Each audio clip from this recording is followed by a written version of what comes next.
Alright, this first story is titled Scary Encounter at Work. I'm a petite woman, and when I was 24, I worked at a pharmacy/convenience store for about a year as a cashier. I had many weird encounters because people were sometimes behind in their medication doses when they came in to pick them up, mostly harmless. The shifts were usually just one cashier and a supervisor, with the supervisor in the back of the store and the cashier alone up front. This happened close to Halloween at about 9 a.m. on a sunny, innocent day. I was just chilling at the cash register waiting for customers, when a man came in and stood in the aisle across from the register and just stared at me for a good 5 minutes. I didn't realize that's actually what he was doing until I made eye contact, and he didn't look away. He was huge, and reminded me of Tyler Labine's character in Tucker and Dale vs. Evil. Just not the least bit charming. I immediately called my supervisor up front over the loudspeaker, and the guy walked down the aisle towards the pharmacy. When my supervisor appeared, I'm not being mean, but she was morbidly obese and had bad knees, so she was very slow. I told her what happened. She downplayed it, didn't look for him, and said to just call her if he did anything. Comforting. When she was gone, the man made a loop around the store and came right to my register with a bag of Halloween candy and nothing else. I tried ringing him up quickly, but he just started asking me ridiculous questions about our savings card program and insisting he sign up. I slid him a pamphlet to fill out his information because I did not want to speak to him more than I had to. He just stood there holding the pen and staring at me, then suddenly asked if I knew how trick-or-treating originated. I didn't have time to answer him before he started describing how, back in the day, the men that ruled the country would go house to house every year on Halloween and demand the daughters, of every age, to be handed over so they could rape them. That was trick-or-treating in his mind. As soon as I heard the word rape, I said, "Get away from me," and walked to the other register and called my supervisor loudly over the speaker because he was blocking my way to the back. He knew she was out of shape and slow, and he didn't flinch as he followed me to the next register and started talking about how all women are bitches and are meant to serve men sexually. He noted my wedding ring and said my husband could also rent me out for sex because it was his right, and on and on. I was shaking and considering jumping to the side of the register to put some distance between us so I could run. Luckily, the male pharmacist heard the panic in my voice and rushed to the front of the store. He saw the man and shouted, "Jake, get the hell out of here." The man, Jake, just stared at him as he calmly walked out, and it was so scary and stupid at the same time. Turns out that Jake had been a regular customer until he stopped picking up his medication. Instead, he would just come in and harass female workers. And he'd been on a police-enforced ban for over a year. My savior, Mr. Pharmacist, called the police and the store manager to bitch her out for still scheduling girls alone, after everything Jake did in the past, such as ripping a toilet seat off of one of our toilets, and threatened to beat a girl with it who used to work there. I quickly transferred to a different location, because I could just not get over it, and the manager kept scheduling us alone. The police only watched the store for a week. Jake, just no. So usually with these Let's Not Meet stories, I skim a little bit because I don't want to read the whole thing. I want to be surprised too. But with this one, once I started reading it, I could not stop. It is definitely one of the most terrifying Let's Not Meet stories I've ever read. It's titled, "I dodged being murdered by my psychotic roommate just by a hair," with real news articles. I'm a 36-year-old female in Sweden. I have worked in mental health care for the last 18 years, mainly with people with psychotic illnesses like schizophrenia. I was working at a group home for 9 years, and we were very close with my coworkers there, especially 2 females. The last few years I worked there, another female started working there. Let's call her M. And the 4 of us grew very close. She was very timid, shy, friendly, and we got along well. She was, however, often on long-term sick leave because of her own mental health issues, so we didn't meet much at work. But she always showed up at our after-work dinners, so we continued to stay in touch even when she wasn't well enough to work full-time. She told us that she had a history of schizophrenia herself, just like the patients we were treating, but that she was medicated and hadn't had any psychotic episodes for years. Since I have an education in psychiatry and a long experience with schizophrenia, I have no judgment towards people suffering from the illness, and it didn't bother me being friends with someone who had a diagnosis like that. And even after what I will tell you, I still feel the same way.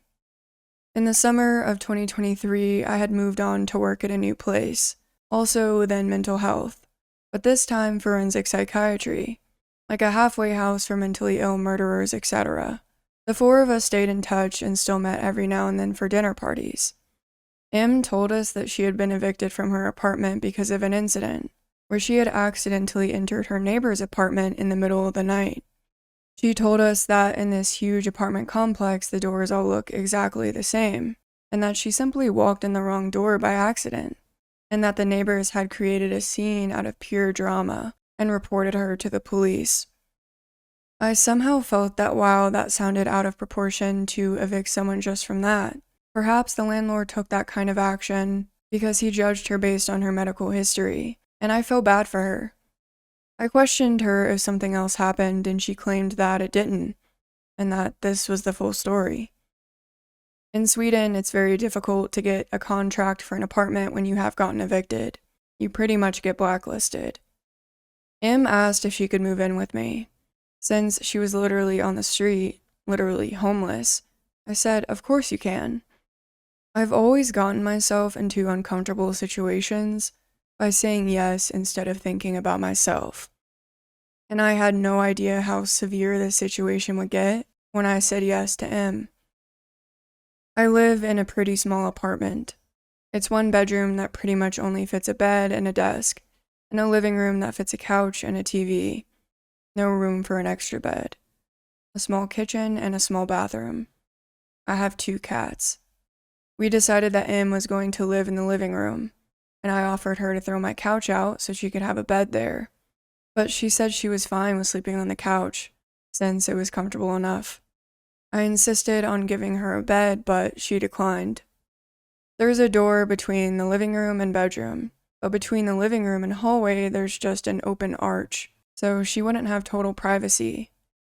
I hung up a thick velvet curtain covering the arch, so it at least gave her the sense of a door, and more privacy than nothing. There's another door from my bedroom to my kitchen, so I have 2 doors to my bedroom. I have to have one of them open at night, since my cats want to go in and out, and they also have their litter boxes in the bathroom, and food and water in the kitchen. I naturally kept the kitchen door open and not the living room door, since that's where Em lives and we wanted to keep our privacy somehow.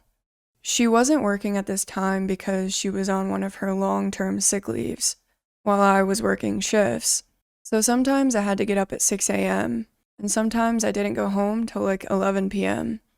I have really severe insomnia and need to combine Solpadim, Ambien/Stilnot, with Lergigan, promethazine. And even with this, I still wake up easily.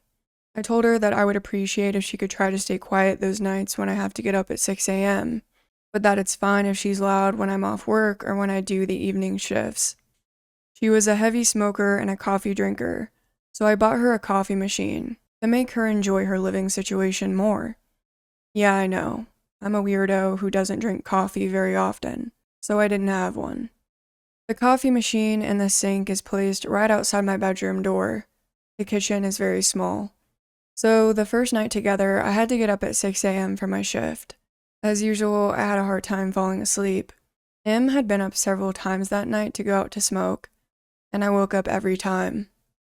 At 5 a.m., she started making coffee, and since it's literally outside my bedroom door, I got wide awake from the sounds of it. I asked her in the nicest way possible why she was up this early, asking if she had any plans today. I mean, she's on sick leave, why not sleep at 5 a.m. if you can? And she just said that she couldn't sleep. I said, "Oh, I'm sorry. I would just appreciate it if you could wait with making the coffee till 6 a.m., since I really need this last hour of sleep because I work.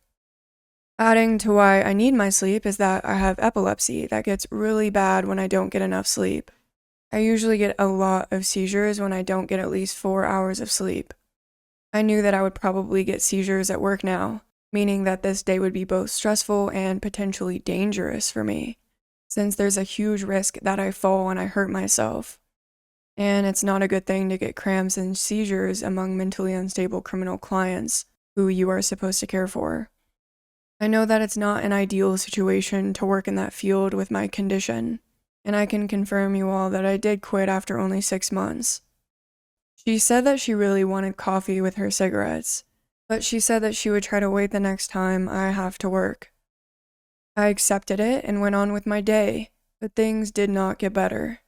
She continued to wake me up early in the morning and through the nights, and continued to promise to stop, but insisted that she really wanted coffee with her cigarettes. I suggested making the coffee the night before, or drinking iced coffee or Coke instead, but she didn't want that.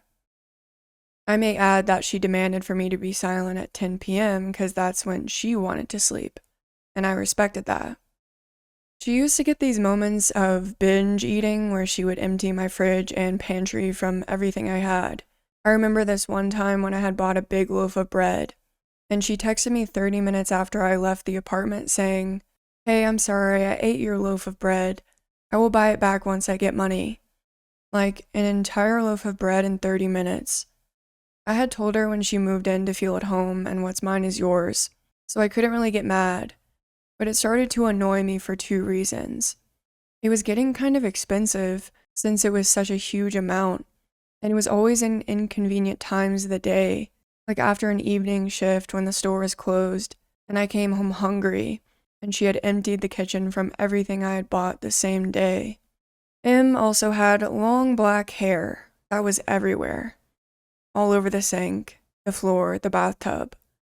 I'm no clean freak, but I think anyone could understand that this isn't the nicest thing to step in or see everywhere in your house. She also left her fingernails and toenails on the bathroom floor. There were also pee drops on the toilet seat every time she had been to the toilet. I saw a silverfish on my bathroom floor, never ever seen one before, and they eat hair and skin and nails. So I figured this fella probably enjoyed life because of the new dirty condition my bathroom was in.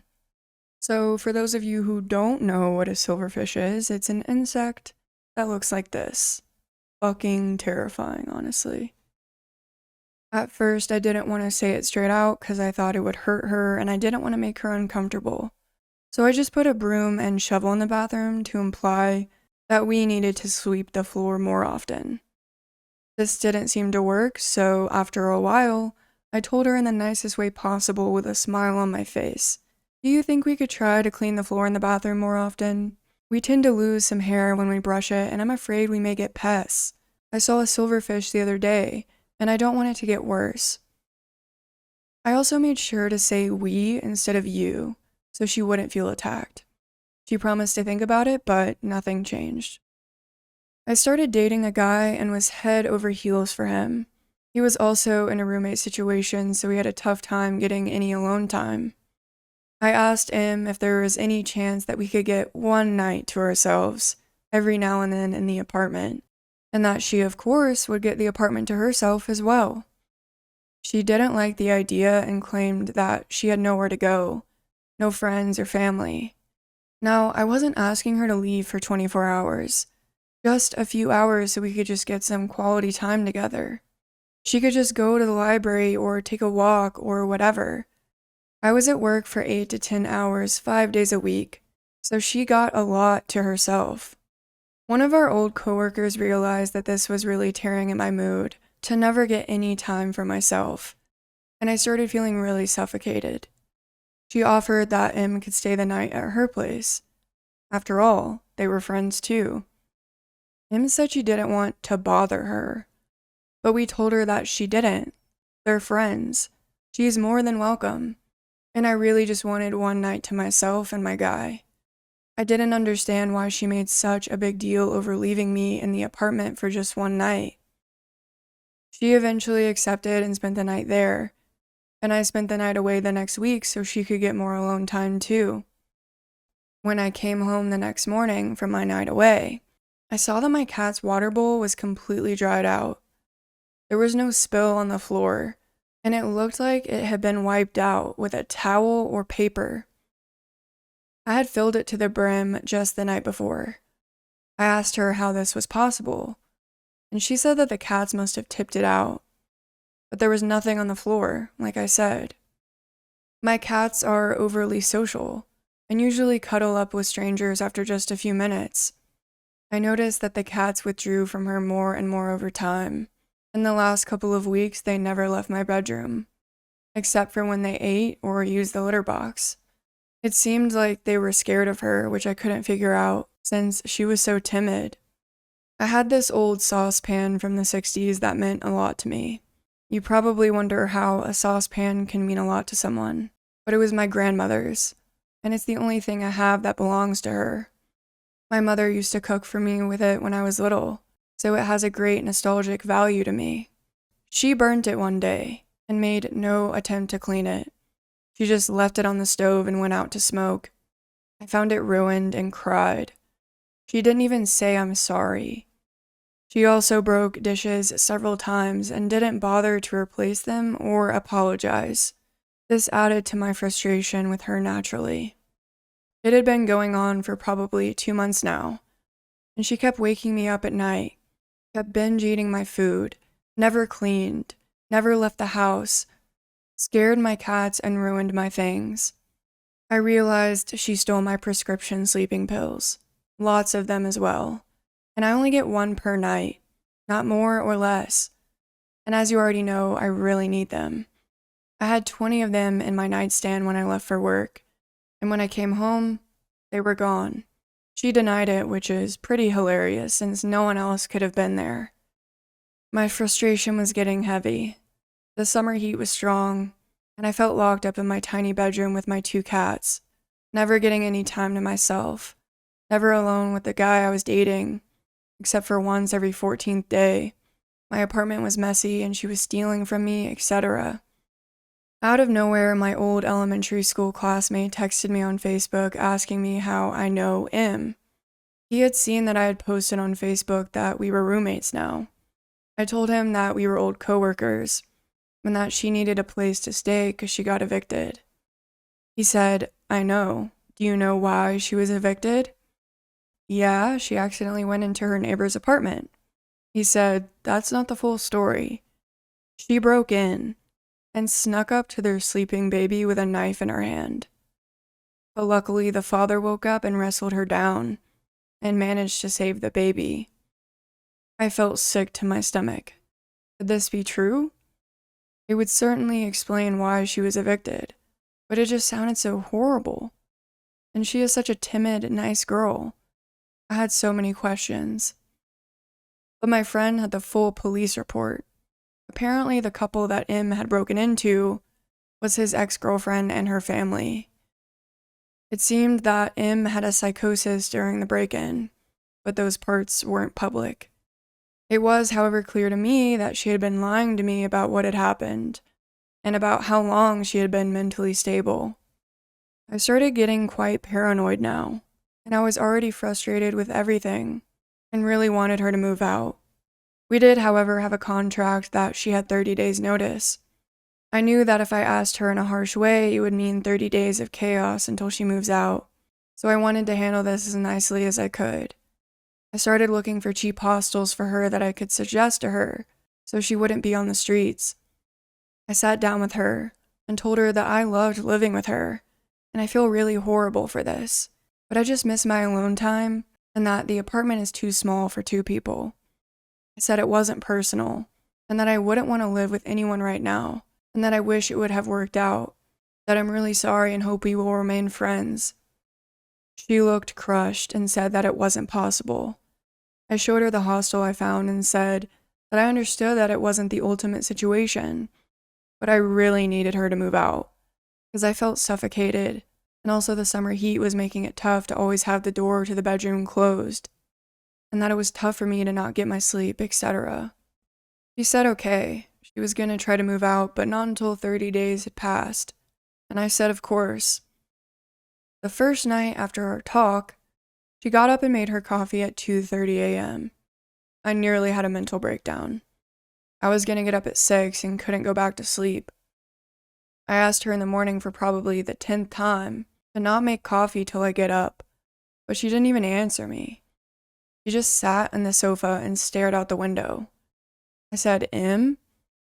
And she kept staring. I was freaked out, but I left for work. She kept being weird, kept making a mess, kept waking me up, kept eating my food. And all I could think about was the incident with her and the baby and the knife.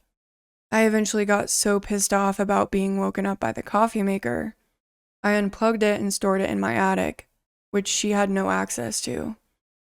It may be childish, but I was getting so tired at this moment. My sleeping pills were stolen, and I was starting to feel like Edward Norton in the beginning of Fight Club. Well, the next night I woke up at 4 a.m. by her making coffee in a saucepan. Not my grandmother's saucepan. That was ruined. I tried talking to her again, explaining the situation, but she just stared and didn't reply. Me being frustrated and on the tipping point took the saucepan and stored it in the attic as well. I know, but I was going crazy, and I just wanted her to stop with these nightly coffee routines and get the hint. The third night, I had the guy I was dating sleeping at our place, because I was getting really paranoid now over her weird behavior. Not speaking with me, just staring into space. I woke up from my very light snooze by him poking me. He whispered, "Look." In the doorway, Em was just standing silently, staring at us. This was like a scene from a horror movie, with her long black hair over her face. I kid you not. I didn't say anything at first because I wanted to know if she just stood there for a second doing something by the door. But I realized after a while that she was actually just standing still, staring at us.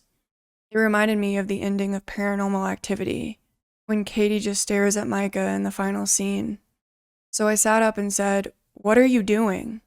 But before I could finish the sentence, she just slammed the door shut, and I heard the sound of something metal falling on the floor, and her running into the living room. I yelled out, "You need to leave," and started crying hysterically because this was turning into a fucking nightmare. Of course, I didn't go back to sleep, and I was really happy that I had company that night. I just kept asking myself, had she done this before? Stared at me in my sleep? The next day when I got out of bed, I opened the door that she had slammed shut and saw a kitchen knife on the floor. So that was the metal sound I had heard before she ran off. I took all my knives and locked them in the attic as well. I then asked a friend of mine to come to my house and be here when I tell her that she has to move out immediately, that I can't wait for 30 days. 27 days now. During the conversation, I really tried to stay calm. I know she has a mental illness. I know she means no harm. Even though I was so frustrated I couldn't hate her, I was mostly scared and tired. She, however, didn't even answer when I talked to her. She just kept staring out the window. She left the apartment and sent me a text instead, saying that I was disrespectful for bringing a friend over to her place. Nighttime came and I thought this would be a quiet night finally. No coffee maker or saucepans. But at 3 a.m., I woke up by her burning dry coffee powder in a frying pan. At this moment, I just felt terrified of her. Her face was dead. Her eyes were black. I suspected that she had gone into a psychosis. I stopped the fire and she just ran off to the living room in silence. I knew she had an appointment with her psychiatrist the next day, and while she was away, I packed all her things. I then sent her a text telling her that she needs to pick them up and give me my keys back, and that I will give her money for her hostel the upcoming 26 days. She didn't reply. The guy I was seeing came to keep me company in case she would fight me about it. She didn't. She left the keys without looking at us and left. Our co-workers, who were friends with us both, told me that she had moved in with a guy that she was dating, and she stayed there for a few weeks till she somehow amazingly got an apartment of her own. She started working again, and I was really happy to hear this. She seemed to do well. Then, in January of this year, One of our old coworkers told me that Im had called her and told her that everything must burn, that she has a baby that she must save, and other delusional stuff. She had called 112, the Swedish emergency number, about this, but they hadn't taken it seriously. Im had then proceeded to burn her entire apartment down, because the voices in her head was telling her that she has to burn everything to save her friends and family. Her neighbors had tried to rescue her from the fire, but she had fought them off and ran back in and poured liquor on the fire to make it burn more. She was arrested and sentenced last week for aggravated arson. She will serve her time in a mental institution/prison for a long time, possibly forever.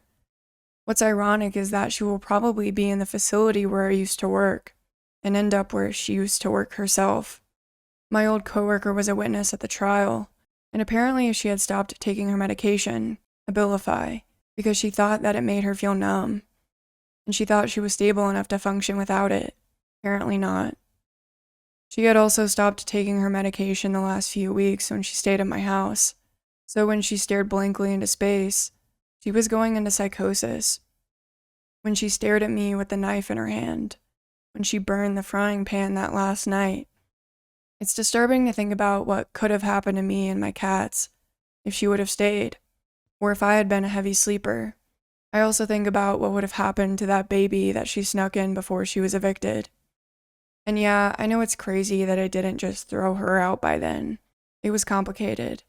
The reason why I haven't been able to talk about it with my friends is because they sympathize with her and have minimized my experience. And they think that I make a bigger deal out of it than I believe it has been. I sort of understand it since they have never seen that darkness in her eyes that I saw those last couple of days. Update May 16th. I just remembered some other things that I wanted to add to the post. There were several times when I was going to work early in the morning that she occupied the bathroom by taking long baths. I patiently tried to wait till the last minute before knocking and asked her if she could get up and get back in after I had gotten ready and left for work. Just another thing that added to my frustration. I felt really ill one time when she was staying there. I didn't know at the time what it was, but I woke up early in the morning one day feeling very nauseated. On my way to the bathroom, I literally shit myself and threw up at the same time. It takes like 10 seconds to get to the bathroom, so you can imagine how bad it was when I didn't even make it, LMAO. I had a really high fever and kept throwing up and shitting myself all morning. And anyone who has been this ill would understand that you want the bathroom to yourself. Actually, I think it's pretty understandable that you'd want to be completely alone when you're this ill. My head was spinning and I was nearly hallucinating from the high fevers. One random thing I laugh about today is that it was Eurovision week, and for some reason the flute solo from Moldova's song was stuck on repeat in my head while I was in and out of fever dreams. I had a hard time listening to it today. Haha. Anyway, working in healthcare, I also have a natural instinct of not wanting to spread infections. So my first thought was that besides wanting to be alone, I didn't want to risk giving whatever this was to Im. So I begged her the moment I noticed I was ill to please leave for her own sake. I could barely speak because it made me throw up that easily. Our friend in common had asked her to water her plants that week, so she had the keys to her place and could have been alone there. Im refused to leave, and I swear if I had the energy to slip out of the window and fall to my death, I would have, but I couldn't. I was half sitting / half laying on the toilet with a bucket in my lap. My head sort of rested in the bucket of puke because I couldn't hold it up because of the high fever, and I just begged through whispers for her to leave so she wouldn't be ill too. I told her, "What if you get sick soon too? We can't share the toilet. I will be here all day. You should go to her place before it's too late. Please." Eventually she left, pissed at me. It turned out I had a severe case of food poisoning, and I was well again after 2 days. But my God, the fact that she refused to leave is something I felt had to add to the story, because it made me so frustrated too. I also went through her conversations and saw me asking her how long the door had been closed. That reminded me that she used to shut my cats inside my bedroom while I was away at work, or wherever, so they couldn't eat, drink, or use the litter boxes. She claimed she recently closed it because she was just trying to sleep, but I remember she did it in the middle of the day one time, the last few days too. The tip jar. A scary encounter working at a bikini coffee stand at 4 a.m. I am not willing to share the evidence that earned the verified flair with anyone else except the mods for obvious reasons. The tip jar. Against the advice of my parents, I started working at a bikini coffee stand when I was 17 years old, and continued working there until I was 20. If you are unfamiliar with bikini coffee stands, they are little drive-through espresso stands, usually painted in some neon color, where the employees all wear lingerie or bikinis while they serve coffee. I know this sounds strange, and believe me, it is strange. However, the money was good, and it was fun at the time, and my parents couldn't really afford to pay for college. Okay, this reminds me of this video that went viral a while ago that also happened at a bikini coffee stand. Look at that shit. A man threw his coffee back at one of the employees, so she took a hammer and smashed it through his windshield. It was pretty awesome. So yeah, shout out to that girl for not taking that shit. Okay, back to the story, sorry. There is no loudspeaker where customers place their order. They simply drive up to the stand, order coffee, and make small talk as they ogle you and your skinny ensemble. Anyway, it's kind of hard to explain, so maybe just Google it. The Seattle area has them all over the place. Oh my gosh, that story I just talked about was in Seattle. That's crazy. Within a matter of months, the boss gave me the busiest shift. The shift began at 4 a.m. and ended at 9:30 a.m. Though the coffee stand was not officially open until 4:30, I had to count the till, grind the espresso beans, fill up the sinks, take stock, clean if needed, etc. The coffee stand was situated in the corner of a large parking lot, sharing the enormous empty lot with only one other retailer. The other retailer didn't open until around 10 a.m., and so when I arrived, the lot was completely dark, save for one dim street lamp above the stand, and another in the far corner of the lot. I pulled up to the stand as I normally did, only this time it was my first shift alone. Normally I worked with one other girl, as the shift would get far too busy for just one person. I had a routine with regular customers, as I literally worked every single day. The boss didn't believe in time off unless requested. While I worked, I could see cars approach the stand and know immediately what drink to prepare, based on my recognizing a regular customer's vehicle. After almost a year on the morning shift, it was rare to see a new vehicle or meet a new customer. My boss was extremely strict about being fast and efficient, and would have us prepare drinks in advance for our regulars while they waited in the line of cars. My boss was so strict that for the first 6 months of my working there, he would watch constantly on his camera system and call me on the business phone to scream at me for the lack of efficiency. After this, I became so fast at preparing drinks, I guess he decided he would save money by having me work alone in the very early morning hours. He was stingy too. So, like normal, I approached the stand and punched in the access code. I went inside and turned on some music right away to keep myself company. The street lamp directly above the coffee stand had burnt out a few days before, so it was rather dark outside. Coupled with the tinted sliding windows of the coffee stand and the knowledge that I was completely alone, I felt a little creeped out. Though not nearly as creeped out and terrified as I was about to feel in a few minutes. Even though the stand was technically open at 4:30, I wouldn't expect my first customer until about 4:45. I usually arrive at 4, but since it was my first shift alone, I came in at 3:30 to give myself enough time to complete all of the opening tasks. My first customer was always Dave. He drove a red sports car and ordered a double cappuccino, heavy on the foam. He worked for the local Boeing plant and would brag about his high-ranking job, in between awkward remarks about my body. You get used to this sort of thing after a while, but nothing could prepare me for the sort of thing that happened to me on this particular dark morning. Though many of our customers were pervy men like Dave, most of the early morning customers weren't as lecherous as one would expect. They simply needed coffee and no other business was open as early as ours. In fact, many of my early morning customers were married women in soccer mom vans, in desperate need of caffeine. I glanced up at the clock as I counted the money in the till. 3:50 a.m. I finished the count and walked from the back of the stand onto the main floor. There were 2 steps separating the back of the stand from the main floor. The back of the stand had no windows and contained a bathroom, large refrigerator, washer, dryer, etc. This is the area where my coworkers and myself would get ready and joke around where customers couldn't see us. As soon as we walked onto the main floor where customers could see us, uniform was required, meaning lingerie or bikini, as well as heels. That morning, I was wearing a matching pink lingerie set with knit stockings. The lingerie fully covered my breasts and buttocks and provided more coverage than a typical bikini you would see at the beach. I counted all of the syrup bottles. I opened the fridge and took stock inside. I turned on the espresso grinder and robotically poured in a bag of espresso beans. I started filling up the large commercial sink with soapy water. Music played softly on the stereo. Then I heard it. Over the noise of faucet, coffee grinder, and the music. I wasn't sure I heard anything at first, so I just ignored it.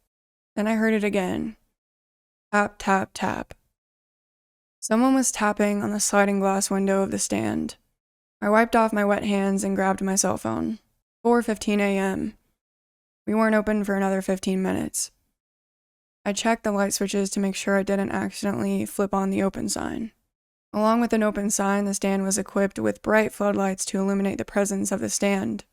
Due to the sheer darkness that morning, I had contemplated turning on the floodlights when I first arrived, but it was strictly forbidden to do so until the stand was open. Without the floodlights on and through the tinted glass, I could not see who was on the other side. I stood there staring at the window. Maybe it's just Dave, I rationalized to myself. Tap, tap, tap. I could hear my heart thumping in my ears. The tapping had definitely grown louder. I picked up the business phone and punched in my boss's number. He had an extensive camera system, complete with night vision, and could see in real time both inside and outside of the stand. In the very least, he could tell me who was outside. The phone rang and rang. No answer. I flipped on the floodlights. I walked over to the window and saw the man, now illuminated by the bright lights. His hands were pressed up against the glass, cupped around his eyes as he tried to see in. I jumped back. "Hi," he yelled through the glass. "Can I get some coffee?" "We aren't open for another 15 minutes, I replied. "My boss will be mad if I open early." "Oh, well, I can wait." The man then walked away from the window and stepped into a small black Honda, and continued my opening duties, wearily eyeing the black Honda. At the time, I felt a full sense of security, lulled into the daily routine of my shift. However, this was different. At 4:30, I dutifully turned on the open sign, and watched as the man in the black Honda drove up to the window. He was wearing a dark red baseball cap, a thermal shirt, and plaid pajama pants. I opened the sliding window. "Hi, sorry about that. What can I get for you this morning?" I said, trying to sound as normal as possible. The man looked at me for what felt like an eternity. "What I want doesn't appear to be on the menu," he said, not looking up from my crotch. "Okay, so I know what you're thinking. What did I expect working in this profession? Gentlemen?" I brushed his comment aside with a laugh. "We have a great white chocolate mocha." I looked around frantically. Where the fuck was the usual morning guy, Dave? I silently prayed another customer would pull up behind this guy. He looked away and stared at his steering wheel. "I want you to be my maid." "Excuse me," I said, not sure if I had heard him correctly. "I want you to be my maid. I want you to come over to my house wearing a maid costume with nothing underneath. I want to watch you. And if you don't clean correctly, I'm going to do whatever I want to you." He paused and gripped his steering wheel tightly. I am not a nice guy. He looked up at me and smiled. Until that point in my life, I had never seen a truly sinister smile before. I slammed the long serving window shut. I ran to the back of the stand, hyperventilating at this point. I picked up the phone and called my boss repeatedly. No answer. I stood on the steps and peered out the window. The black Honda was gone, replaced by the familiar red of Dave's sports car. I never thought I would be happy to see pervy Dave, but here I was, rushing to the serving window to tell him what had happened. I opened the window, all the while frantically relaying the story. Dave just laughed and muttered something about the guy dreaming. He told me that I was being paranoid, and the guy just had no filter. For some reason, this put me at ease. Dave reached his hand out the window to place a $5 bill in my tip jar. He tipped this amount each morning. "Wow," he exclaimed. "You just opened and your tip jar is already full. I know you make good coffee, but it's not that great." "Huh?" I said, slamming the register shut. The tip jar rested on the outside window ledge, so customers could reach it. I made it a habit of just leaving it outside in between customers, as it could get very busy. I leaned over and looked into the metal canister. Inside the tip jar was a long white envelope that appeared to be stuffed to its capacity. My stomach turned, as I knew it had to be from the guy in the black Honda. "Dave," I said cautiously, "it's from that guy I just told you about. I am not opening that." Dave sipped his cappuccino and suddenly his goofy demeanor turned serious. "You're right, let me open it. I have gloves." It was late fall and rather cold out. Dave put on his gloves in a dramatic manner, laughing about my paranoia, and proceeded to step outside of his car. He took the envelope out of my tip jar and opened it. "Holy shit," he said, his eyes widening. He held a stack of $20 bills held together by a rubber band. On the back of the stack was a folded-up piece of paper. He unfolded the paper and began reading it. His eyes grew even wider. His hands were shaking ever so slightly. "What? What does it say?" He simply said, "Get dressed and call the police." I snatched the note from him, his jaw slightly agape. The note was laden with spelling errors and looked as if it was written in a child's hand. Oddly, there were rather long words that were attempted, but spelled incorrectly. It said some very deranged things. There are some things too sick to mention here, but I will relay the basic message as best as I can recall. Some things you just never forget, even if you want to. So here it is without the spelling errors and the length. It was 2 pages long, front and back. "You will come to my house. When you arrive, I will examine you thoroughly. I will then tie you to the post and you will be punished for what you do. Every inch of your body will be bruised and sore. Afterward, I will untie you and use you in every way possible." He used a different term, but it's extremely graphic and includes the words, "hogtied." "You can scream, but no one will hear you. This is your first payment. Upon reading this note and taking this money, you have agreed to follow through. If you do not follow through, you are a stealing, lying whore, and you will be punished more severely than if you had cooperated to this initial agreement. You will clean every inch of my house. There will be no mistakes, or there will be more punishment to follow." I got dressed and called the police and my boss, who finally answered. The police arrived and went to the station to explain in detail what happened. I handed them the note along with the money for evidence. The female police officer, who appeared to be in charge, nonchalantly told me that I should probably quit my job, that this behavior was to be expected from customers. I told her that I had never experienced anything like this before. My boss reviewed the outside videotape footage. The footage showed a man standing outside of the coffee stand window, just staring inside. Occasionally it showed him leaning his head into the glass and cupping his hands around his eyes for a better view. It also showed him rubbing his crotch. Apparently he had been standing outside the window since 3:40 a.m., 10 minutes after my initial arrival. At one point it showed him going back into his car, only to re-emerge several minutes later, and finally tap on the window. I was shocked to realize that the man had watched me for almost a full hour without my knowledge. I felt stupid, but most of all, scared. The footage also revealed that the man had his license plate covered with what appeared to be white paper. After reviewing the footage and the note, the police decided that the man posed a potential threat, and that this behavior was not normal. They sent an undercover cop back to the stand with me. I was shocked that they wanted me to go right back to work, not even 2 hours after the incident. The cop sat outside in an SUV while I worked. The plan was this. If the man drove through again, I was to flick the open sign on and off to alert him of the man's presence. I worked, serving all of my regular customers, trying my best to pretend nothing happened.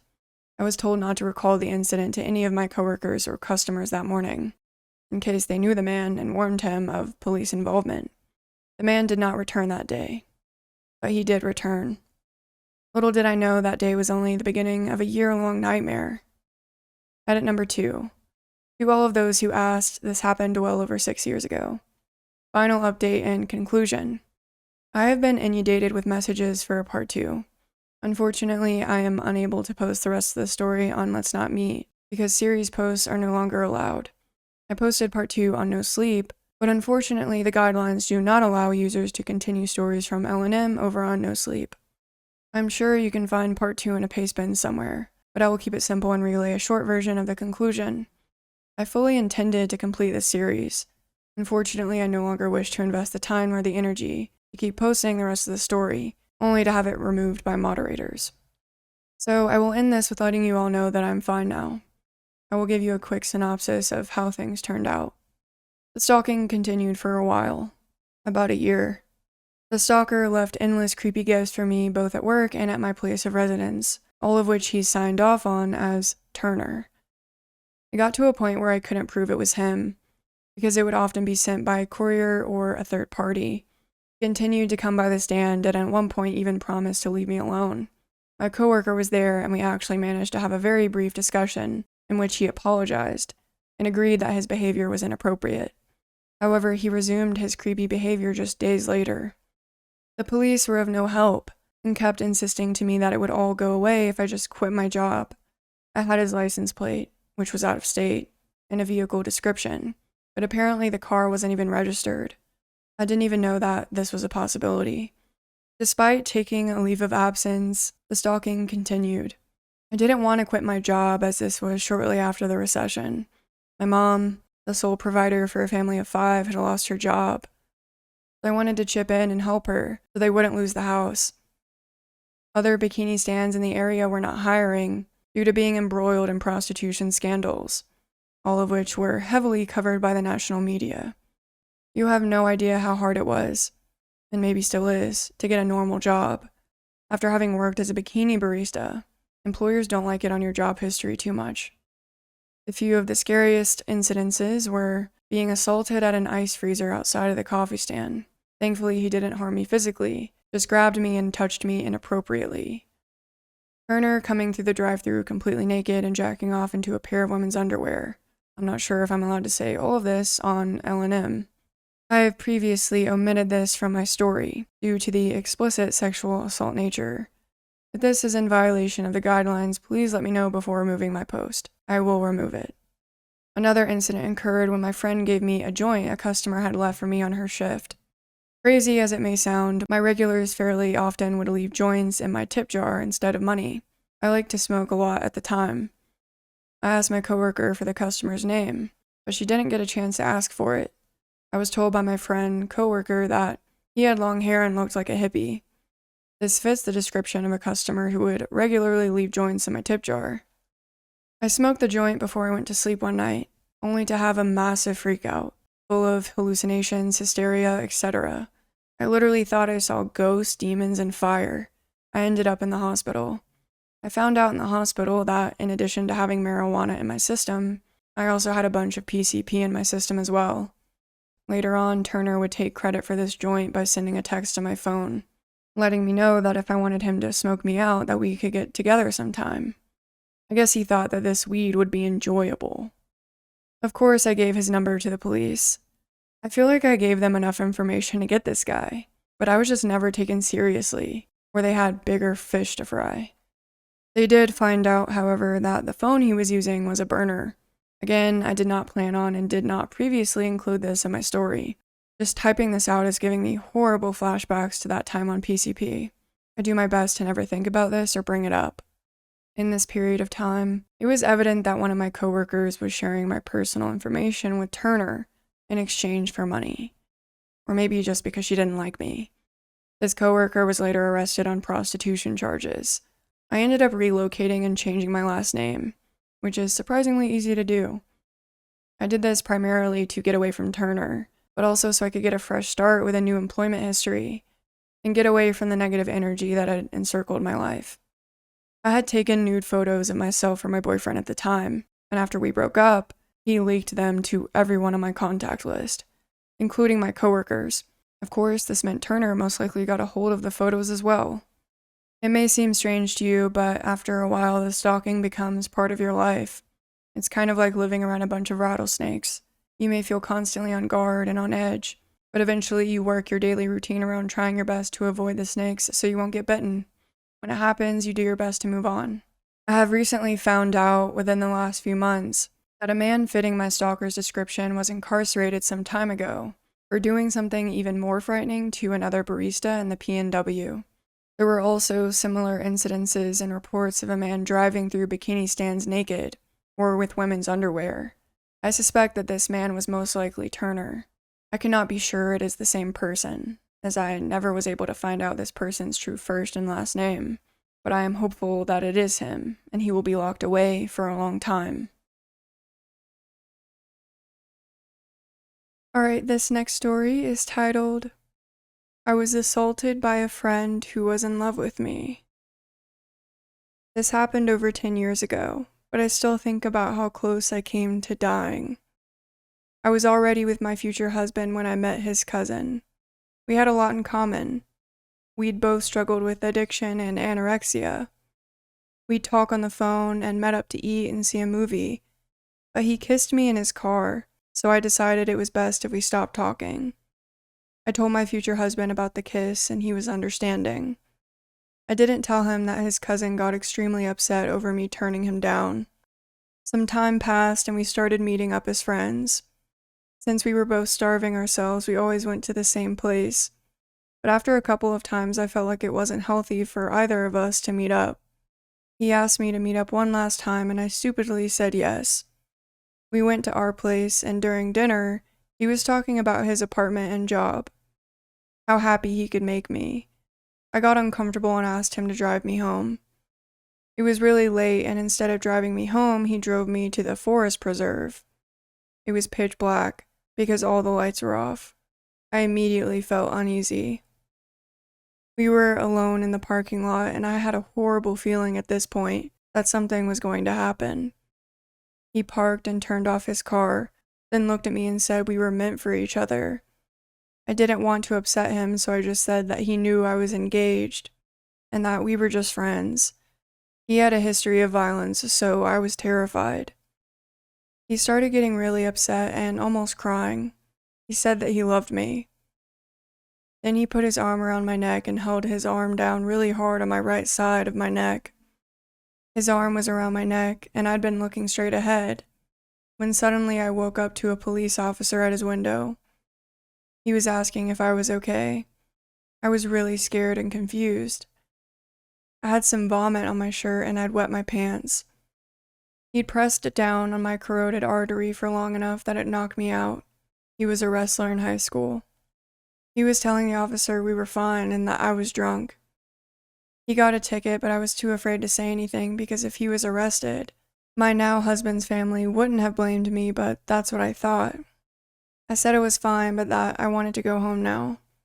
I thought if I said it in front of the officer, he would drive me home, because he took our names, and he wouldn't risk trying something else. So he drove me home and didn't say anything. I don't know if he was trying to kill me or just got so upset he went way overboard.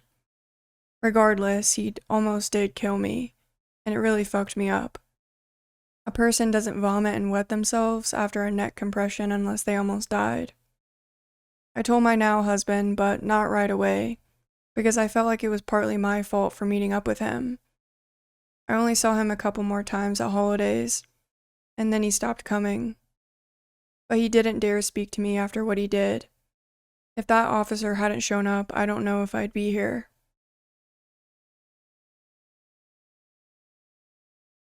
Alright, this final story is titled, Man with Jaw Hung Open in My Backyard. Surprisingly, this is one of those stories I forgot about until a few days ago, when I was talking to a school friend on call and I got reminded of this. She was pretty freaked out when I told her, and I got recommended to put it here, so here I am, lol. This happened when I was roughly maybe 7 or 8, so some of the details are fuzzy, but I remember it pretty vividly. This may seem like unimportant context, but my family had just moved to America, and were renting the top portion of your regular suburban house in a pretty safe cul-de-sac. I had friends, they were triplets, about 3 or 4 houses down, not far at all. Every day I had to go hang out with them, and around 9 or 10 in the night, my older brother, around 11 or 12 I'd say, would make the 2-minute walk and come get me, and walk me home, since I was pretty young. One night he came to get me as usual. The sun wasn't fully down, but it was getting pretty dark. We started down the walk as normal when he started casting glances over his shoulder. I didn't really notice until he shoved me hard away from the sidewalk and between two houses. Each house had a huge fence that separated their backyard. Not ours, though. And he made me crouch behind the fence. I remember being really scared, but more so confused, since I had no damn idea what the hell was going on. More specifically, he was a pretty big prankster. Once he convinced me my older sister crashed her car into the ocean. So I didn't really believe him when he turned and said, "Walk behind the houses. I think someone's following us." Looking back now, he was probably trying to keep me calm. However, whatever calm was left in my tiny 8-year-old body was gone the moment I turned around and looked. The man had followed us behind the houses, and he was just by the edge of a few houses down near a different fence line. He had a black hoodie on, with the hood up, black sweatpants, and white sneakers. I have pretty bad eyesight now due to some health problems, but back then it was crystal clear, and I could see with horrifying clarity that his jaw was hung open. Like he was just standing there, with his jaw hung open. It was horrifying. I think now that I'm older, maybe he had some kind of medical condition that affected his jaw. Or maybe he did crack. I don't know. But back then, I could have sworn on God I was seeing some kind of demon. Anyway, my brother, when he saw me looking and getting ready to freak out, told me to just run, as fast as I could to our house. We booked it. Neither of us looked back. But we were scared out of our minds. Like I said, we only rented the top portion of the house, so the bottom, with the sliding door in the backyard, belonged to some other tenant. I don't remember if she was home or not, but I remember tugging that thing open and locking it as fast as I can. And when I looked up, he was there in the yard, a little away from the door, staring at us. Me and my brother told my sister and my mother immediately. My father was away on a work trip, but nothing came of it.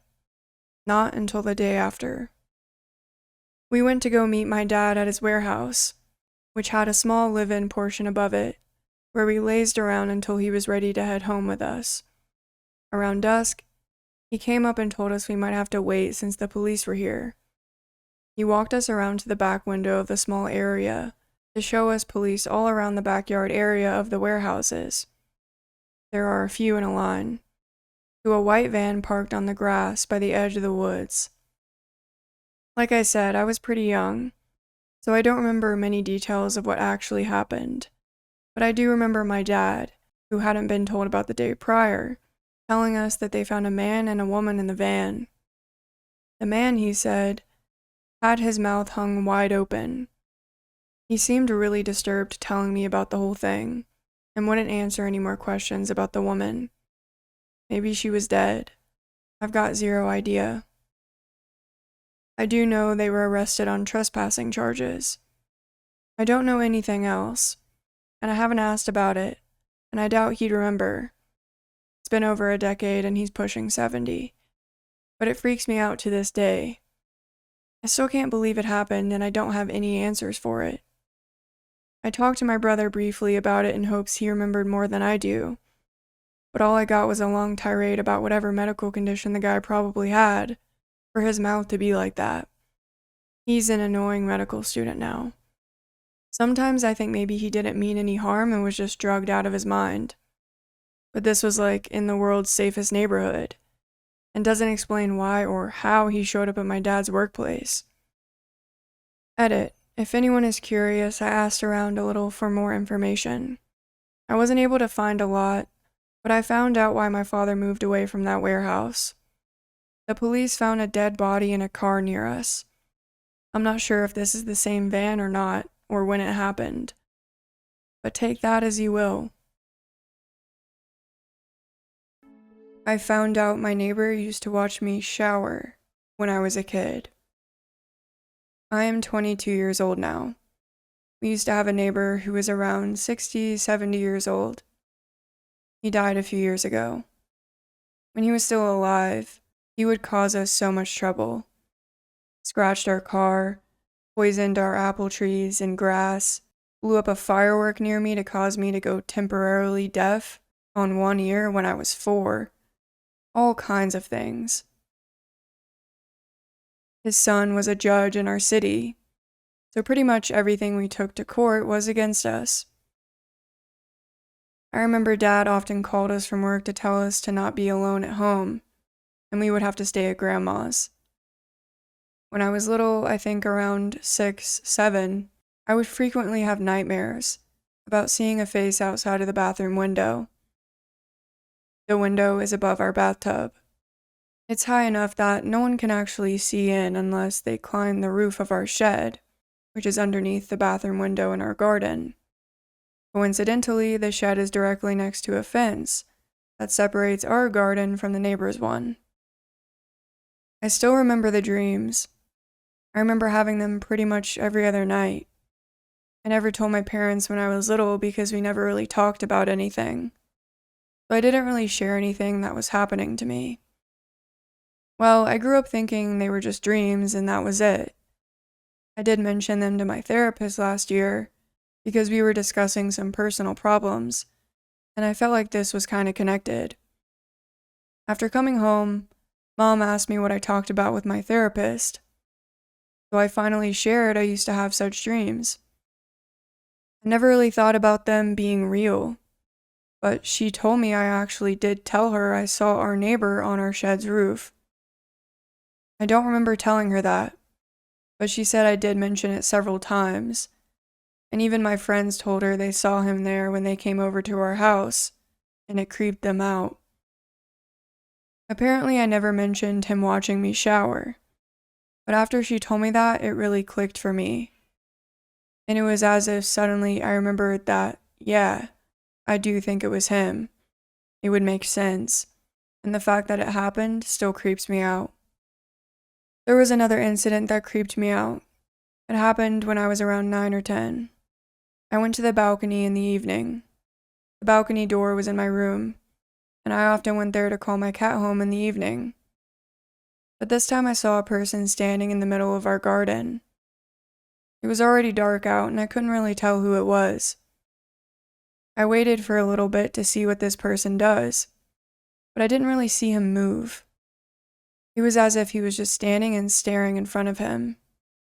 I called out, "Dad," because obviously I expected it to be him, even though I found it odd.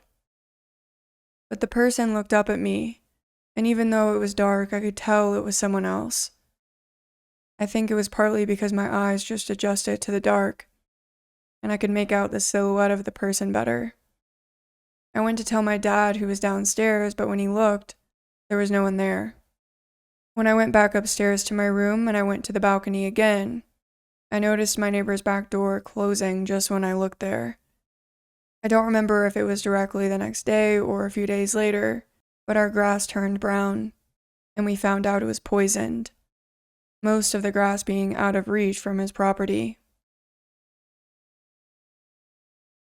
This next story is titled, "My New Friend Turned Out to Be a Cult Leader."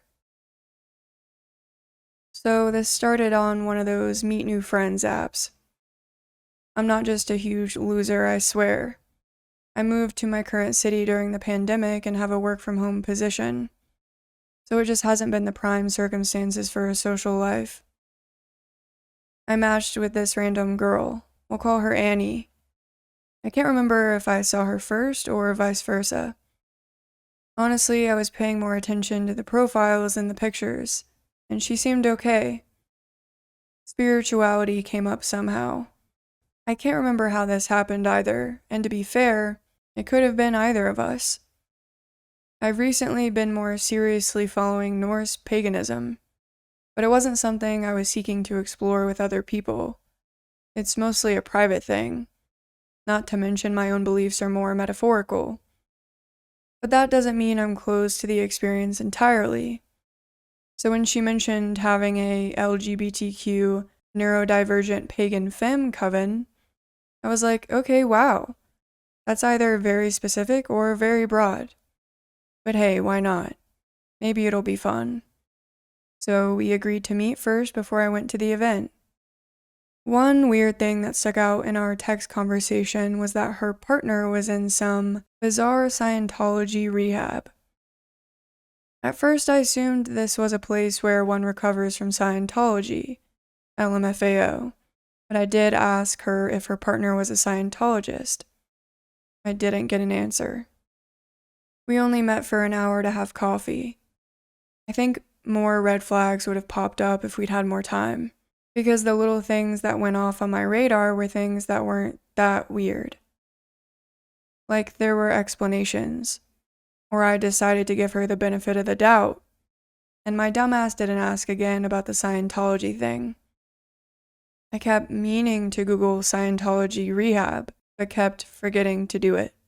I've since Googled it and can't find anything about a rehabilitation for ex-Scientologists, so I wish I had done that sooner. There were, however, other things that stuck out. They're relatively benign out of context, but putting everything together in retrospect made me feel numb. She wouldn't answer any direct questions about herself, and not for lack of asking. I'm the kind of person who is conscious of when the attention is all on me, so it made me uncomfortable, and I didn't learn anything about her really. Most of what she said had to do with her spiritual awakening. Her spiritual awakening itself sounded weird as fuck. She said she had a realization that she was like a lighthouse that was drawing people toward their personal enlightenment. And okay, I did think this was weird, but like, she's from California. I don't know. Maybe that's normal. I just chalked it up to her personal beliefs being whatever they were. Reincarnation came up. Reincarnation is a big part of paganism, although also true additionally focuses on your ancestors. She told me she didn't think she had any past lives, and is a new soul. Which doesn't make a lot of sense, but okay, whatever. Not my circus, not my monkeys. The vague supernatural element she placed on herself was strange. But I know a lot of people want to feel special. That didn't mean I had to believe it. At one point, I told her about this random woman I met at the pagan festival who tried to con me. She wanted to charge me so I could be under her wing or whatever, LMFAO. I don't need someone to protect or guide me, so I declined. As I was telling this story, I could tell Annie was conflicted. Like she wanted to agree but didn't. Finally, she said something blasé like how it was only inappropriate because the student should choose the teacher. So I clarified that I did not want a teacher. Her responses were very mirroring, and I'm not a moron. I was getting a weird sense that she wasn't being honest with me, that she was telling me things that I wanted to hear, and told myself she was probably just nervous. I have a strong personality, I'm very independent, so I can understand if someone wouldn't want to go up against the things I said at our very first meeting. I know I'm just dumb at this point, but I didn't want to be paranoid. I don't trust people easily, and I know that, so I was trying to loosen up and be more chill. Yeah, big mistake. So I go to this thing. Immediately, it's weird, y'all. Immediately. The second I step foot in that house, I'm uncomfortable. It's filled with people and completely silent. Everyone is looking at me. I'm laughing and saying hi, and no one is really responding. LMFAO.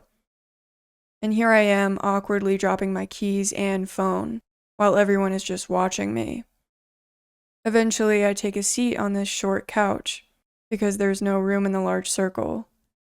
It's a very small living room, and there are 20 people circled up. There's a cushion on the couch, so I sit on that. The quote-unquote leader starts talking. And as she's going on, I'm looking around at the people there. I was curious. Out of the corner of my eye, I see the leader trying to look at me. The girl sitting in front of me is partially blocking our view of each other, so the leader is leaning over to try and meet my gaze. Finally, I felt awkward enough to shift over so that I was leaning against the arm of the couch. Staying perched on a fucking cushion was uncomfortable by that point, so I shifted off and spread out a bit to be more comfortable. The leader ended the speech with, "So, spread out, I guess," which was clearly directed at me. It was said with some humor though, so I wasn't sure what to make of it. Everyone introduces themselves and is their own unique brand of neurodivergent. I'm ADHD, but I guess I don't subscribe to labels beyond the requirement to stay medicated. I've been medicated since 2015, so this isn't a new diagnosis for me. That was the only question we got asked about ourselves, beyond our name. The leader guides us through this meditation, and people are making these weird breathing sounds and hums. I get it. It's spiritual, right? Unfortunately, my ADHD ass can't focus to save my life, and it's impossible for me to follow the guided meditation. I do not understand.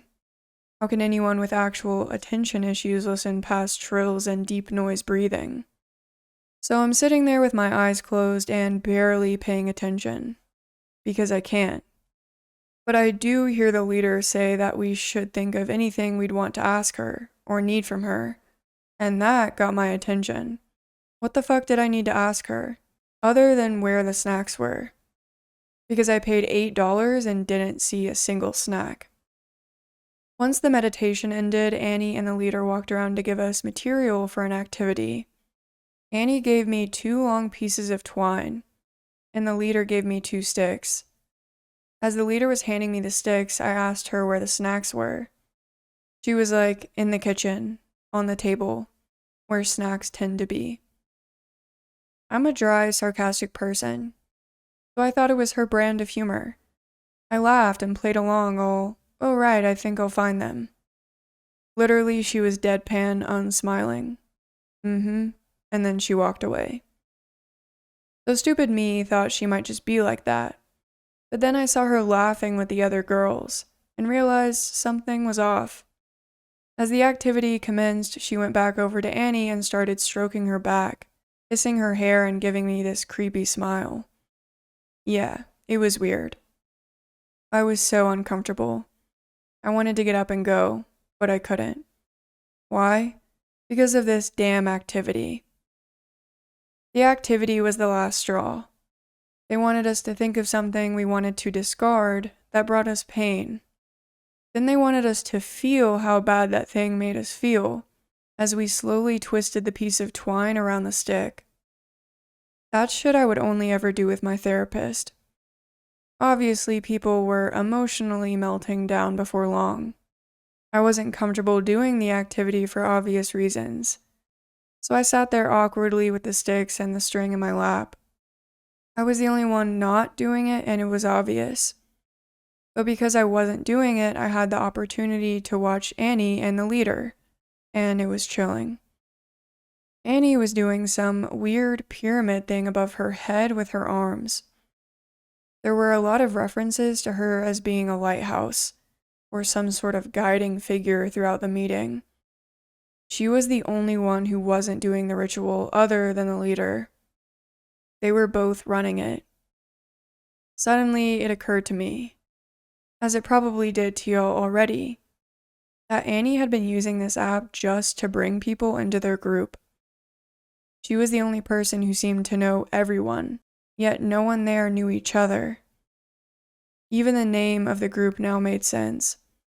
They weren't being specific. They were casting a wide net.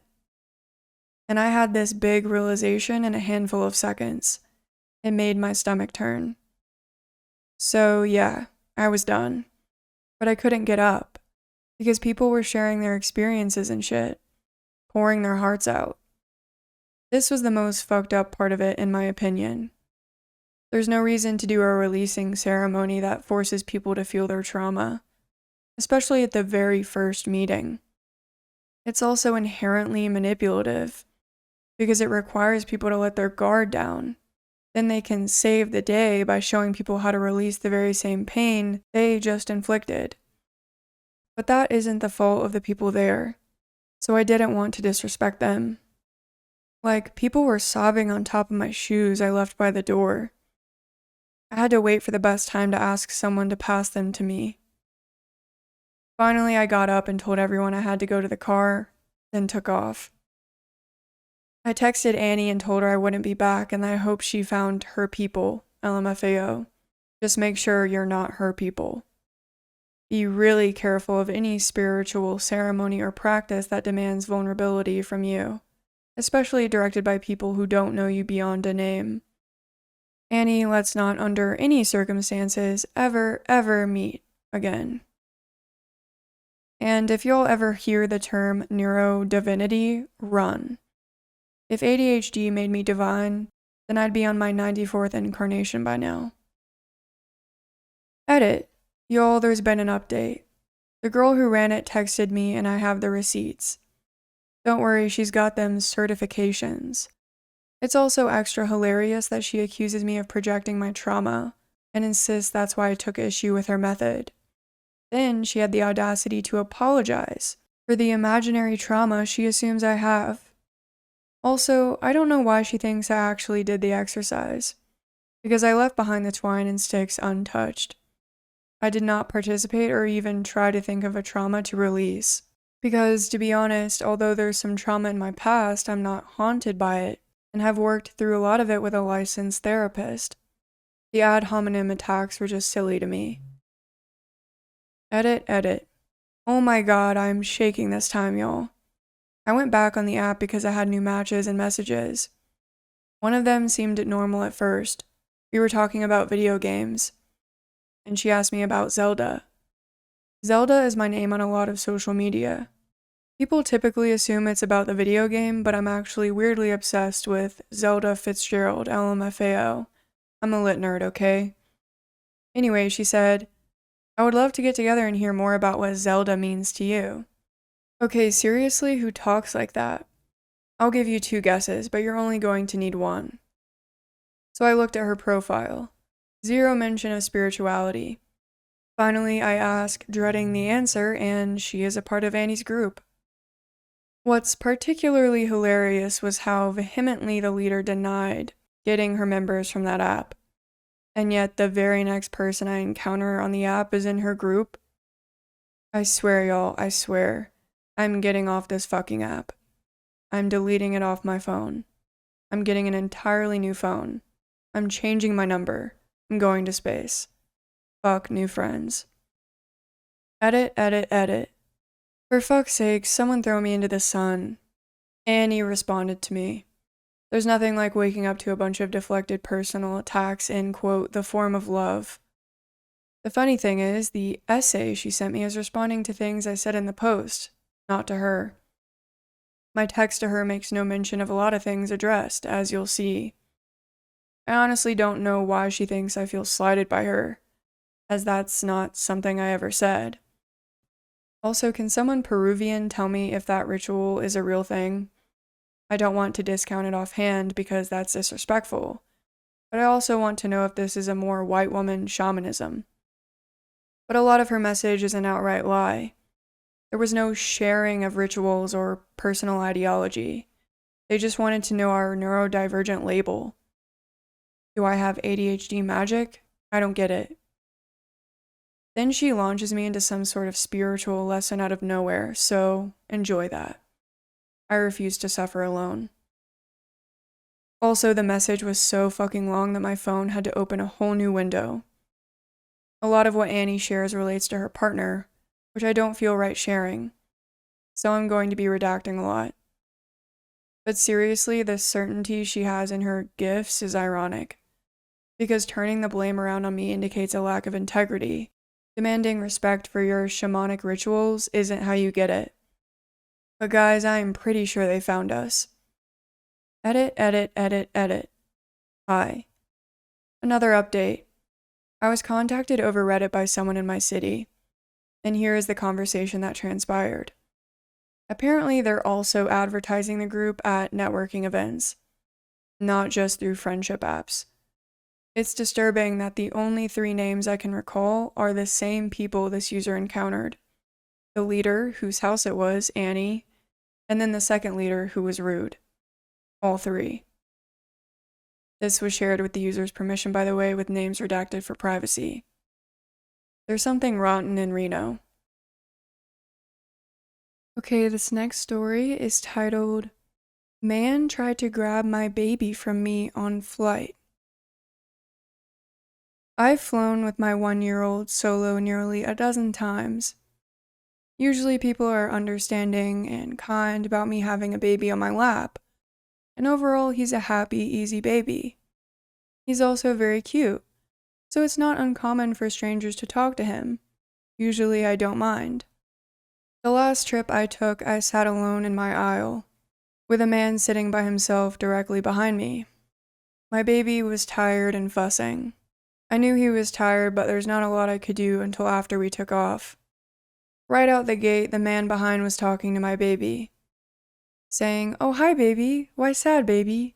Cute, cute baby." I smiled and replied that he was tired, sorry for the fuss, thank you. After takeoff, I started to get him settled for a nap. The man behind us continued to talk to my baby, putting his hand through the seats to try and grab his feet. Multiple times I asked him nicely to please stop. My baby was tired. You're distracting him. He just needs a nap. Finally, I set my baby down next to me. He stood on the floor facing the seat next to me so that I could make a bottle. The man behind me stood up and reached over my seat to pick him up. I immediately leaned forward to pick up my baby, saying, "No, thank you, I don't need help. Please no, no thank you." The man pushed me back into my seat while mumbling, "Sweet baby, why baby cry?" I replied very loudly, "No," and quickly picked up my baby. I thought that was the end of that. I was wrong. I tried to rock my baby to sleep while desperately trying to not lose my cool. As I'm rocking the baby, the man behind me reached through our seats to grab my arm, saying, no rocking, you make him cry." I pulled free from him and yelled, "Do not touch me." Again, I thought that would be the end. I started rocking the baby for a second time. This time, the man behind me reached both hands around either side of my seat to hold me in place, saying, no rocking, stop rocking." I am somewhat embarrassed that I completely lost it. Clutching my baby to my chest while struggling to get free of him, it hurt. I hit the call light while screaming, "Let me go, do not touch me, let me go, let me go, let me go." He was still holding me by my arms when the flight attendants came running. I could barely get anything out to the flight attendants. Everyone around us was staring. I was sobbing. And all I could get out was that I could not sit there anymore. And for the love of God, please move me. The man behind me tried to move with me, but I told the flight attendants that I did not know him and he could not come with me. I had a good cry in my new seat, but my baby immediately went to sleep. I was moved next to the flight attendants' seats. After calming down, I explained to the flight attendants what had happened. Multiple times, the man that had been behind me got up to try to come back to my new seat, only to be turned around by one of the flight attendants. Towards the end of the flight, one of the flight attendants told me that they had explained everything to the pilot, and the pilot had called the FBI and local police to escort the man off the flight. I would also be escorted off, as well as everyone around us that had watched everything happen. He cheered as he was escorted off. I had to interview with the FBI and nearly missed my next flight. After my trip was done, I had to fly back going through the same airport.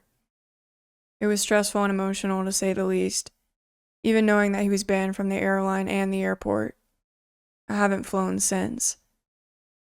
To the man that tried to grab my baby from me and then wouldn't let go of me, let's never fucking meet again.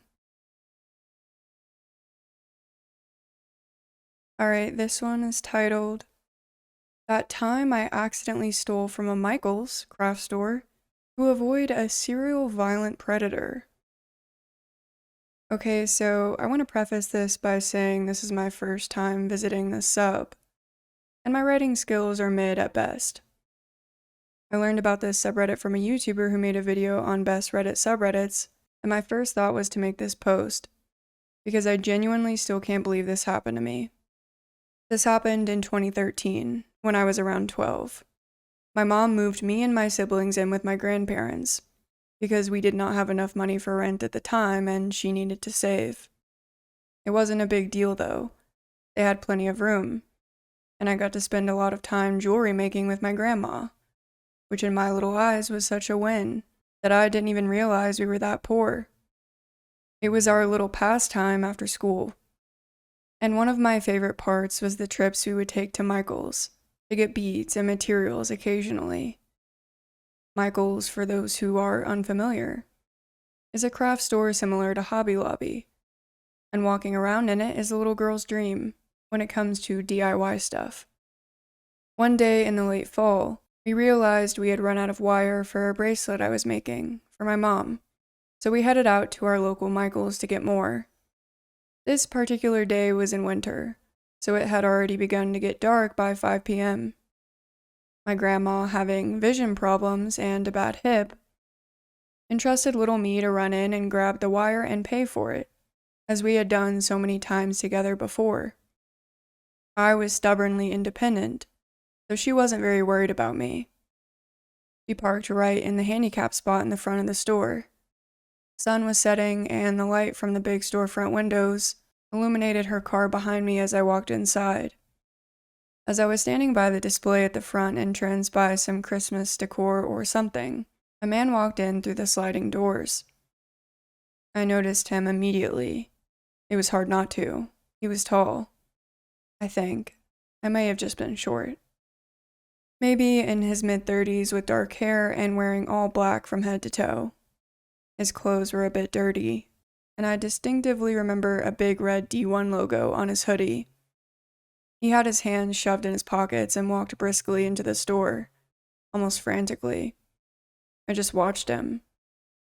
He made eye contact with me for a bit too long, and then continued deeper into the store. I was immediately weirded out, but thought nothing else of it and went off to find the wire. I found my spool of wire, but getting distracted in the toy section was where I fucked up. That's when I noticed him start to follow me around, aisle to aisle. I would be browsing and he would just appear at the other end, fake looking at stuff. He was muttering to himself constantly. You know when someone says something out loud expecting a response, but they aren't really directly looking at you, like that. As a kid, you don't realize what's happening immediately, so I just awkwardly walked away from him each time, pretending to not notice him. In my little brain, I reasoned that he wasn't following me, and walked all the way across the store to the wedding aisle to look at some stuff I had seen when I first walked in. I figured there'd be no way he'd follow me there, but sure enough, while looking at the invitation cards, I get a spine-chilling feeling. I turn around and there he is, right behind me, back to me, doing something. Messing with something in his pants. Doing something really vile to himself. I had never seen anything like that, and the sunken eyes he looked at me with still haunt me to this day. It took me a minute to process what I had just seen, but once I did, I immediately booked it out of the store as fast as I could. Jumping into my grandma's car, she seemed startled by my sudden appearance and asked what I got. I tried to explain what had just happened when I saw him appear in the sliding door in front of us, and the dread I felt in that moment was indescribable. He approached our car, obviously recognizing I was with my grandma, and knocked on her window. I hadn't been able to explain myself in time before she cracked the window and asked him if everything was okay. The man gestured to me with that same crazy stare and said something along the lines of, "She's a thief. She stole from there." I was mortified he was trying to make her suspect of me, on top of everything else he had just put me through.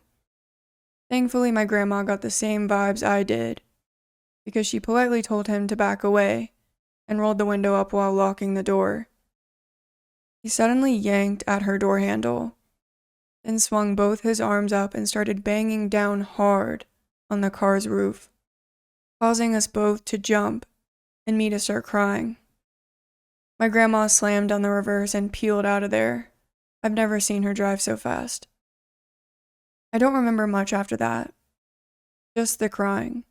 and holding a $17 spool of wire in my hands that I hadn't paid for.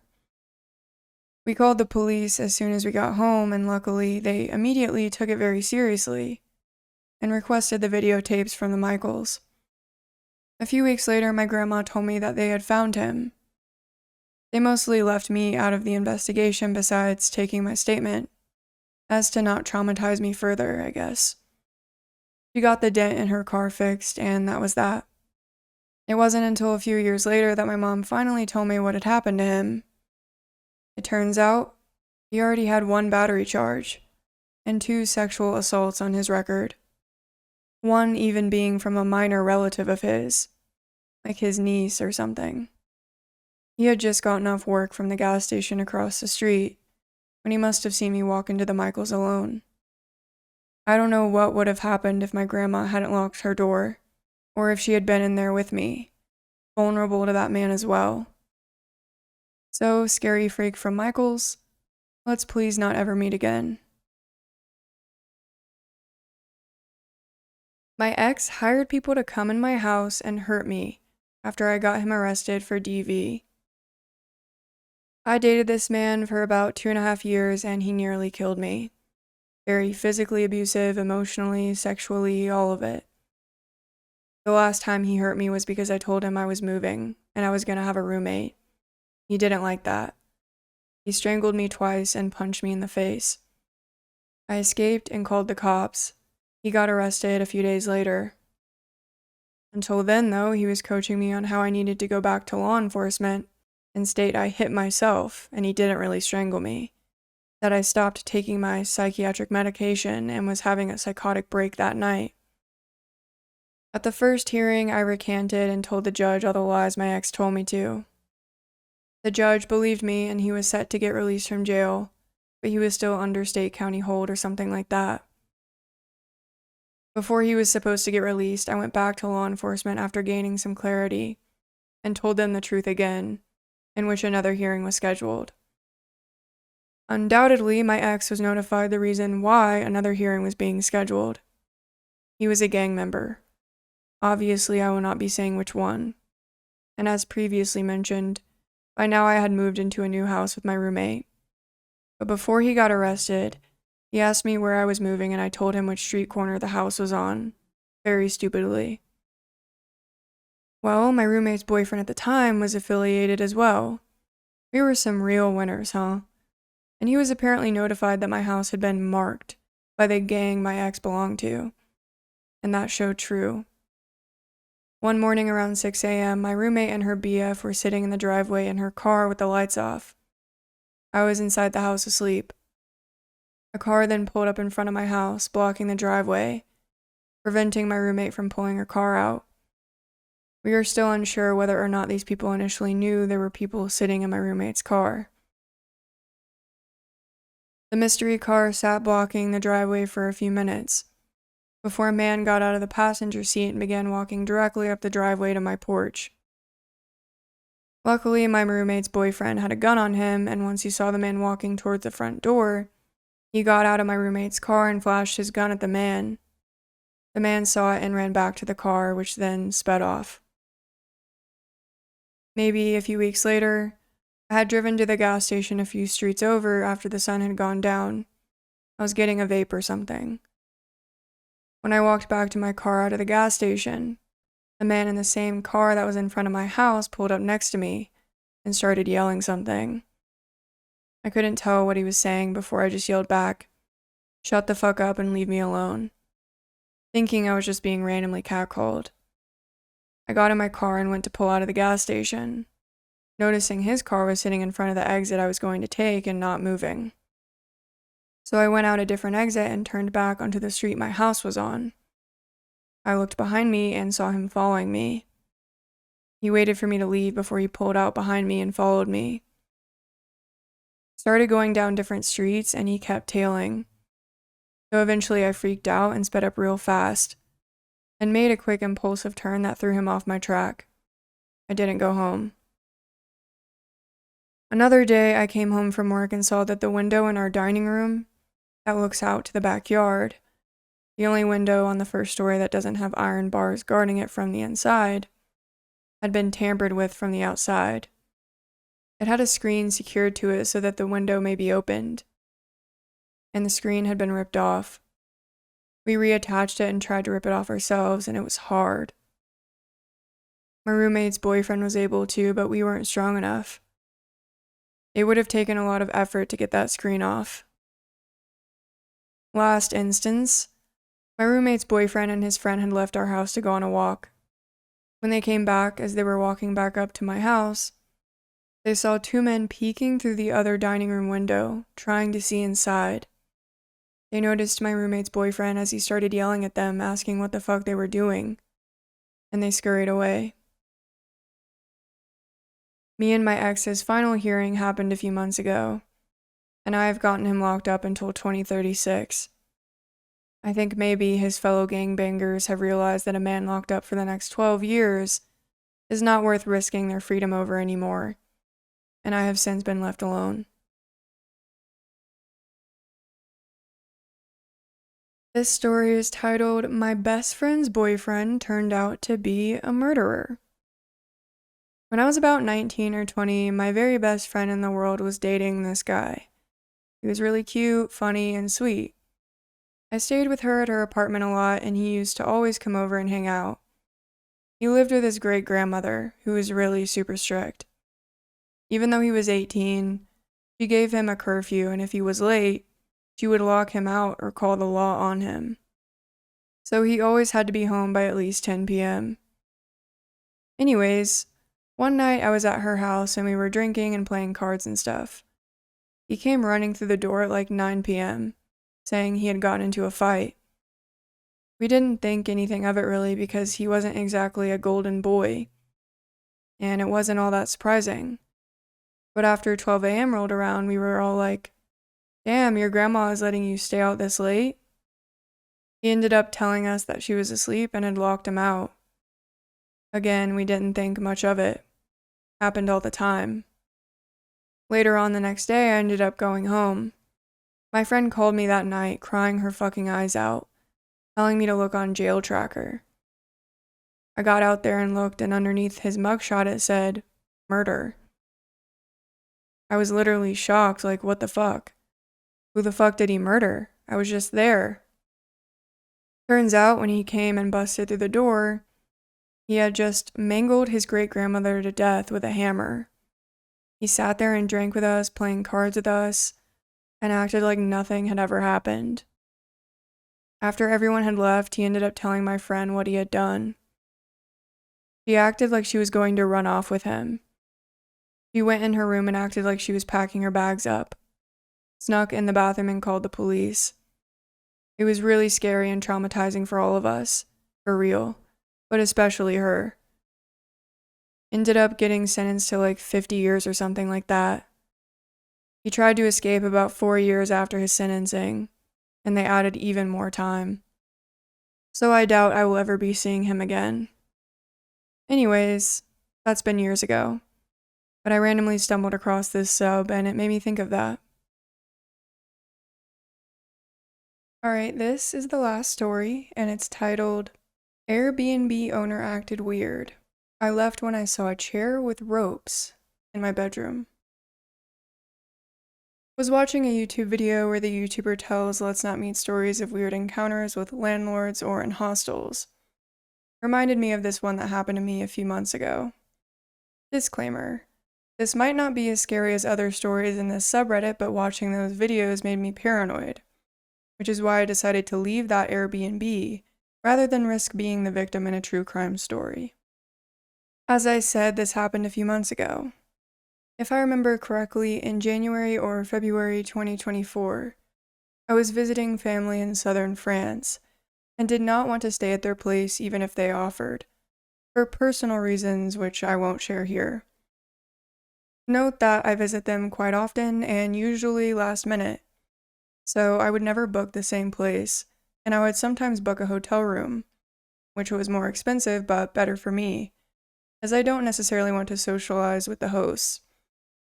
Even when I would book Airbnbs, I would always search flats or studio flats, and not a room in a flat/house, where other people live. as I want to be on my own, so this is an important criteria for me. So I booked this Airbnb within walking distance to where my family members stay, and it looks very nice on paper. I think it was marketed as a house or ground floor flat with access to a yard and a garden. It was probably one of the cheaper options. I don't remember for sure, but I wasn't going there for leisure or planning to have a very nice place for myself to have enjoyable holidays, if that makes sense. So I really wanted something for convenience and wouldn't pay extra for any kind of luxury. There were not a lot of reviews, but the few ones were pretty positive. So I go to that place with my suitcase, waiting in front of the house.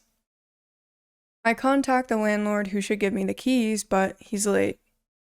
I spent at least 1 hour waiting outside, and I'm trying to be patient, realizing at least the neighborhood is pretty nice and seems safe, even if I need to walk through areas that are slightly dodgy to get there from where my relatives stay.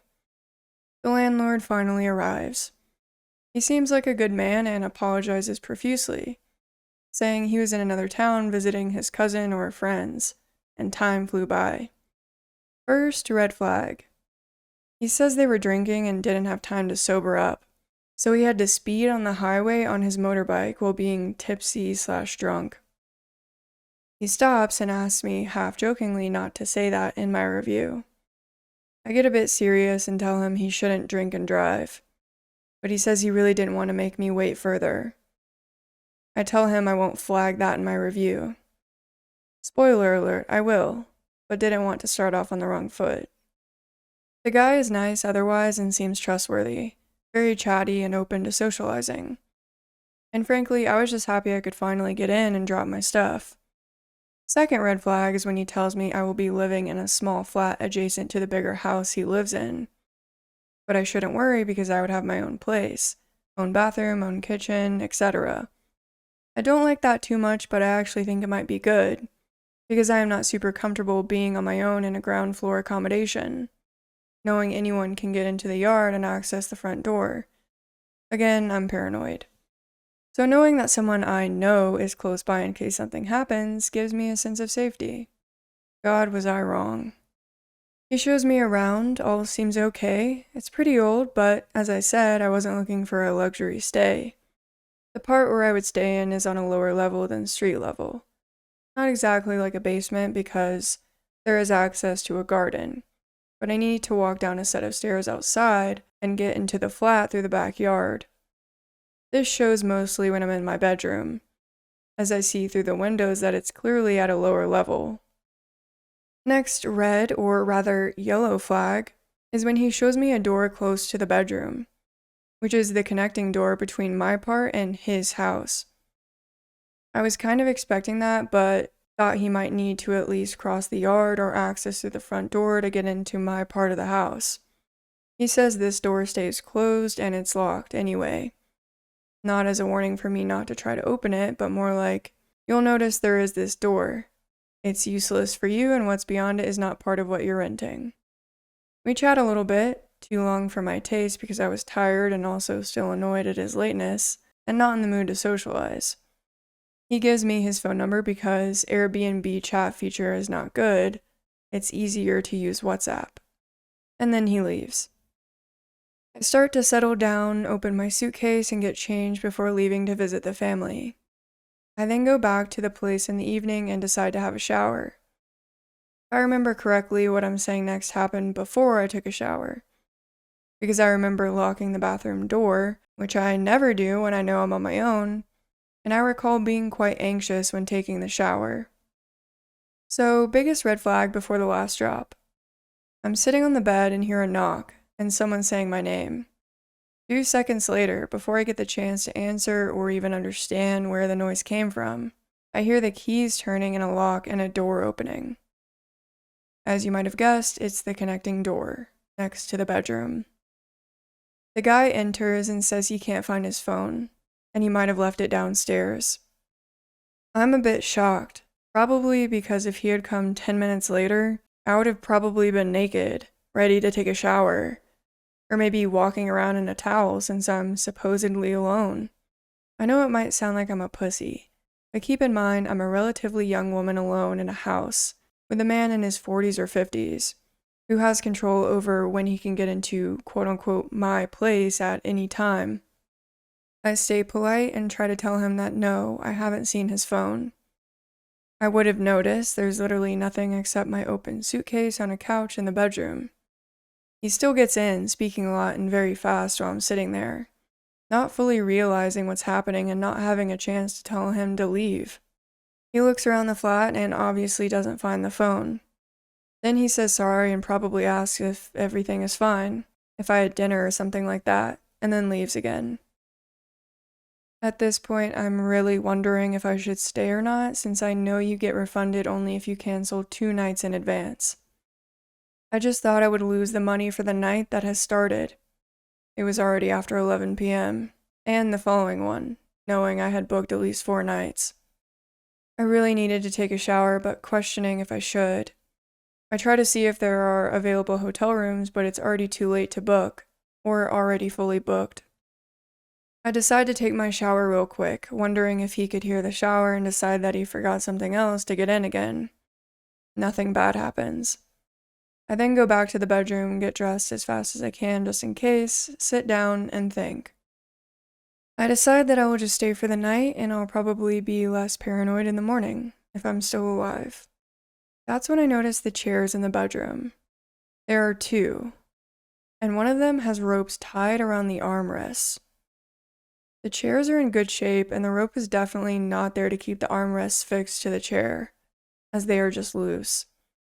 To this day, I have no idea why they were there. I still think I should sleep there just for the night and try to use a chair to block the door handle in the bedroom, like in the movies. But guys, this only works in the movies. I try with both chairs trying to pile them up, even trying to use the ropes one way or another. The handle can still go down enough to open the door easily. I think that, at least if I leave them in front of the door, I'll hear if someone tries to open it. But the door opens the other way, and in any case, I didn't know what I'd do even if the noise woke me up. Again, I'm paranoid and anxious, but living alone, abroad, my motto is to never ever take risks for my own safety, as I'm usually the only one who can save myself. So better to avoid any tricky situation. Doesn't mean I never go out, but I wouldn't get drunk around people I don't trust. And I would take a cab if I feel unsafe going home on my own after midnight. I now live in a city that's rather safe, but had too many bad encounters. Unfortunately, nothing unusual for most women. So from an external point of view, this is a story about someone booking an Airbnb with good reviews, with a nice and friendly landlord who is just overly open, because he likes to meet people. And the ropes are just a detail. But for my anxious and paranoid self, it's the premise for a horror story or thriller, where you shout at the stupid and trusting victim to get away ASAP before the guy comes back. So I decide to call my brother, who came to pick me up around midnight for me to spend the rest of my stay at his place. The kid who shot his neighbor. Growing up in the bottom was sometimes difficult. When the flood came every year, it severely limited my roaming area, unless the flood was actually in our yard, which was a rare occurrence. Most of the kids from the bottom would normally wind up playing football or baseball in our yard. Altogether, there were probably 8 or 10 kids that would get together, the kids from the bottom and some other neighbors. We would choose teams and play whatever game was popular at the moment. When we moved away in November of 1984, it was a sad time for me, because I was leaving behind the only friends I'd ever known, some of whom I'd known since kindergarten. I was 15 when we moved away from Kinnifick and the bottom. We moved for several reasons. My father got a better job offer in another state. My mother had attended a college for cake decorating and wanted to start her own business in a bigger town, and our trailer house was starting to show its age. I think the most important reason my parents decided to move was the population of Kinnifick in the bottom had grown. The bottom being what it was, it attracted a less than perfect quality of a resident. In the last few years that we lived there, the police were coming out more and more often. The bottom seemed to become a refuge for those who weren't on the best of terms with the law enforcement community. There were more and more cars and trucks driving faster than was safe at all hours of the night. It was a rare weekend that we didn't see blue and red lights go whizzing by our house or hear a screaming siren. One night a helicopter landed in the field across from our house and was met by an ambulance a few minutes later. We heard later that someone had broken into a house on the bottom and had been shot. It wasn't that tight-knit little community anymore. There were more and more strange cars and faces.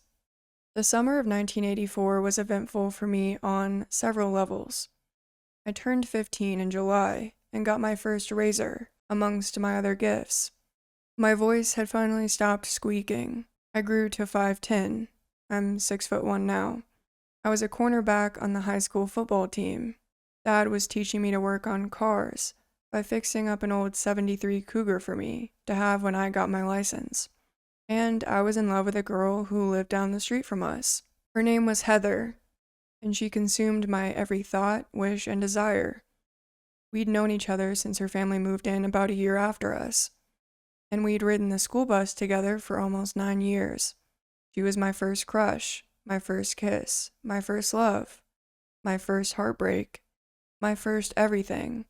Heather was a year younger than me, and we went from hating each other in elementary school to tolerating each other in junior high. When I started high school, she was still in junior high, so we went to different schools. I can remember the first day I noticed her as something other than the skinny little black-haired girl from down the street. It was when school started after the Christmas vacation, and she got on the bus and was wearing new glasses. Weird, I know, but those glasses seemed to magnify the prettiest green eyes I'd ever seen. She caught me staring at her as she walked by to sit with her friends, and smiled at me. Braces, wow. By the time she started high school the next year, we were a serious item. Her mother and my mother were good friends, and her mother would always say something that would embarrass the crap out of me. Quote, "You two will have the cutest kids," or quote, "Oh, I think I hear wedding bells." Of course she was teasing, but still. Every time we left her house to go for a walk or to do homework or whatever, her dad would give me his sternest look and would say, "Be nice." I knew exactly what he meant, and I was always nice, for the most part. Heather had diabetes, and it always amazed me that she had to get shots every day. Every single solitary day. I was in awe of her bravery and how she just shrugged it off as part of life. She broke her ankle one summer jumping from a horse that got spooked. So every afternoon I would ride the bus past my house to hers, and carry her books in for her, and then I'd walk home. Her mom would always invite me to stay for dinner, but I never did. About a week after she broke her ankle, we came home from school one day, and there was a new trailer house in the lot next to hers. Her mom told us that she had already met the family, and they had a boy my age, and another son who was 8 or 9. I met them a few days later, when they started riding the school bus. Robert was actually a year younger than Heather. He was tall, gangly, clumsy type of kid who wore thick glasses, and was deep into Dungeons and Dragons. He was quiet and kept to himself. We invited him to play football and do other stuff with us, but he was never interested. He read a lot and stayed indoors.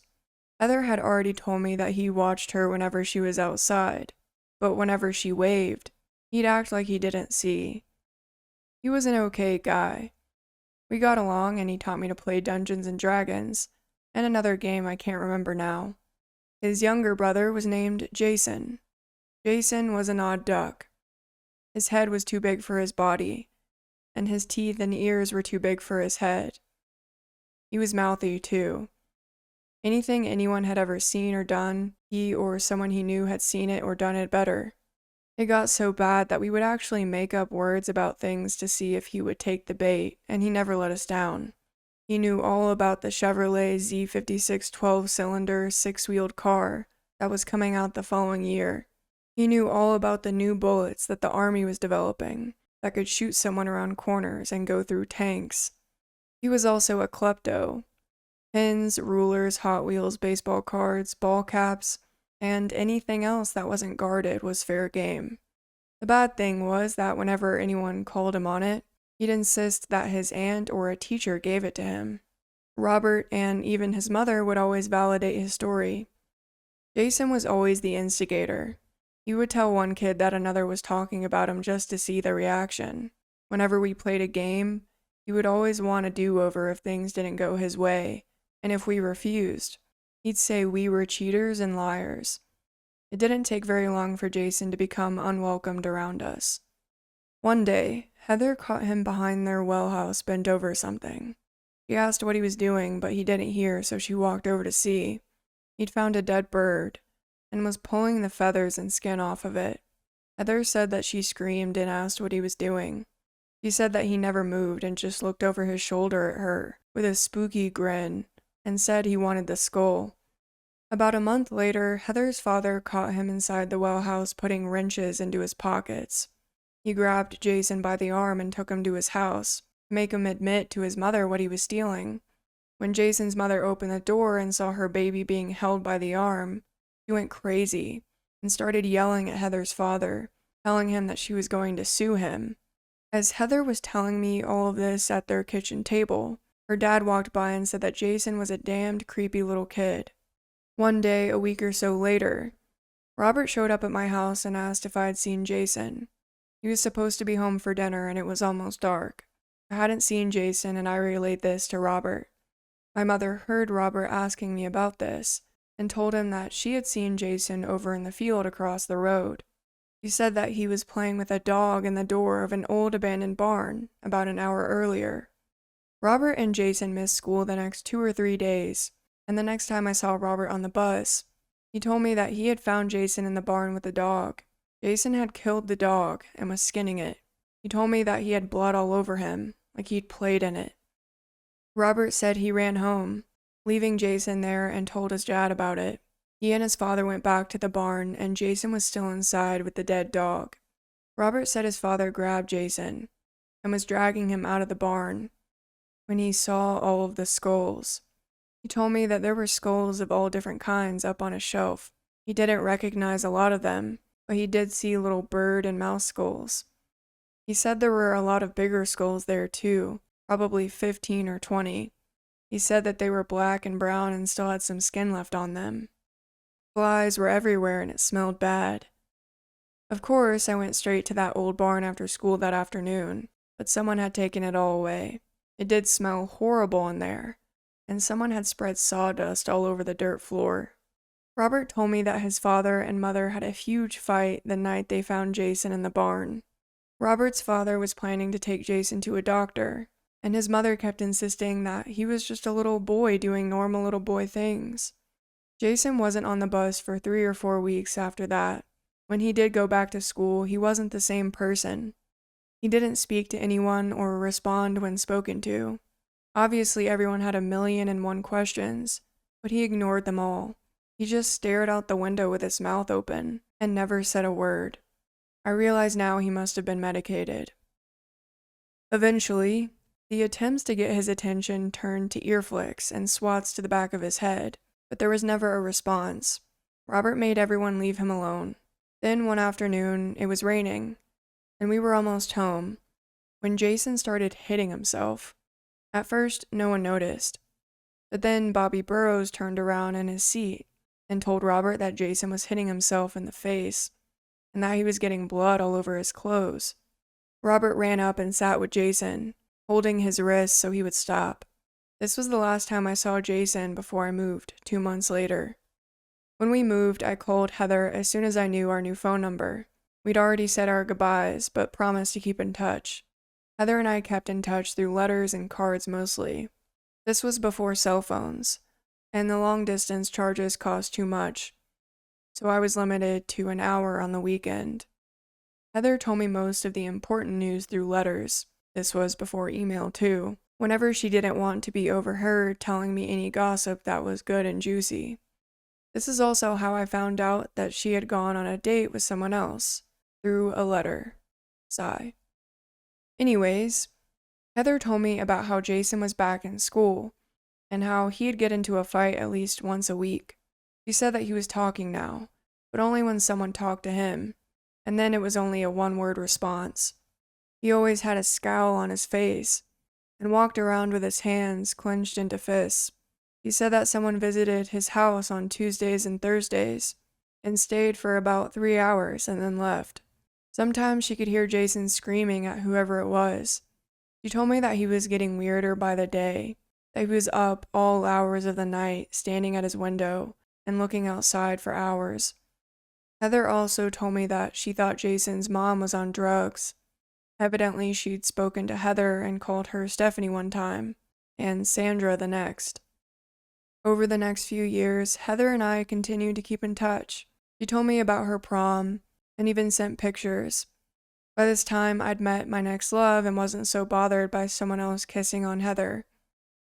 Actually, I was jealous, but I never said so. I graduated high school in 1986, and sent Heather an invitation. She graduated in 1987, and sent me one of hers in return. I still have it somewhere. She also sent me a wedding announcement the following year.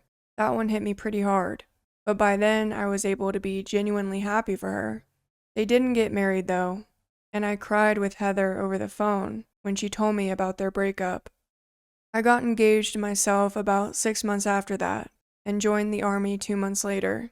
We still sent letters and cards several times a year. Occasionally there would be a tidbit about Jason. He stole a bunch of stuff from the cars that were parked by our old house when the flood came one summer. Someone saw him going from car to car and called the police. He broke all of the windows out of another neighbor's house while they were gone for the weekend. He got caught shooting a pellet gun at someone's horses once. He was also accused of molesting a little girl from the bottom, but nothing ever came of it. In December of 1990, my unit went to Saudi Arabia for Desert Storm and Desert Shield. I sent Heather my APO address and told her how my fiancé had dumped me the previous month. She sent me back a box of homemade chocolate chip cookies with a note that said not to worry that they weren't sugar-free. She made me promise to be careful and told me that she was afraid for me and to promise to write as often as I could, which I did. I got a letter from her in the last part of May of 1991 that she had sent about 3 weeks earlier. We were still overseas and had no clue when we'd get to go home again. When I opened the letter, there was also a newspaper clipping. The clipping was from a local newspaper and was a story about a 15-year-old youth who shot another neighbor in an attempted robbery and was being charged with murder. The name of the youth was withheld because of his age, but it listed the name of the woman, Valerie. At first I thought Heather sent the clipping because we both knew Valerie. She lived 2 houses down from me, between the house where I lived and Heather's. She was a nice, bubbly, happy woman. She had a huge Great Dane named Rontu, and she painted. She was one of those people who was never in a bad mood and never had a bad word to say about anyone. She was one of the few genuinely nice people I've ever known. She was one of those people who made the world better just by being in it. My heart stopped for a minute when I realized it was her who had been shot. I'd harbored a secret crush on Valerie when I lived there. After I read the clipping, I read Heather's letter. After she'd told me that she hoped I was okay and would be coming home soon, she relayed what happened. Evidently, Jason had met some of the rougher elements who lived in the bottom and started using drugs. He'd been in some more trouble here and there, and it got worse after his mother left earlier that year. Robert got married and moved to another town. He visited one night and he and Jason got into a huge fight. Heather was able to hear everything because it was a cool night and she'd opened the windows for some fresh air. Her parents were gone somewhere, and the air conditioner, a window unit, was too loud.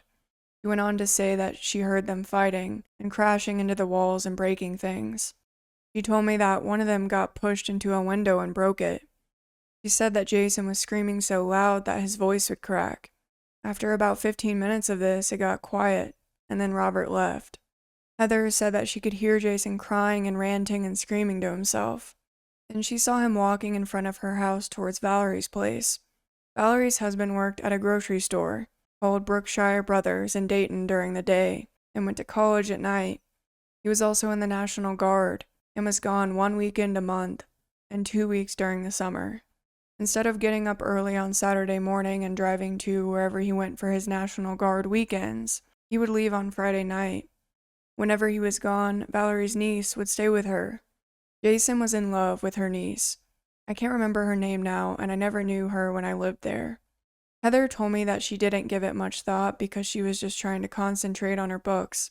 But then she heard shouting and saw Jason storming back to his house. She just assumed that Valerie didn't want him at her house, especially if he was high on something.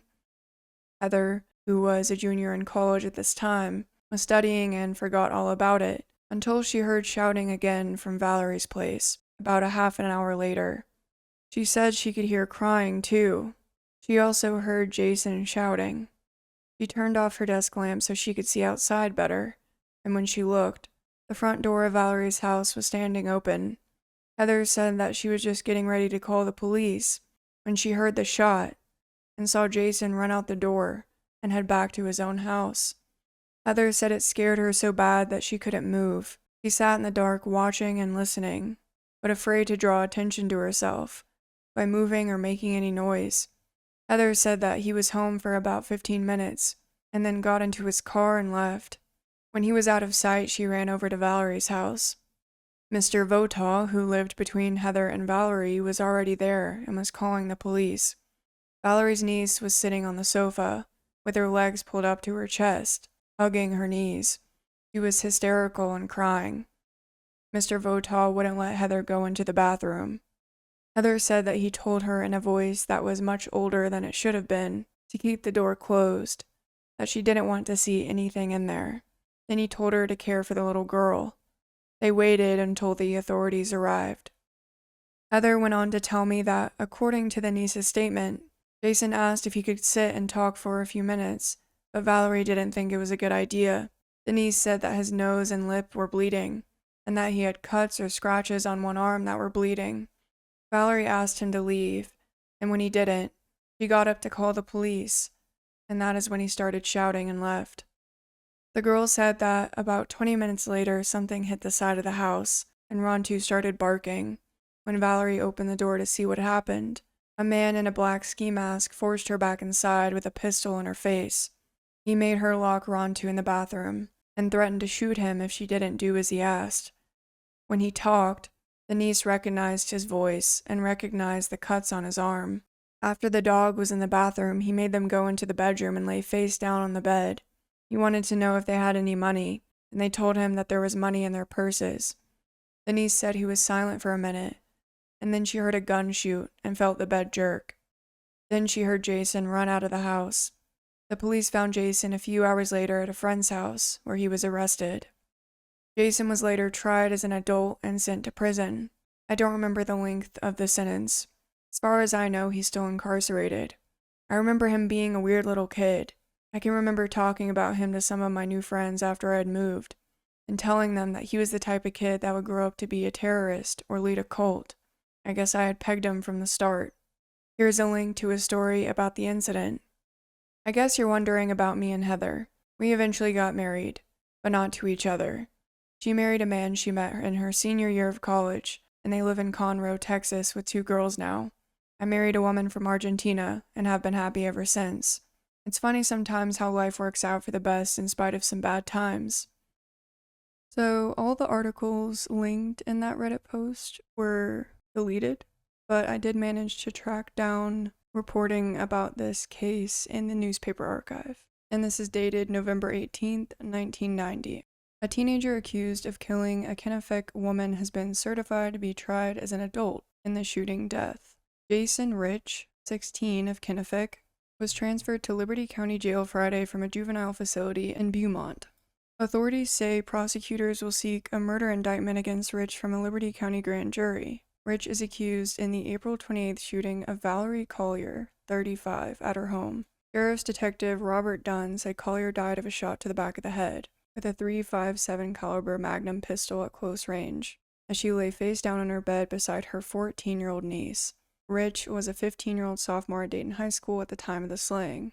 Liberty County Court at Law Judge L.J. Boots Kruger certified Rich as an adult because it involved a premeditated, willful, violent act against a person. Doctors who examined Rich after his arrest told authorities he had been taking the psychedelic drug LSD for several months before the slaying.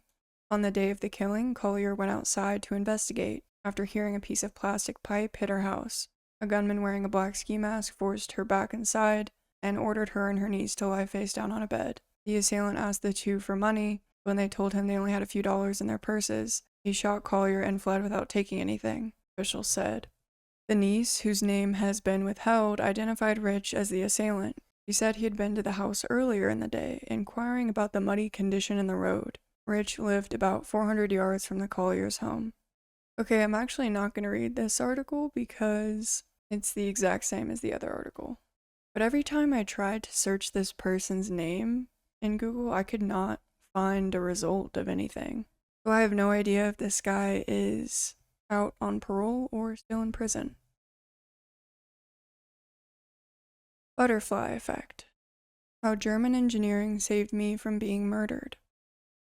This is going to take a while to explain everything, so stay with me. It all comes around.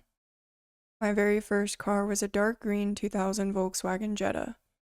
It was the most basics of basics when it came to cars. No options whatsoever except for an automatic transmission.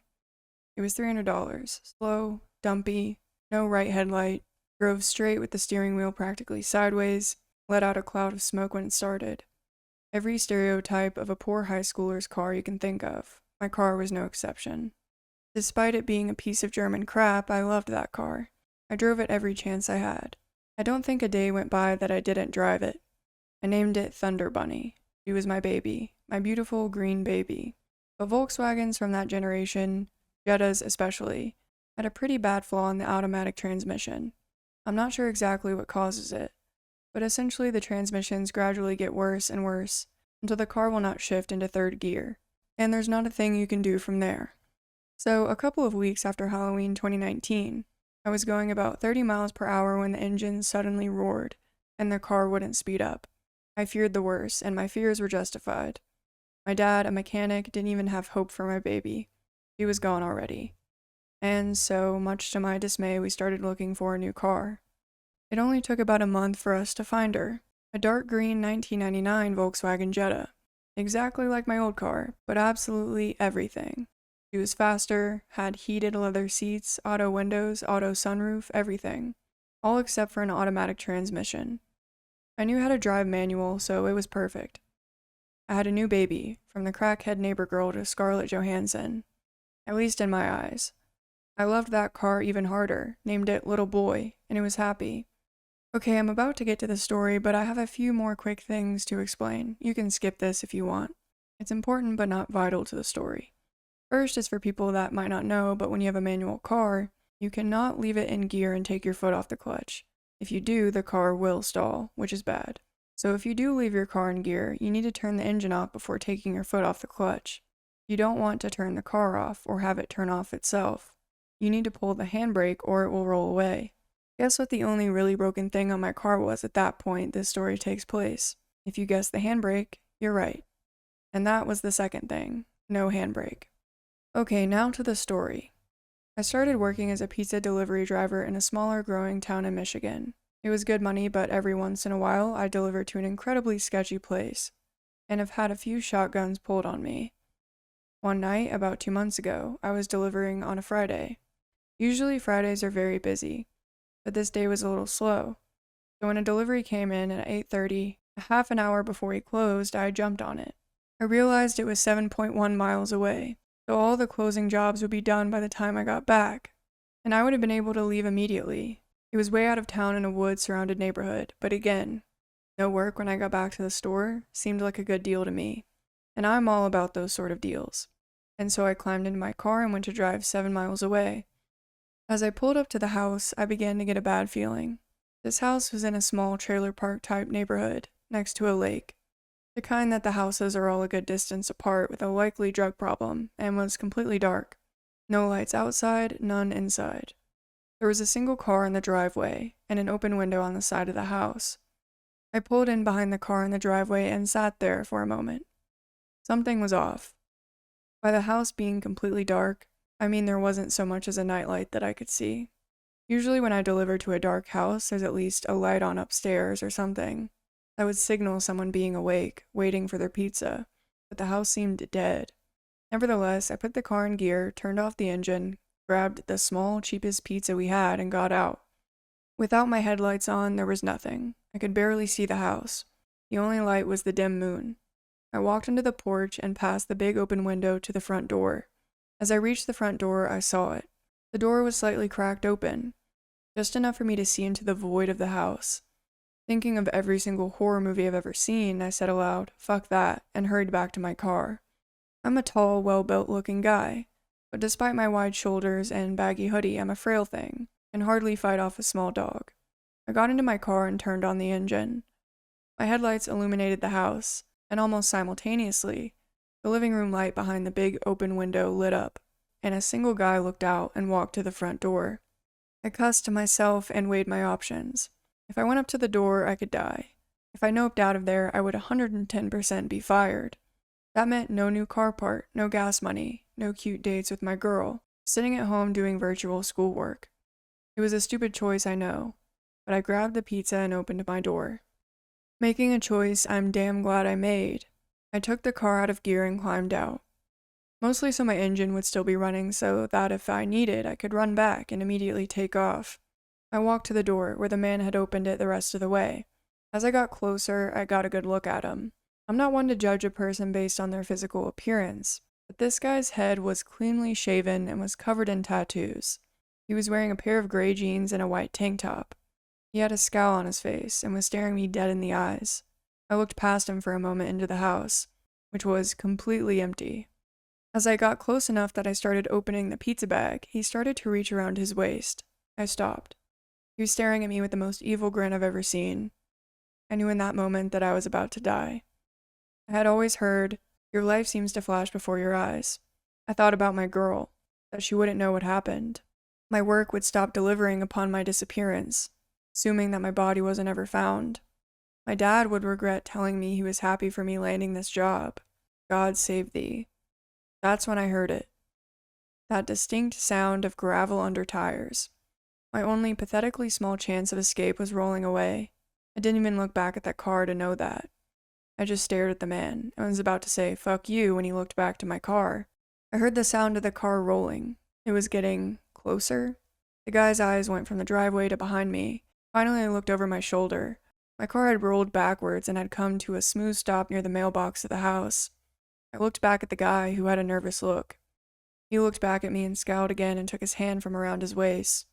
He reached into his front pocket and took out $12 and handed it to me. I gave him the pizza and watched him slam the door shut.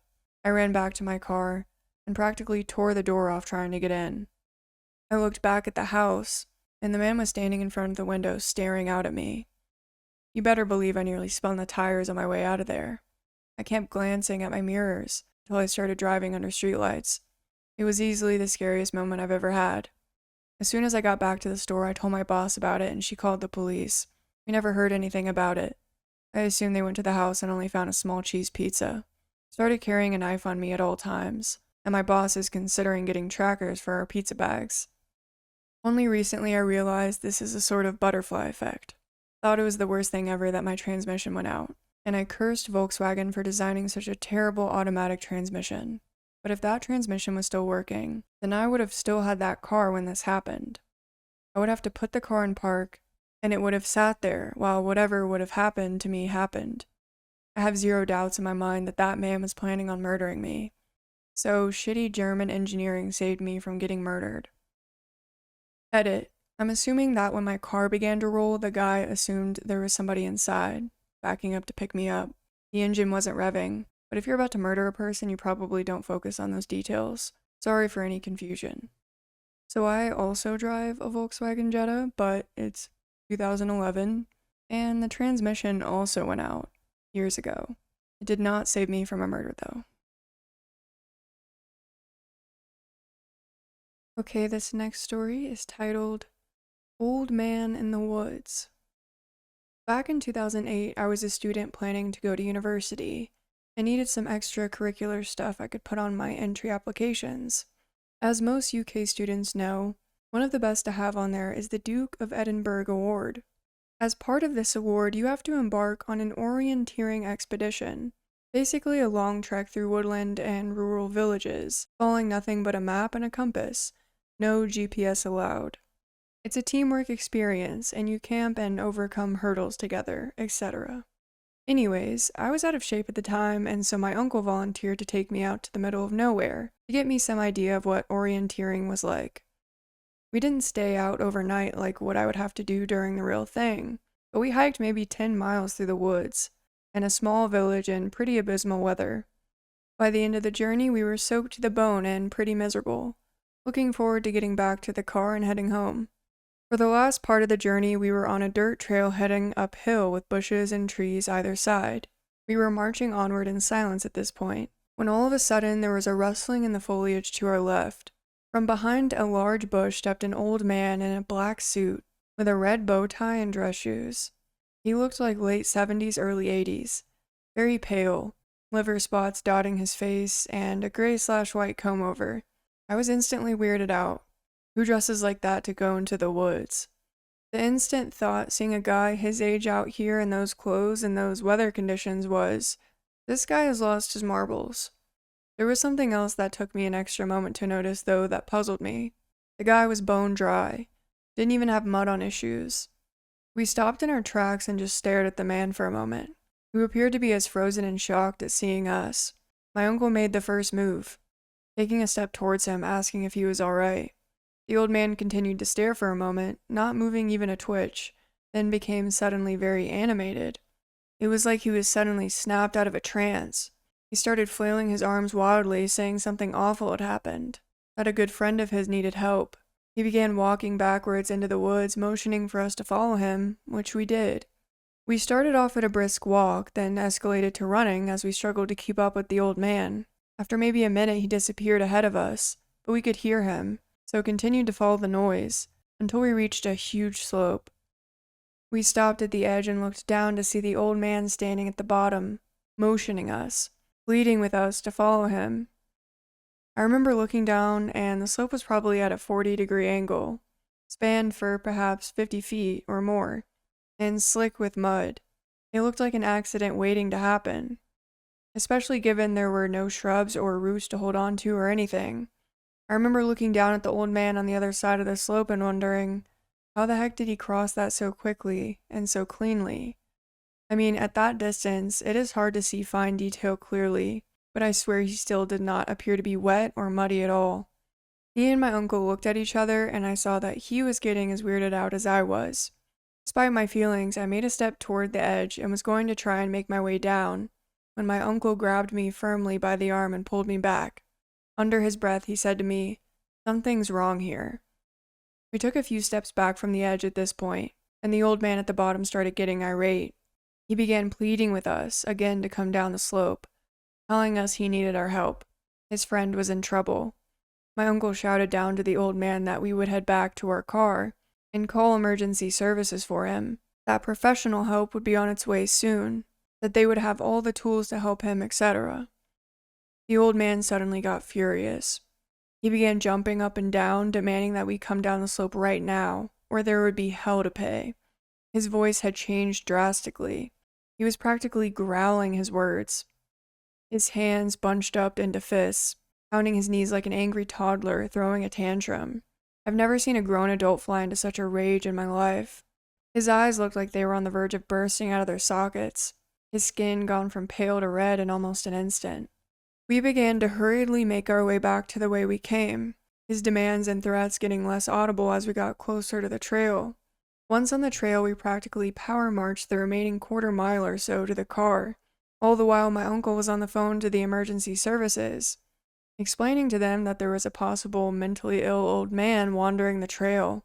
We were ordered to get to our car and await the police, so we could show them where we had encountered him.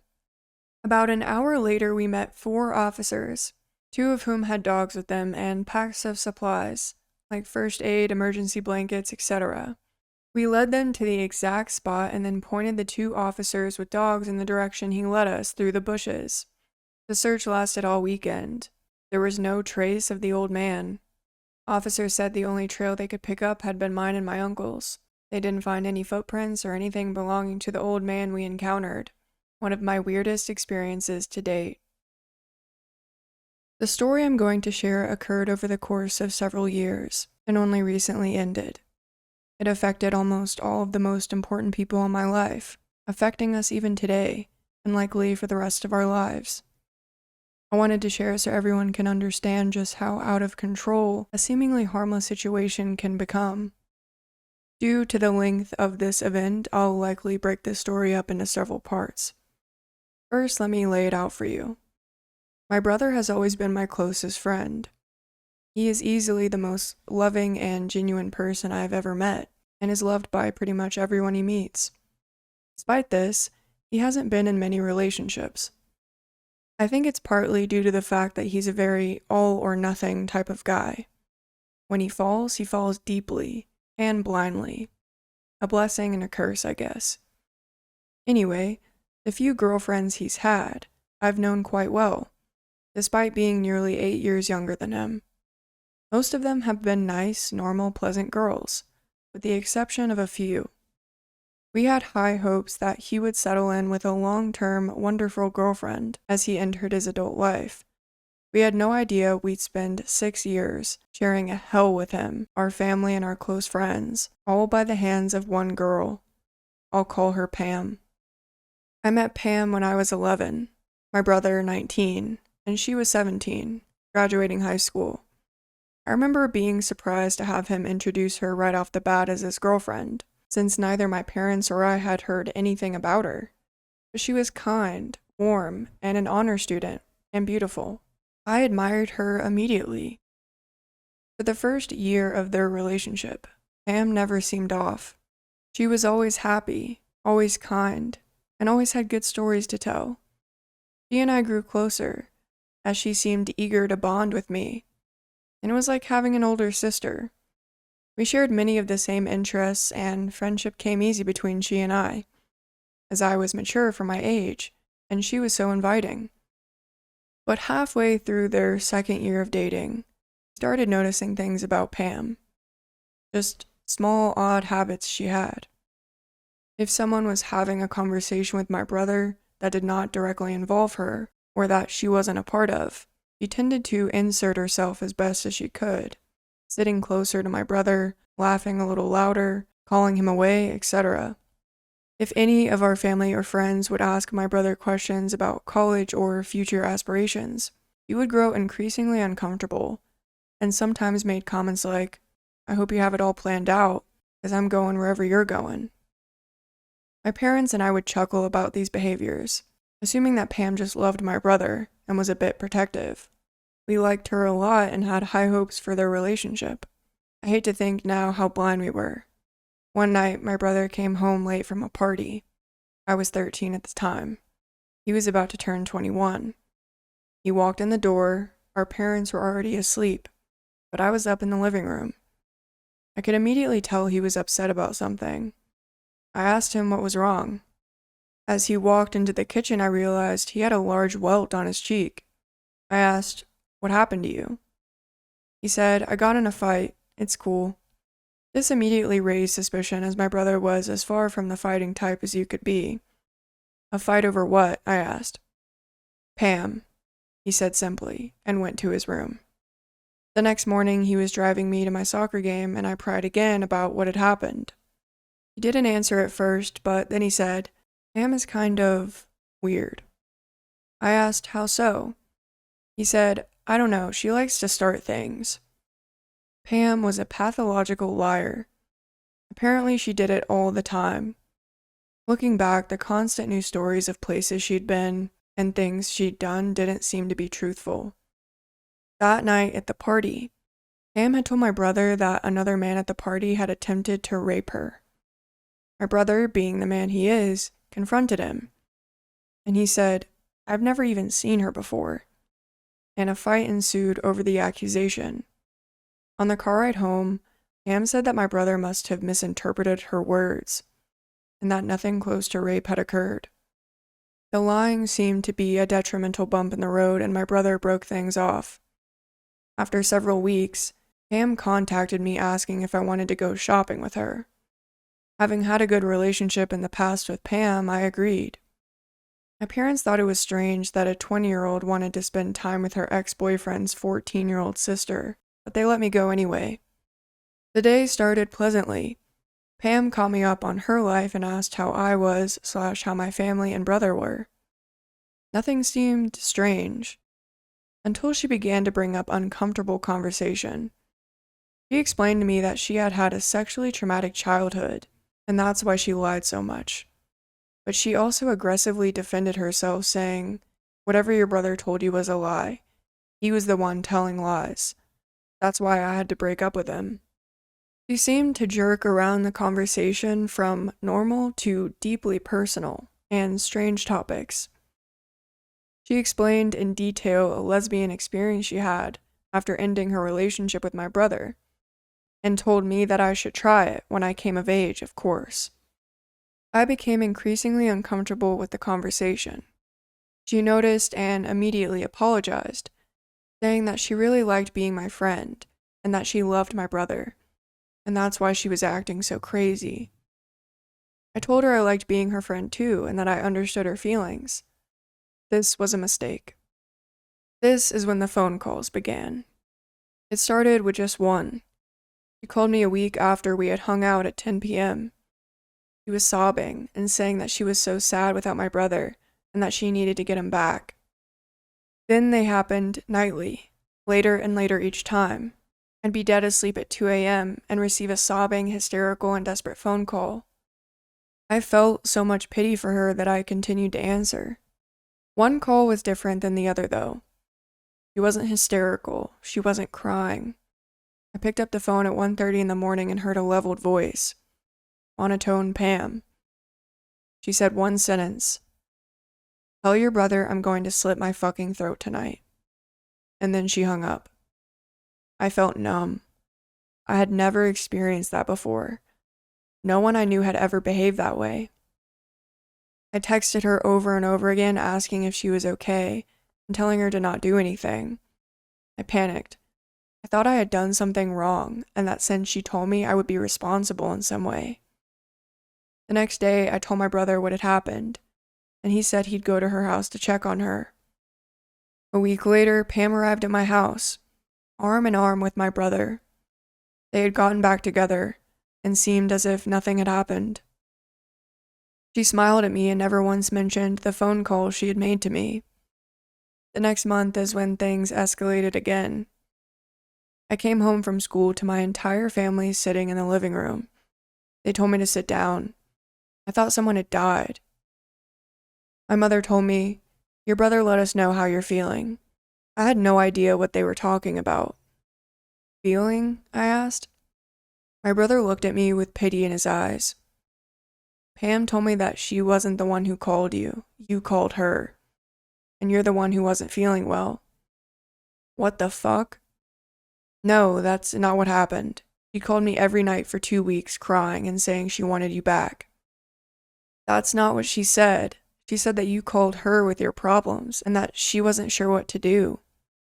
I was immediately angry that her lies were continuing and that my own family believed them enough to stage an intervention.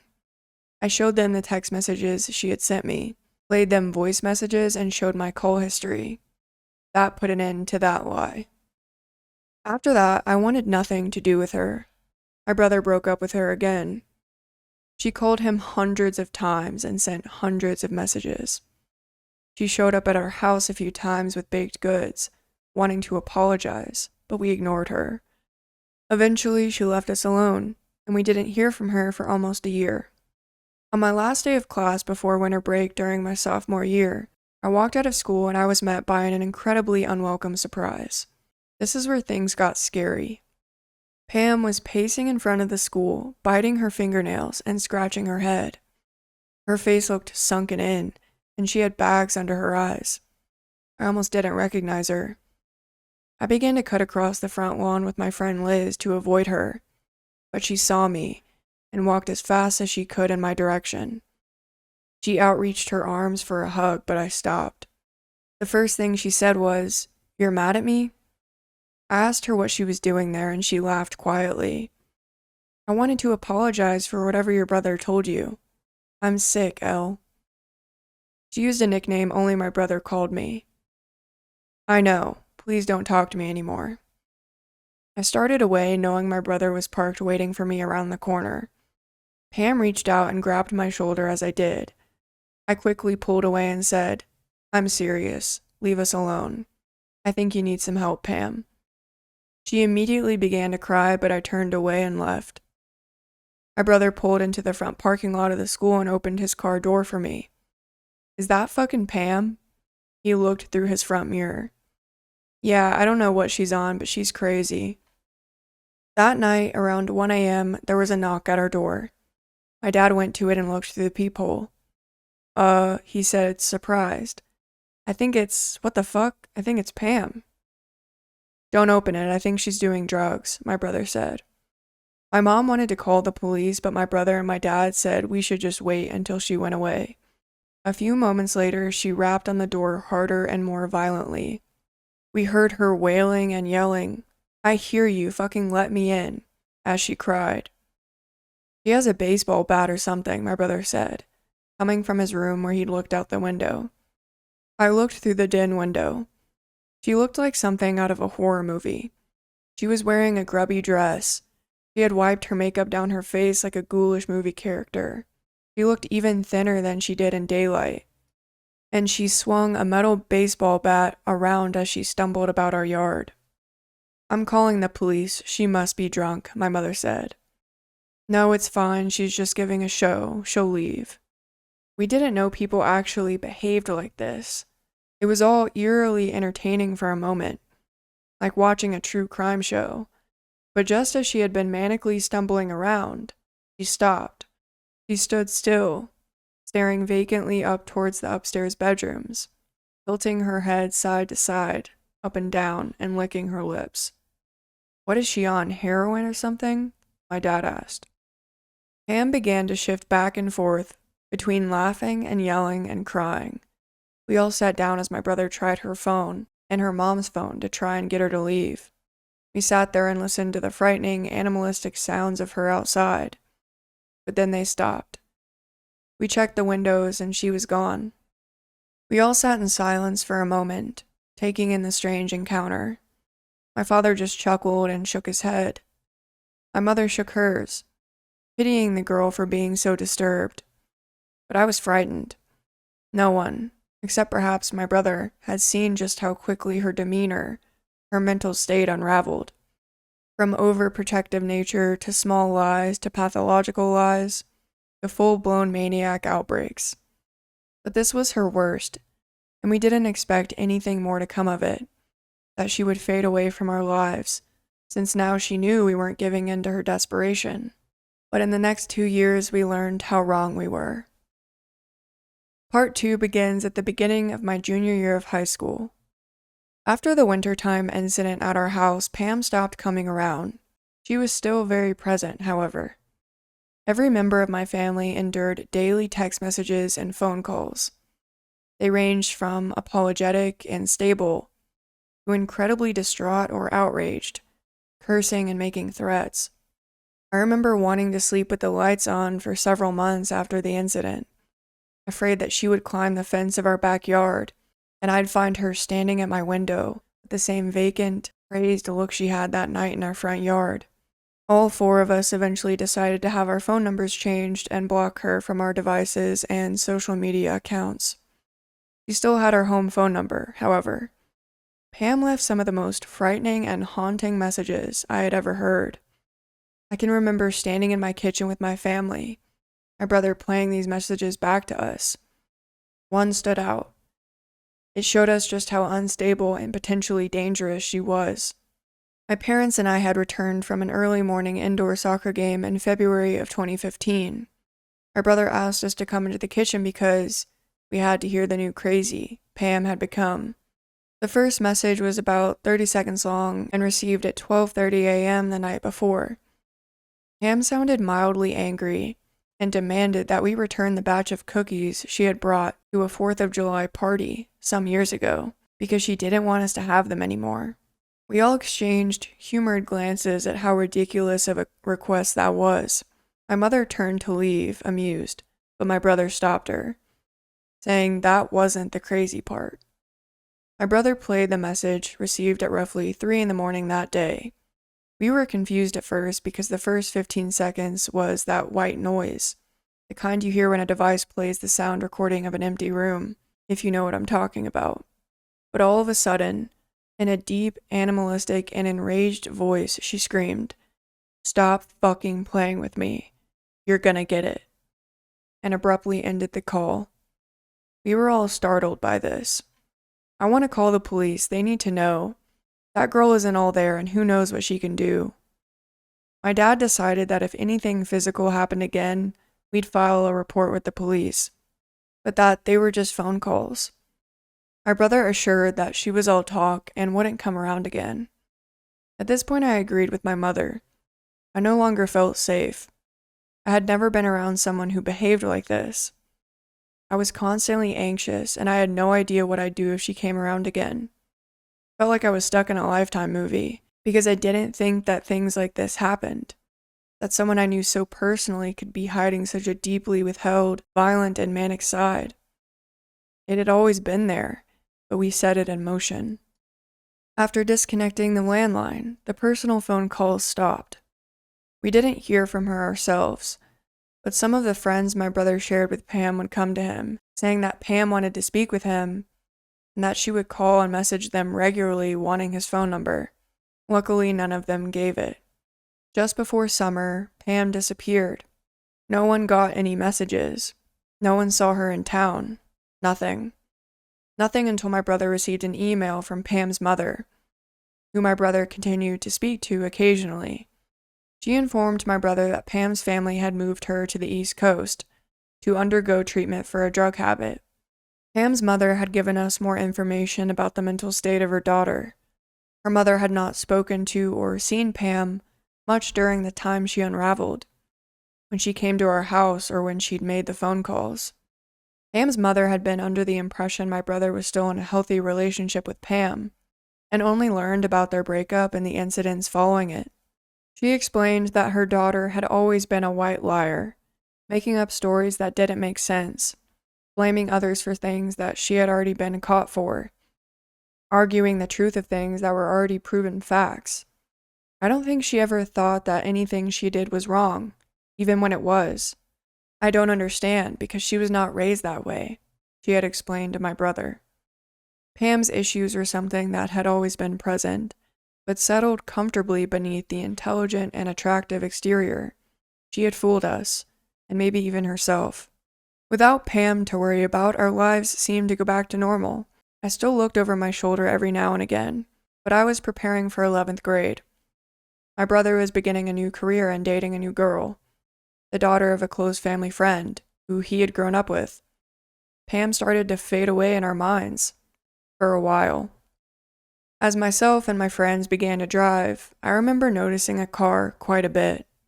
You know that car you see repeatedly around the area you live in? You notice it more than the others, because you notice it once, and now you can't stop noticing it since you know it exists. You know it belongs to someone, but you've never seen the driver, just the car. It was like that.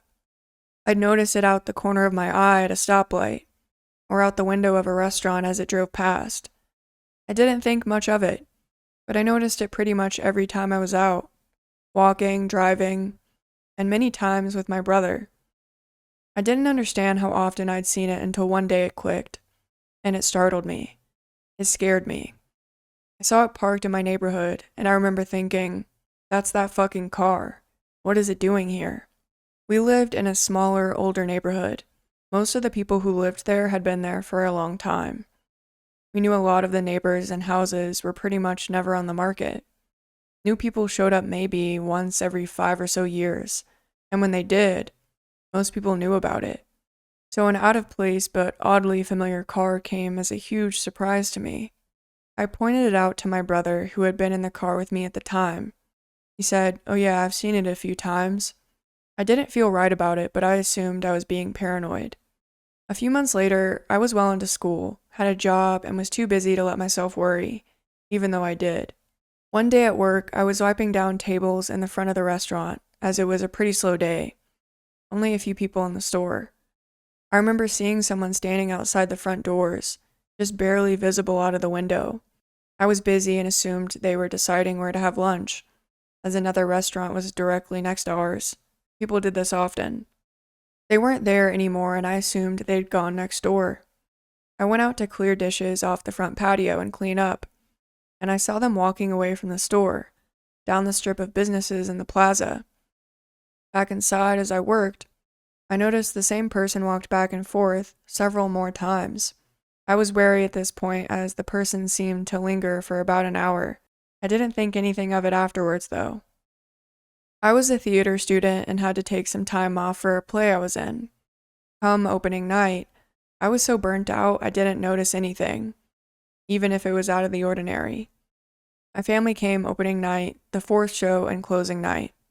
Leaving with my family from the fourth show is when I snapped back into my anxiety-ridden reality. That car was in the parking lot. It was parked a few rows away from my parents' car. I had never seen it at my school before, and I knew it didn't belong to any of my castmates. "What does Pam drive?" I asked my brother. "Pam? I don't know why. That stupid car. It freaks me out. It's like everywhere we are." A few days later, I had an answer. At closing night of my show, I went out into the lobby of the theater to greet everyone when we finished. I hugged my parents and my brother, but I noticed that they all looked distraught. My brother was visibly upset, and my parents were trying to make conversation, the way they do to avoid something. "What happened?" I asked. Pam. She was here." I sort of felt the color run out of my face. I didn't know how much what Pam had done had frightened me until then. "Did she leave?" "I don't know," my brother said. "Don't worry about it." I went and got my things and remembered how strangely violated I felt. That Pam had watched me for the past 2 hours without me knowing she was in the same state, let alone the same building. I decided to go home straight away. We left the building, and there she was. She was looking at her phone, standing at the mouth of one of the hallways in front of the theater. I stopped for a moment, but the four of us decided to walk as hurried as we could towards the parking lot, hoping to ignore her and breeze past her. She looked different. Still skinny, but she wore makeup again. From a distance, she looked almost like the old Pam. But as we got closer, she looked up from her phone and still had that vacant, animal quality to her face. A bit of anger flashed over her face as she noticed us. She looked like she was going to say something, but we all pretended to not notice her and continued on. She followed closely behind us. "Hey, wait a minute." At the front of the school, my brother stopped as we kept walking. I heard him say, "You need to stop." We got to our car and watched them talk from a distance. I wanted to get in our car and leave. My mom and I got in while my dad stood outside. Pam was yelling at my brother at this point. He made his way towards his car. Pam smiled artificially and waved towards my brother, shouting a goodbye to him as he went before storming off to her car. My brother stopped to talk to my dad a moment, got in his car and left after Pam peeled out of the lot, in the same car I had been seeing for the past month and a half. "Well, just as crazy as ever," my dad said as he started the car. "We may need to call the police." We lived a short distance from the school, but I was shaken up and wanted my dad to drive as fast as possible. Every headlight we saw chilled me. I stared at my phone, trying not to look out the window. I nearly dropped it. We reached a street convergence in our neighborhood. At the stop sign to the right of us was her car. "Dad, that's her." He drove straight and she turned the same direction. "Dad, she's following us." I had never felt quite so panicked. "Call the police, please," my dad said to my mother, his voice as level as ever. I stared out the back window, ducking low in my seat. My dad turned down another street and she followed again. "I'm gonna go in a circle to see if she follows us, okay?" my dad said. I was crying at this point as I came to a realization. For 4 more turns, my mom spoke to a 911 operator, unable to accurately name the streets, as they were not lit and it was pitch black outside. I laid across the back seat listening to my parents yell at each other, frustrated and I'm sure frightened, and my dad curse as she continued to follow more closely. The car was flooded with light as she turned on her brights, the grille of her car almost touching our bumper. My dad turned the mirror away to keep the light out of his eyes and sped the car up. Eventually the light was gone and I could no longer hear the drone of her engine behind us. She was gone. We got home 10 minutes later and turned every light in our house on. My dad checked every closet in our back and side yards, carrying his gun with him. He's been fucking watching me, and my brother. I was almost hysterical in my realization. For the past month, Pam had been stalking both my brother and I. Seeing that car had not been a coincidence. She knew what we were both doing. She came to my school function. On both nights my family was there, maybe all 3 nights. She knew where I was. She had followed me all over town. She had been all around our neighborhood, and had been lurking around my workplace. All of a sudden, the threats became real. Pam was no longer afraid of crossing boundaries, if she ever had been. We were now in the middle of a full-blown nightmare. My family was no longer safe. She had gone away to cure one disease, but returned having fed and grown another. She was our personal terrorist, with the power to single-handedly pull our everyday lives apart, and she had already begun to do just that. What may seem like the plot of a bad horror movie, the psychotic ex-girlfriend wreaking havoc, became our reality times 10. I cannot express to you how terrible it is to be kept awake by something you cannot see, but you know exists, and is waiting for you when you get out of bed. I never expected a human being could terrify me more than any horrible monster or boogeyman. Those things don't exist. I'm sharing this ordeal to help others understand warning signs, and pressure those who see them to take action to protect themselves. Despite the terror of that night, this was only halfway year 5 of 6, and things would continue to approach a boiling point. Pam Part 3. My family, though strong, is still recovering. After we told my brother about what Pam had done the night after my show, he finally began to confide in me the details of his relationship with Pam. She had come to his high school as a sophomore during his senior year. She immediately caught the attention of my brother and his friends, as she was beautiful and expected to be reserved as a new student. However, my brother recalled his female friends saying she was aggressive and trying to make friends, and liked to talk about how her family had moved here from an affluent community in Texas, so elite that it didn't have a name. Many of his friends also had gotten strange vibes from her, and pinned her as a weird snobby girl right away. My brother met her again a few years later when she came in to where he was working at, and said how she had seemed to mature vastly. He took her on a date and almost immediately she wanted to officiate their relationship. He thought it was a bit forward, but didn't hesitate because she impressed him with her elegant way of speaking, kind words, and pretty face. However, he noticed red flags only a few weeks into their relationship. Pam was very insecure, constantly asking my brother if he still had feelings for her, if he was angry with her, and if he thought she was attractive enough. Eventually, this insecurity took a different shape. Pam would send my brother unsolicited nude pictures of herself in the middle of the day, attached to a message asking if he still liked the way her body looked. If my brother went a period of time in their conversations without calling her beautiful or telling her how nice she looked, Pam would point this out. If he protested in any way, she'd become emotional and claim he didn't love her anymore. This behavior mellowed until the end of the 2nd year of their relationship. This is when the narcissism became apparent. Pam would often talk lowly of my brother's previous girlfriends and female friends, boasting about how much more attractive she was than them. Pam refused to attend several of the events my brother asked her to go to, like my birthday dinner or our aunt's funeral, because she, quote, wouldn't know anyone and would have no one to talk to. She also enjoyed referring to herself as a princess and wanting to constantly be doted upon. She often argued with my brother about him spending time with his friends without her because she didn't understand why he wanted to be around anyone but her. She was 100% convinced she would one day be a celebrity and marry my brother. At this point, I was in disbelief that my brother, a smart, kind, and good-looking man, was wasting any more of his time with a girl who behaved like that. However, anytime my brother hinted at wanting to end the relationship, Pam would fly off the handle, becoming belligerent and promising to kill herself. My brother was trapped by the fear of her harming herself. He'd often think that she was simply bluffing and wouldn't actually do anything. But one day he discovered several bottles of prescription pills in Pam's house.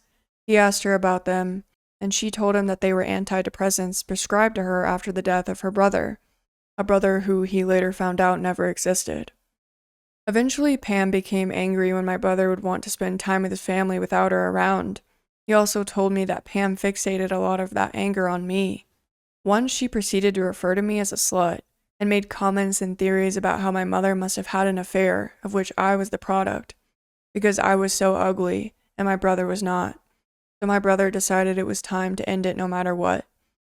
This information troubled me, as all of her actions following that, asking me to spend time with her, she wanting to be my friend, showing up at my school, and the phone calls seemed heinous, ill-intended, and even more psychotic than they had been at the time. But for the final year and a half of our ordeal with Pam, Psychotic could not begin to explain what she did to us. I slept little in the weeks following the car incident. My brother, who lived across town, visited and called more regularly. I suspected he felt as uneasy as I did. The nights I did sleep, I often sweat through the nightmares of girls with axes, or gowned women standing at the foot of my bed or in my window. One night in early December of 2015, it was a rainy and particularly windy night. I wanted to let the cold air in, and I thought that the sound of rain would help me sleep, so I cracked the window, only enough to where it could reach the second latch. I also placed the piece of wood my father had cut up to help with my security behind the window. I pulled my curtain in front of the window, leaving the cracked part of the window uncovered to allow air to pass the heavy blackout curtain. I remember waking from my sleep, vaguely hearing a foreign noise against the roof out my window. My room was on the second floor of our house. Our house had 3 levels, and the second story was only 6 or 7 steps up from the primary floor of our house. All of the spaces were different styles, but the bedrooms were the highest, slightly lower than they'd be in a classic 2-story home. What I'm getting at is that my room was hard to get to from the outside, but not if you were aware of the parts of our home and the access points from other roof levels over the living room and garage. I shook the noise off, as it was storming, and I thought maybe some leaves or branches were moving around. I turned over to face the wall opposite my window. Not even a second later, my room was illuminated by a surge of white light, shot up in bed. I was momentarily paralyzed with horror. Every one of my limbs felt as if they were floating, as I tried to make sense of what had happened. Then, again, myself and every item in my room became a black silhouette as another flash filled the space. I threw the blankets off of me and ran as fast as I could down the hallway. I was screaming so loud I surprised myself. I ran into my dad as he threw open his bedroom door.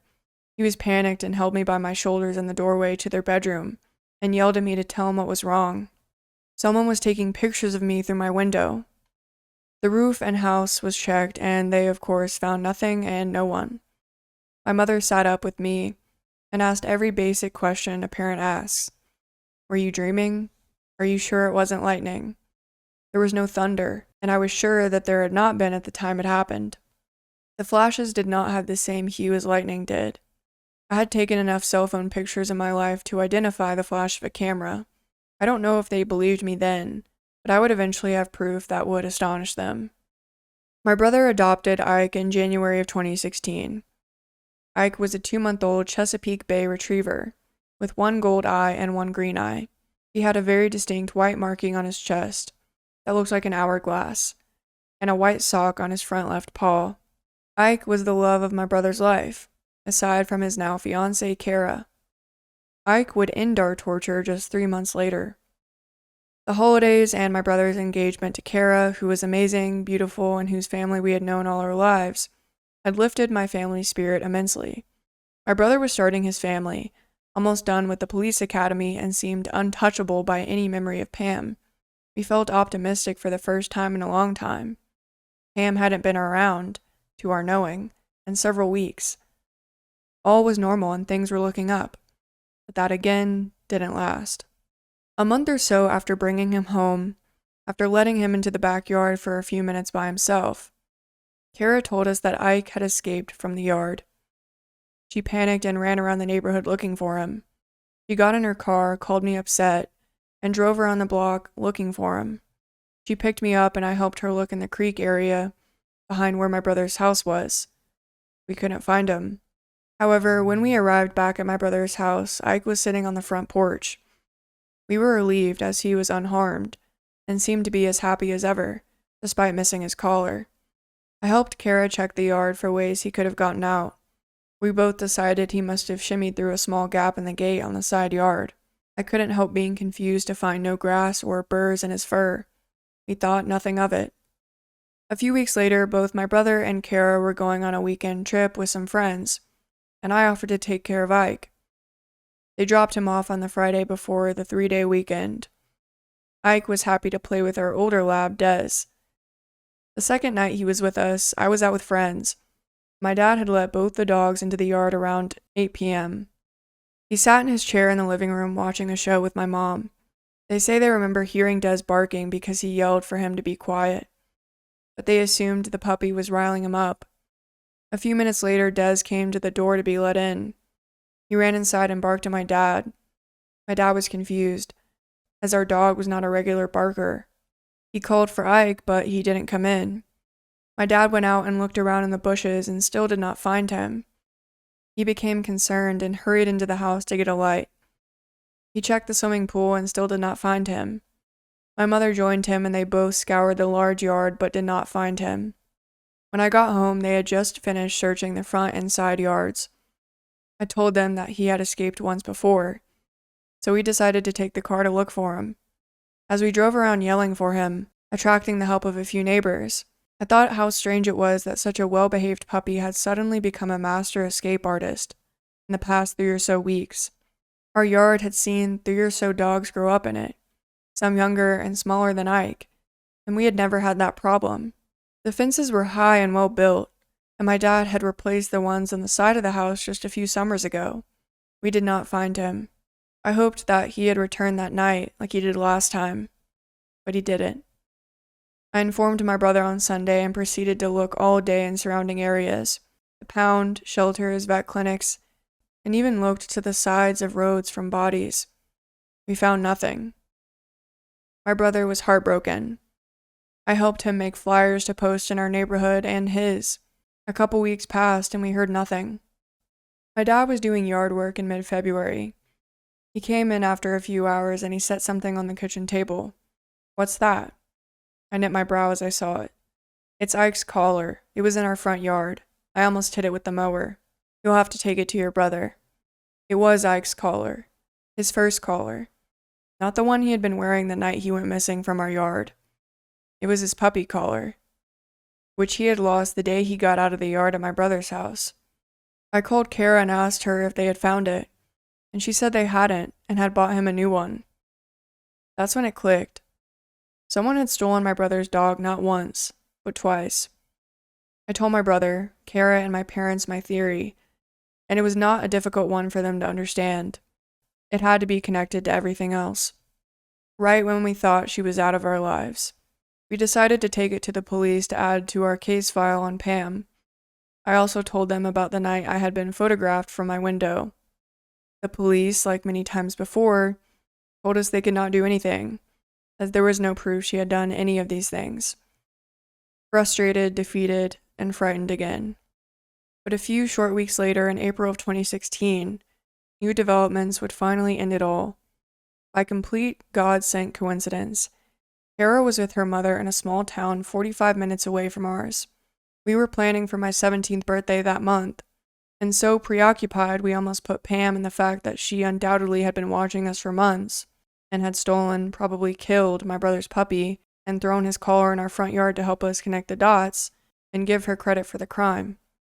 However, while Kara window shopped at the center of this town, she and her mother noticed a car parked on the street, a car with a puppy in it. It was a bit warm out, so they walked to the window and peeked in at the animal. Kara immediately recognized him by his eyes and the marking on his chest, and the fact that he began crying as soon as she called his name and he saw her. She phoned the police, phoned my brother, and sat on the back trunk of the car. The police arrived as the owner of the car came back to it. The girl was immediately upset by the presence of the police and Kara's angry accusations. The girl was not Pam, and she became rather helpful. The girl said that she had purchased the dog only a few days ago from an ad online. She told police that the girl she purchased her from was super shady and eager to get rid of the dog, who was skinny and a very cheap price. The girl who had sold her the dog claimed that she didn't want the stupid dog. It was a present from her boyfriend, but it was the wrong kind. Pam had always liked small dogs.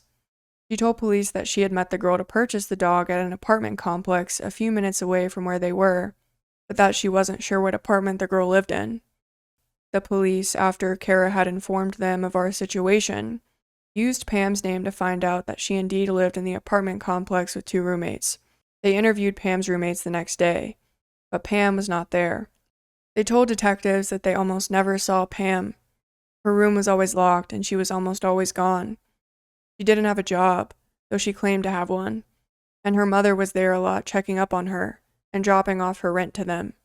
However, when they did speak to her, she talked a lot about her past relationship and switched between how much she loved him and his family to how, quote, they all deserved to die and were going to hell. With the information given by the girl who had purchased Ike and by Pam's roommates, the police finally had sufficient evidence to search Pam's apartment. I don't know much about what they found, but what I do know horrified my family and horrified me. On Pam's computer, they found hundreds upon hundreds of pictures of my brother, my parents, Kara, and of me. Our cars, our houses, my school, my brother's school, of Ike. Pictures taken through our windows at night.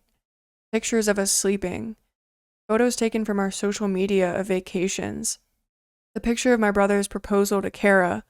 She had even doctored herself into some of them. She still had pictures of her and my brother and her with my family up around her room. She had kept Ike in her closet for weeks on a towel, and with just water and a little food. In her search history, they found everything from rape fantasy and other violent pornography to weapon research. The police now had sufficient evidence to arrest Pam. Pam had been obsessively stalking my family for more than 2 years.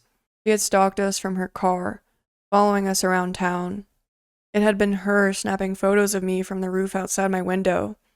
She had watched my brother drop Ike off at our house. She had documented her opinion of us, our habits, and her plans in a journal, which we will not get to see until the case is taken to trial next month. My brother, myself, and my father, the girl we found Ike with, Pam's roommates, several of my brother's friends, and Pam's mother will testify against her. It will be the first face-to-face interaction any of us will have had with her in many months, and I am terrified. And I'm angry. I'm angry that an evil, narcissistic, malevolent, psychotic parasite like her had latched onto my brother, onto my family, and single-handedly stripped us of our security, our sanity, and our trust. Every creak, every bump, every unknown face, and every vehicle following too closely will send me into a tailspin of dread, and I'll see her again, standing in my front yard in her dress, looking up to the sky with a vacant, animalistic gaze. My life became a real horror story, not because of a haunted house or because of an axe-wielding murderer, but because of a sick girl with a broken mind and a fixation on something unobtainable. I'm 17 years old, and I've experienced an ordeal most will read and think is a sad attempt at a thrilling fiction post. My family is healing, I'm healing, and she did not break us. I hope that this story helps anyone who has gone through something similar feel not so alone. I hope that those of you who read this and think of someone who shows the same warning signs as Pam did are now prepared to take action to protect yourselves. Don't wait until things get as bad as they got for me. Be aware of the power of mental instability and the danger behind it. As our trial happens and we learn more, I may update this posting with more information. This next story is titled, I believe I may have discovered a kill room in the country hills. I used to deliver packages in the mail for a company in the South. A lot of the daily routes were in the hills and woods. Last year I had a route that was super deep country. I was used to back roads in the country now at this job. By this point, there's some houses I stopped at where the driveway is super steep or some other shit. But for the most part, everyone was always super friendly out there. Country folk. Well, I had a delivery that was down this long gravel street. There were only a few houses on my journey to the house that my delivery was. Still at this point, I'm totally fine. There's a ton of these types of roads out there. Well, I arrive at my destination.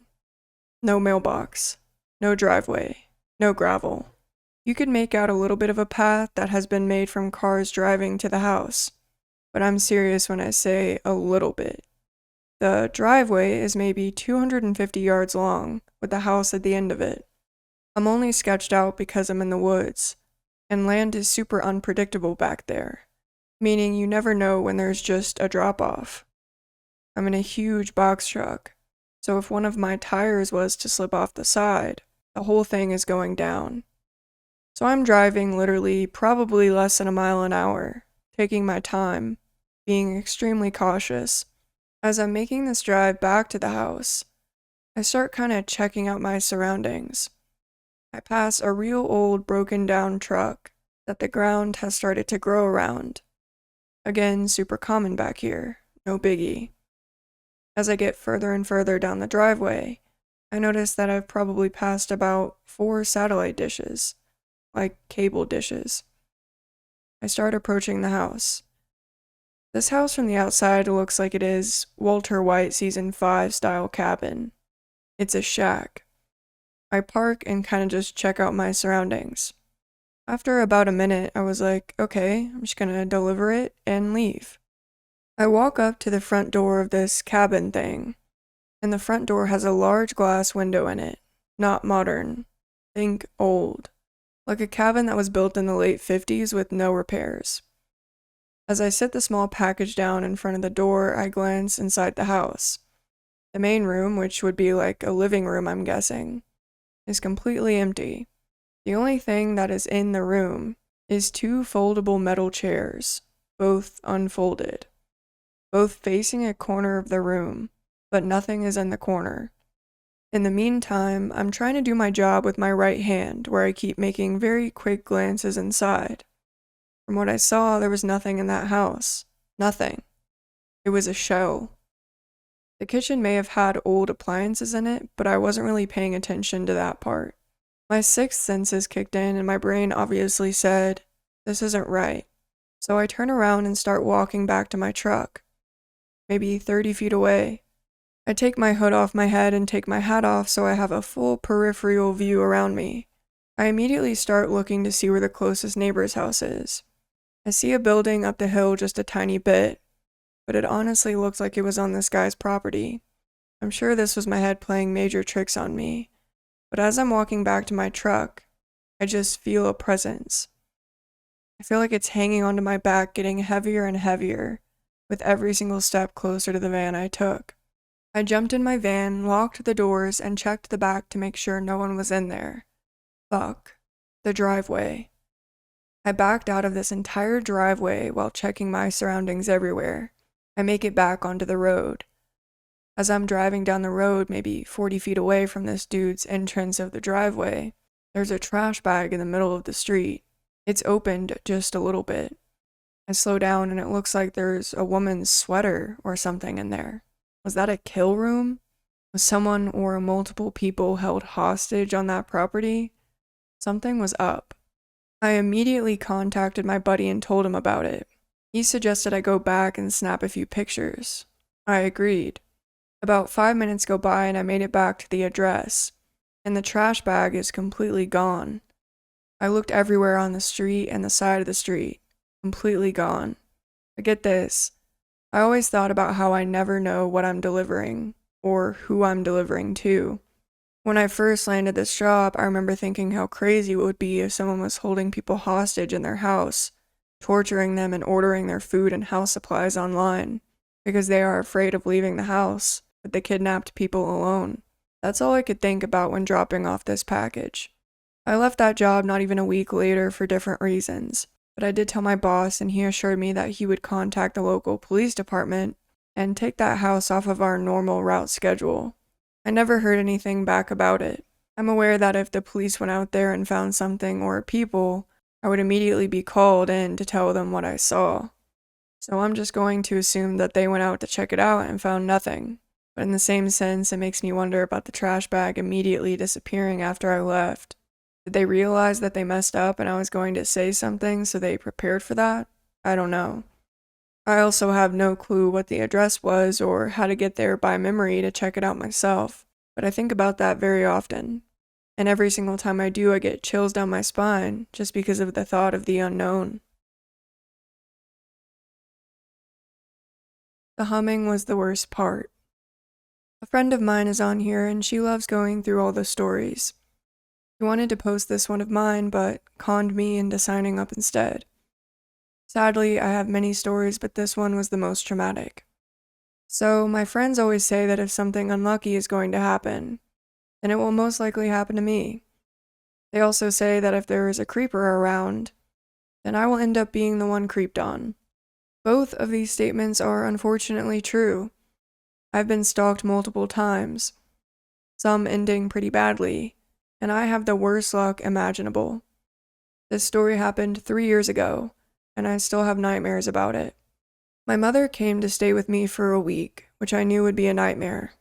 We can hardly stand to be in the same room as one another, so fighting is inevitable. On her 5th night here, we got into a heated debate about religion, and it somehow turned into a full-out screaming match. About an hour into the screaming, my apartment manager knocked on the door. Before I could even apologize, my mother jumps in and says that I had been threatening her. I was so shocked and appalled that it threw me into a mini panic attack. I grabbed my keys from the key rack by the door and took off. It wasn't the wisest thing to do, I know, but I was so frazzled that I didn't know what else to do. I ended up sobbing my eyes out and just driving.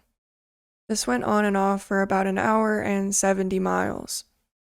Driving has always calmed me down, so even after the tears subsided, I kept going. About another hour later, I saw an exit for a dam, which surprised me. I had lived here for 2 years, and I had no idea there was a dam anywhere close by. I decided to go take a look, even though it was 3 a.m. and pitch black. I still wasn't ready to head back, and this seemed like a good distraction. It was another 30 miles on a desolate road before I finally reached the dam. It was hard to miss because it was the only light I had seen for 30 miles. I crossed the dam and saw that there were a couple turns leading to campsites. At this point, I also realized that there was a legit lake. Yeah, I know, dam equals lake, but I didn't really put the two together. I decided to flip around and go back to a little parking area I had seen near the dam. Once there, I parked, and my night took a turn for the terrifying. I proceeded to make one idiotic move after another. I rolled down my windows and could hear the sound of water hitting a shore, but in the light of my headlights I couldn't see where it was coming from. The mosquitoes were pretty bad, so I rolled my window back up and started fishing around in my back seat for a flashlight that I knew I had somewhere in the car. Then I remembered that I had it in my trunk. Now, for what happens next, please feel free to label me as an idiot. I surely am. I popped the trunk, turned off my car, opened the door, stepped out, closed the door, got the flashlight, closed the trunk, went back to the door, and it was locked. My doors unlock when you open them, so I have no idea how the door became locked again, but it was. And like the moron I am, I still had the key in the ignition. I knew the door should have remained unlocked, so I hadn't really thought about taking the key. Instantly, tears started to well up because I knew I hadn't even bothered taking my phone with me. I panicked for a while, but then I remembered the campsites I had seen, and I hoped that maybe someone would be in one, and that they would have a phone I could borrow. I started walking and fretting about waking up some poor stranger in the middle of the night, but I didn't see any other options. Each campsite I came to was completely empty. I think I checked 15 or so before I started to get nervous about how far I was wandering from my car. I think I had to have walked about a mile or so, and on the walk back, my battery started to fade on the flashlight. I was only about halfway back and my panic reached a whole new level. For whatever reason, the parking area and my car seemed like a safe haven, and I started sprinting. Remember what I said about being a moron with bad luck? Yeah. In my panic, and in the darkness, I got switched around, and ended up in a dead-end campsite, even though I would have sworn that I was still on the main road. This is where the major tears started. I panicked even more, and ended up in yet another campsite. It felt like I was just getting more and more lost, and I couldn't hear the water anymore. So I calmed myself and decided to stay put till morning, which I knew wasn't too far away. I sat down, wrapped my arms around my legs, and proceeded to try rocking myself into calmness. It worked pretty well till I saw him.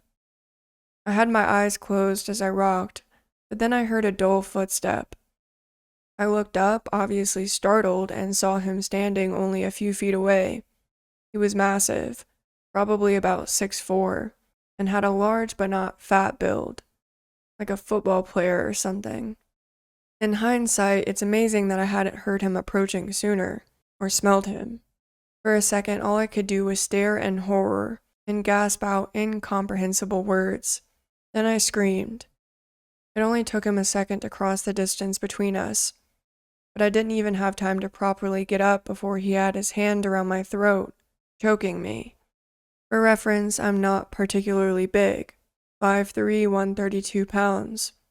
Not skinny but not fat either. To him, I was nothing more than a little rag doll. I wasn't even sure of what was happening, but I was being jerked around by the neck and arm. His hands were huge, and every place he grasped and pulled felt like he would snap something. When the movement stopped, I was in his lap with my head pressed against his chest, and one of his legs partially crossed over me. He was half cradling me, half grappling me. I was too dazed to make a sound, but when I tried, his hand would tighten over my throat again. I went still for a few moments, but then I felt his tongue against my throat. He smelt rancid, like beer and something decomposing. I struggled to get free again, but this time he pinched my esophagus between his thumb and forefinger. It was light at first, but then he started to increase the pressure. By the time he was done, I felt like I was going to pass out. I don't want to go into too much detail because the memory is still hard to revisit, but he went back to licking, groping, and kissing. It was traumatizing, but he never went for anything too intimate. I gave up on trying to scream or get away, but he would still occasionally choke me. I sat there and simply sobbed. Then, possibly even more disturbing, he started to hum and rock me. I'm not sure why this part bothered me so much, but it did. His voice seemed higher than it should be, and his hum was rather nasally. I don't know how to describe it. Then, just as his humming was becoming almost frantic sounding, I saw headlights and he stopped. Somewhere in the distance, it looked as if a car was heading our way. He also saw it, and I felt panic well up inside of me, worried that he would drag me off somewhere, but he didn't. He simply let go, stood up, and walked the opposite way into the trees. Without him supporting me, I fell back slightly and watched him walk off. The sun wasn't fully up yet, but there was enough light to make out more of him than I had been able to before. He looked as bad as he smelled. Dirty, saggy jeans, a white hoodie that was so stained that it looked brownish gray, and medium-length brown matted hair. I didn't see his face at all because I had kept my eyes shut for the entire time he had me. I could hear the car getting closer and I stood up.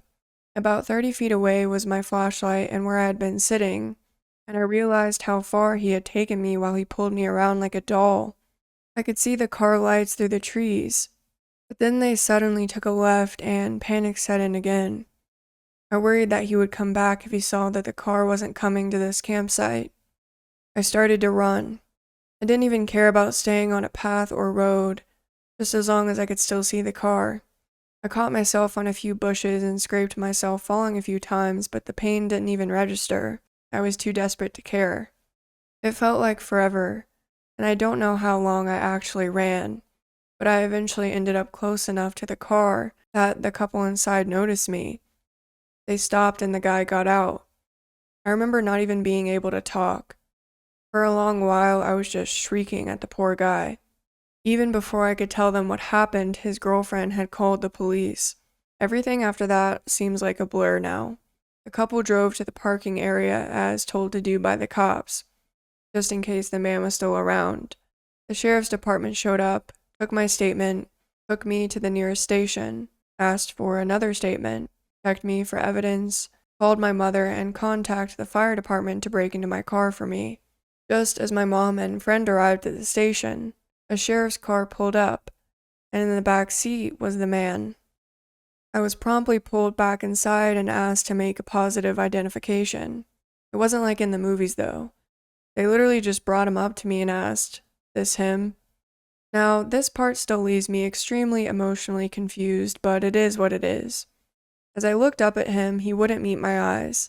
He looked ashamed, confused, and oddly vulnerable, and then his eyes started to tear up. I knew something had to be wrong with him mentally, and in a weird way I actually felt some sympathy for him.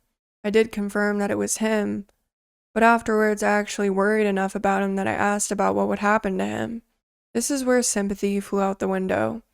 He was indeed mentally unstable, as I found out, but he was also a convicted sex offender. Yeah, I actually lucked out with what little had happened to me. Looking back, it seems more like a dream. My mother and friend took me back to my car, and rather than being stuck in a car with my mom, I opted to let her drive my car back, and I rode with my friend.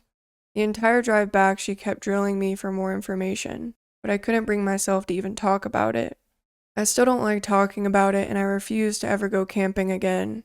I'm also extremely paranoid about always having my key on me when I step out of my car. Not a funny, haha kind of paranoid, but literally it's now a compulsion to check to make sure I have my key with me. I usually have to check 3 times to satisfy myself. As far as the guy goes, he was admitted into a psych hospital, and I hope he remains there. Okay, this first story is titled, "He Waited for Her in the Elevator with a Pair of Scissors in His Pocket." I have an issue with writing novels, so bear with me. I hadn't realized I buried this memory until a weird trigger made me remember it a few months ago, and I can honestly say it was the scariest thing of my life, and I think it shaped how I see the world a lot more than I realized. I'll start with what triggered the memory.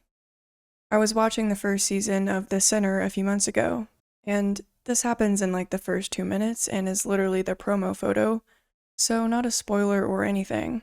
When the main character starts psychotically stabbing a guy, I got a very perturbed pit in my stomach. Side note, that scene is insane, and honestly I do recommend that season of The Sinner. The scene is extremely disturbing, and sometimes scenes just get to me. But I'm a rabid horror fan and typically am unfazed by these things. I've never experienced such a visceral, lasting reaction to a scene on television, and it kind of freaked me out. I watched a few episodes at my friend's and felt panicky and trapped, and eventually went home because I couldn't bear the feeling I had watching it. Then, as my obsessive-only child Enneagram Type 5 self always does, I began obsessing over finding the root cause of the skin-crawling feeling I couldn't shake. I finally remembered it. I don't remember the exact moment later on in the show, but something triggered the memory of what happened to my mom and I when I was a kid. This happened in 2004 when I was 11. My mom is a paralegal and at the time worked at a family law firm. Something urgent came up, as is life in the legal world, and she had to go get case materials from her job that night, so she took me with her to go grab them. It was around 7 p.m. I should mention, I guess, that I lived in a fairly affluent, nice neighborhood, where it was very safe and nothing really bad happened. My mom and I watched horror movies, so this isn't a forgot to lock the front door story because, hell no. I say this to give credit to my mom's insane sense of intuition that likely saved our life that night. We pull into the parking lot and my mom doesn't get out of her car. I'm an only child, so I was reading in the back seat, and honestly didn't notice nor care. But eventually I asked her why we weren't getting out of the car. She replied that she was waiting because as we pulled in, someone walked through the parking lot and got into their car right behind us, then proceeded to wait in his car while it was on, with the lights pointed at our car. It wasn't overtly sketchy or creepy as there were several non-ominous explanations, but my mom had a gut feeling, and I'm glad she trusted her intuition and proceeded very deliberately and carefully, because it quite possibly saved our life.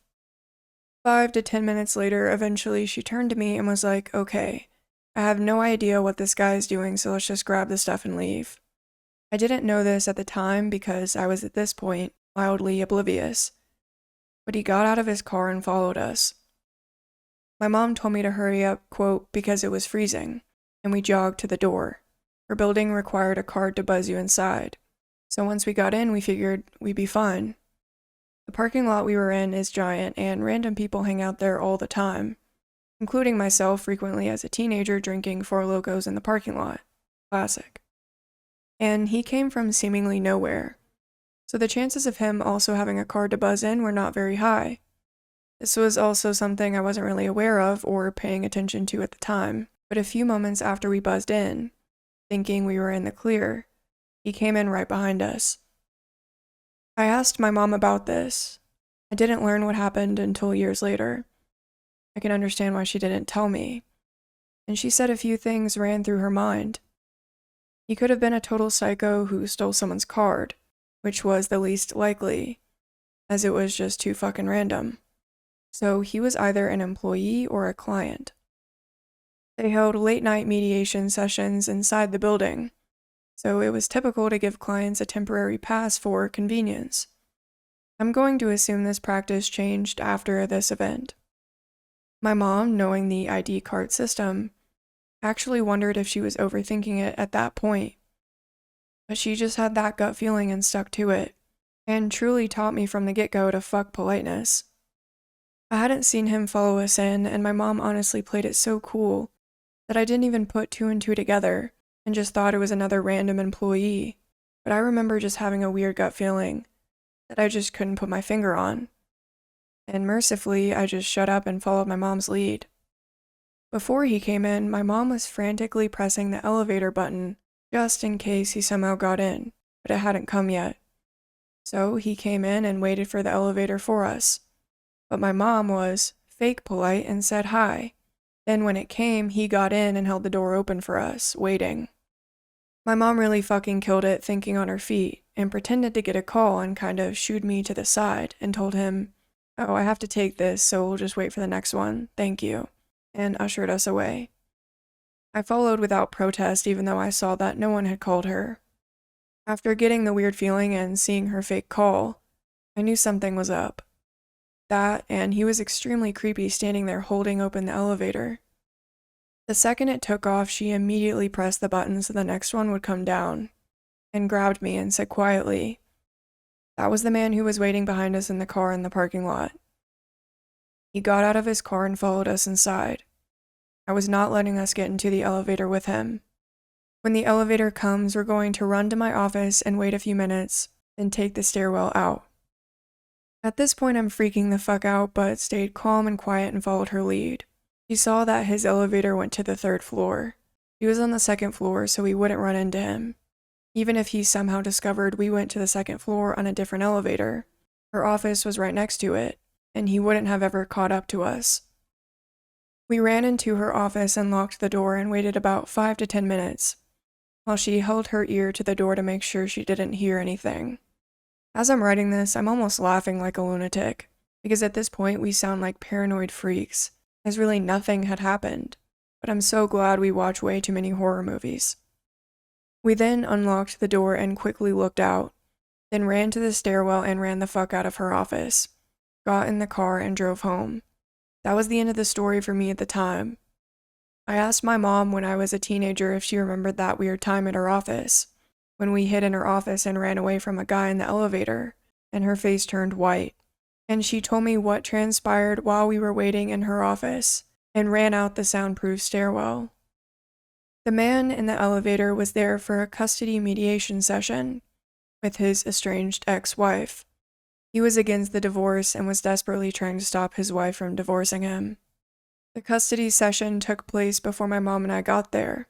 He had refused to sign papers that would have awarded him less than 50% of their children living with them. He apparently got so angry that he got up and walked out halfway through the session. His wife decided to remain in the office for about 25 minutes after he left, because she was freaked out. During this time, he went back to his car and sat inside and sobbed. This was when my mom and I had pulled into the office building. He eventually grabbed a pair of kitchen scissors he had in the glove box, and got out and went back to the building, which is when he followed my mom and I inside. I'm not sure if us getting out of the car kind of snapped him out of it, and gave him the push, if you will, to go back inside. He came back inside at the same time as us and got into the elevator, which he invited us inside with him. Based on the evidence from the trial involving a gray sweater, I'll put the links below, prosecutors put together that he went to the 3rd floor and lurked around, waiting for his wife. He got back in the elevator and waited until his wife went to leave and get in the elevator. He proceeded to ambush her and stabbed her 106 times with a pair of scissors in his pocket. He murdered his wife in the most gruesome fashion. The details of the case are horrifying. The links are below, but fair warning on the graphic details.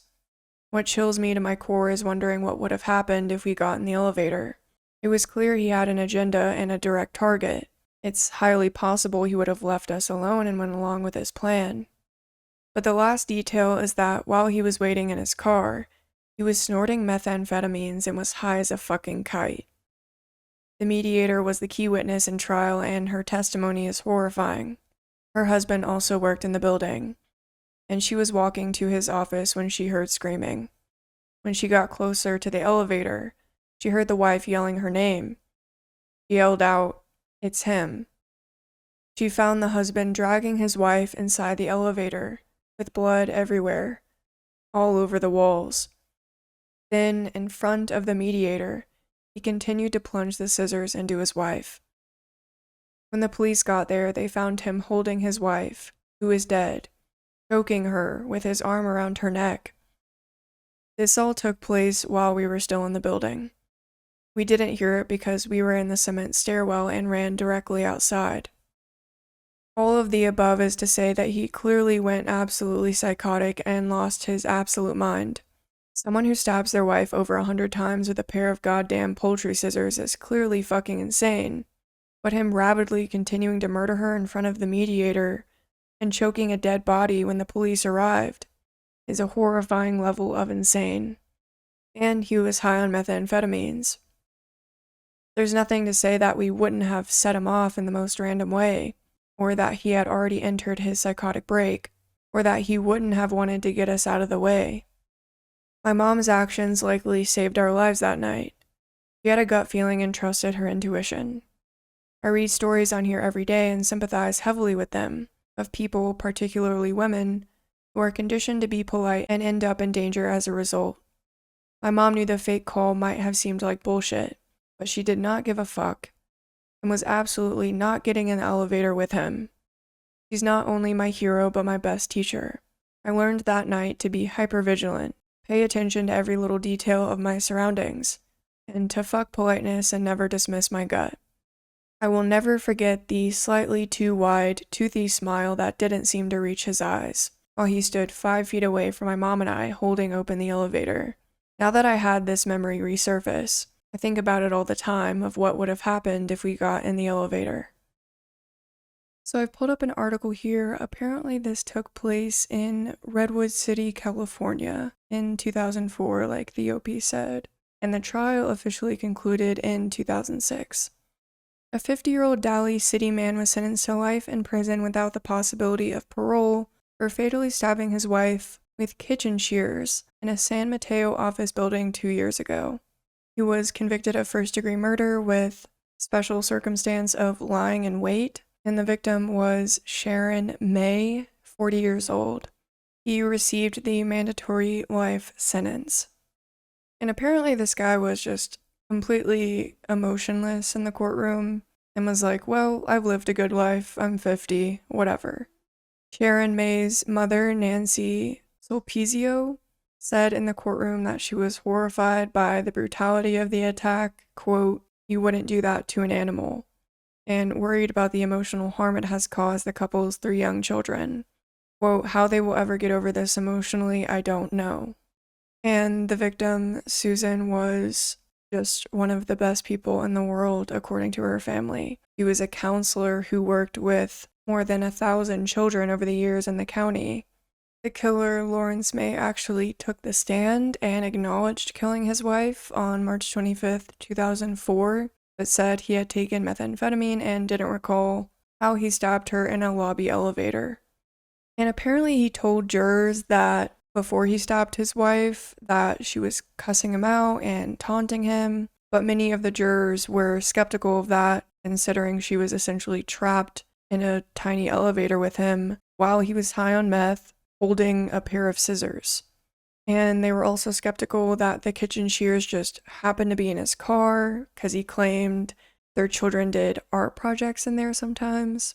Lawrence May testified that he had brought the scissors back into the building because he wanted to wound himself to gain his wife's sympathy, and the jurors were not buying that shit.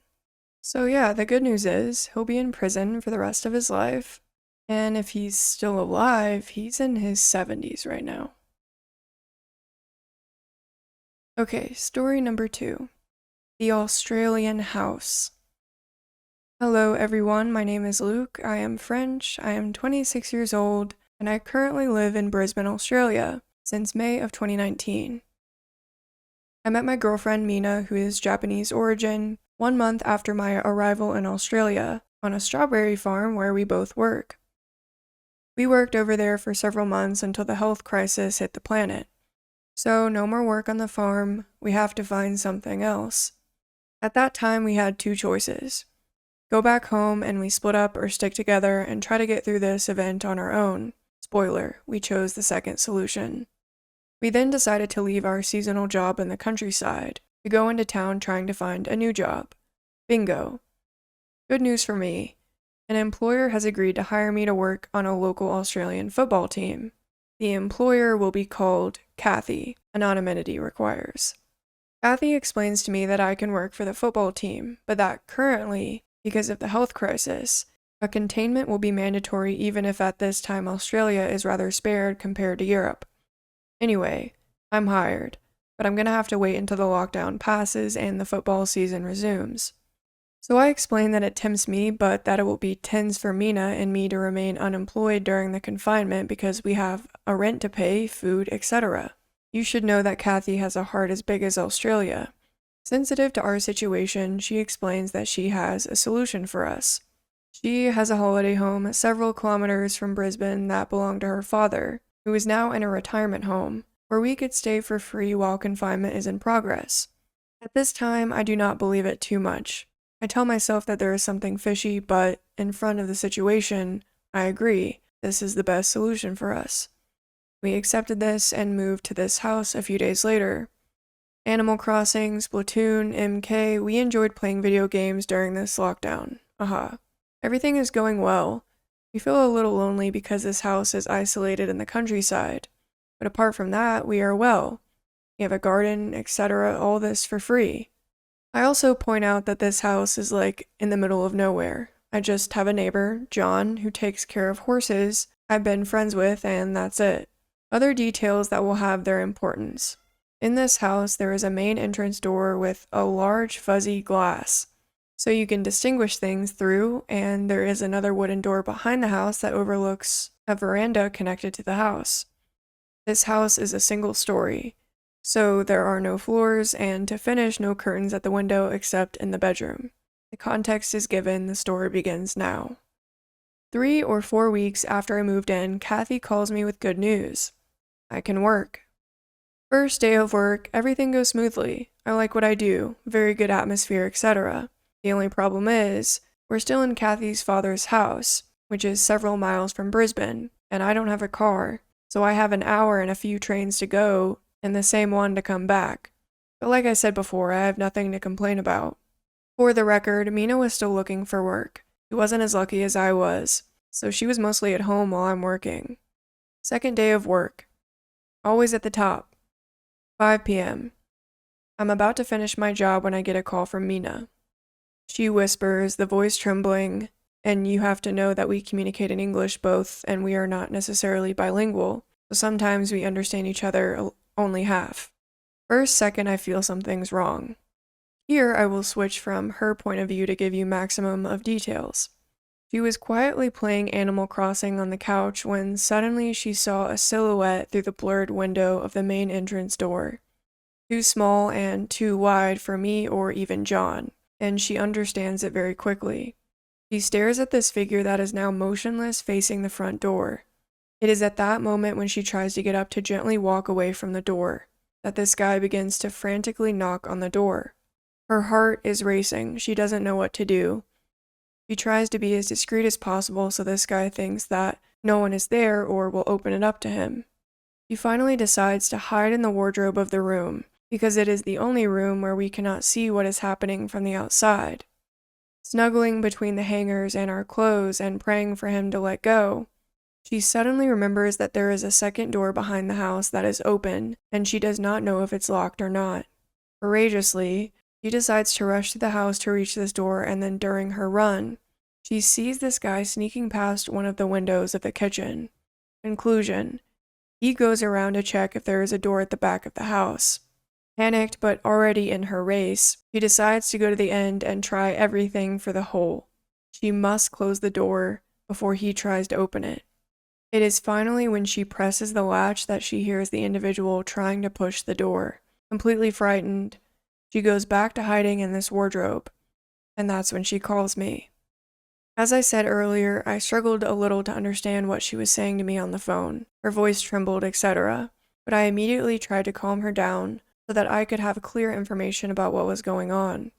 After a minute, I asked her to focus on her breathing and listen to me. She calmly describes to me what just happened. I switched to mode, I have to go home as soon as possible while making sure that she is in the least danger. I ask her to stay in that closet and call the police and call me back right away until I get home. Finally, she decided to stay on the phone with me, which is not the best solution, I admit. She should have called police.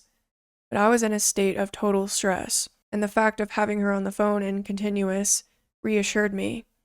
I ordered an Uber, who must have found me super weird. I kept asking him to go faster, even to pay more. After a few minutes, I am in my Uber, always with Mina on the phone. She explains to me that she can't hear anything anymore, no one knocking on the door or no one around the house. I don't advise her to move, but finally she motivates herself to take a look out of the wardrobe.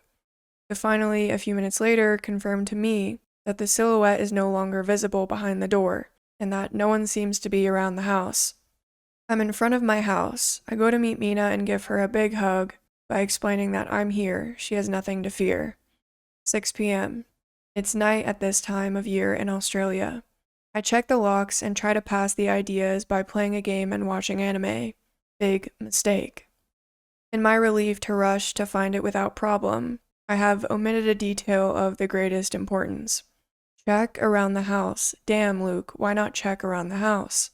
It's time for bed. 1 a.m. The neighbor's horses wake me up. I hear the hooves. Mina, still not really asleep, asks me, what is that noise? And I answer that it's the neighbor's horses. 3 a.m. Boom, boom, boom. Someone knocks frantically at the door. From behind the shot, but like super strong. Like he's halfway to breaking down the door. I can tell you that I discovered what adrenaline was at that time. I'm sure it's the same guy, and he's been trying to get into this house all along. Mina screams. I start to tremble everywhere. I have this feeling of being paralyzed, but still having so much energy to spend. Very strange. I get up from bed in order to barricade the back door and then call the cops. It is at that moment when I leave the room that I hear a deaf and metallic noise. Damn, he opened the damn back door. He's on the porch. So there is only one last door with a poor wooden hold under the small space at the bottom of the door that separates us, and he is still determined to come inside. For me at this moment, it is sure he will enter. Shitty reflex, don't do that, this is a bad idea. I'm not much of a fighter, but not the choice. I get the biggest kitchen knife I have. I place myself in an angle that I have the best chance of catching by surprise when he enters, and I'm willing to use that knife to defend us, to defend Mina, who is paralyzed in bed. I'm so scared, but at the same time, so much confidence. It's really very, very strange. When suddenly, in the midst of her millions of thoughts, Mina screams, "Stop. Call the police." I look at her, she throws my phone at me, and I think that instead of waiting without doing anything, maximizing my chances of staying safe, while waiting for her behind the door, it's a good idea. So, always in the same position, ready to defend myself, I call the police. The phone call must have lasted 40 seconds. The policeman on the phone understood directly that it was serious. He asked me the address, and they were on their way. At this moment, I find myself a little more relieved while staying on the lookout. This is where the individual starts mumbling. incomprehensible stuff. Which does not reassure me because to the noise that it makes I tell myself that is either a drunk or drugged guy or a mental patient. He must have figured out I called the cops, but he's still touching the handle and pushing the door. 3H10. I guess that means 3 hours, 10 minutes, I'm not sure. I've never been happier to see flashing lights. The cops are here. 4 cops and 1 police dog. When I see them approaching the house, I hear noises behind the door. The individual seems to get scared and gives up. I hear the dog barking, the policeman screaming, and a man moaning. It was over. The individual neutralizes and gets into the car. One of the police officers remains to talk to us and to take our side of the story and to figure out whether we wanted to file a complaint or not. He told us that there was a chance that this man was a rehab patient who had run away. He also told us that he was not sure of anything at the time, and that they will have to verify his identity, but eventually we never heard from this type or the police. There you go. Australia is a great place. I'm kidding. Despite that, we have wonderful moments here and nothing similar happened. It's already way too long, so I'm done here. Hoping that this moment of intense life captivated you. Peace, Luke and Mina. Okay, next story is titled, I'm dog sitting in BFE, and the one neighbor keeps getting closer to the back door.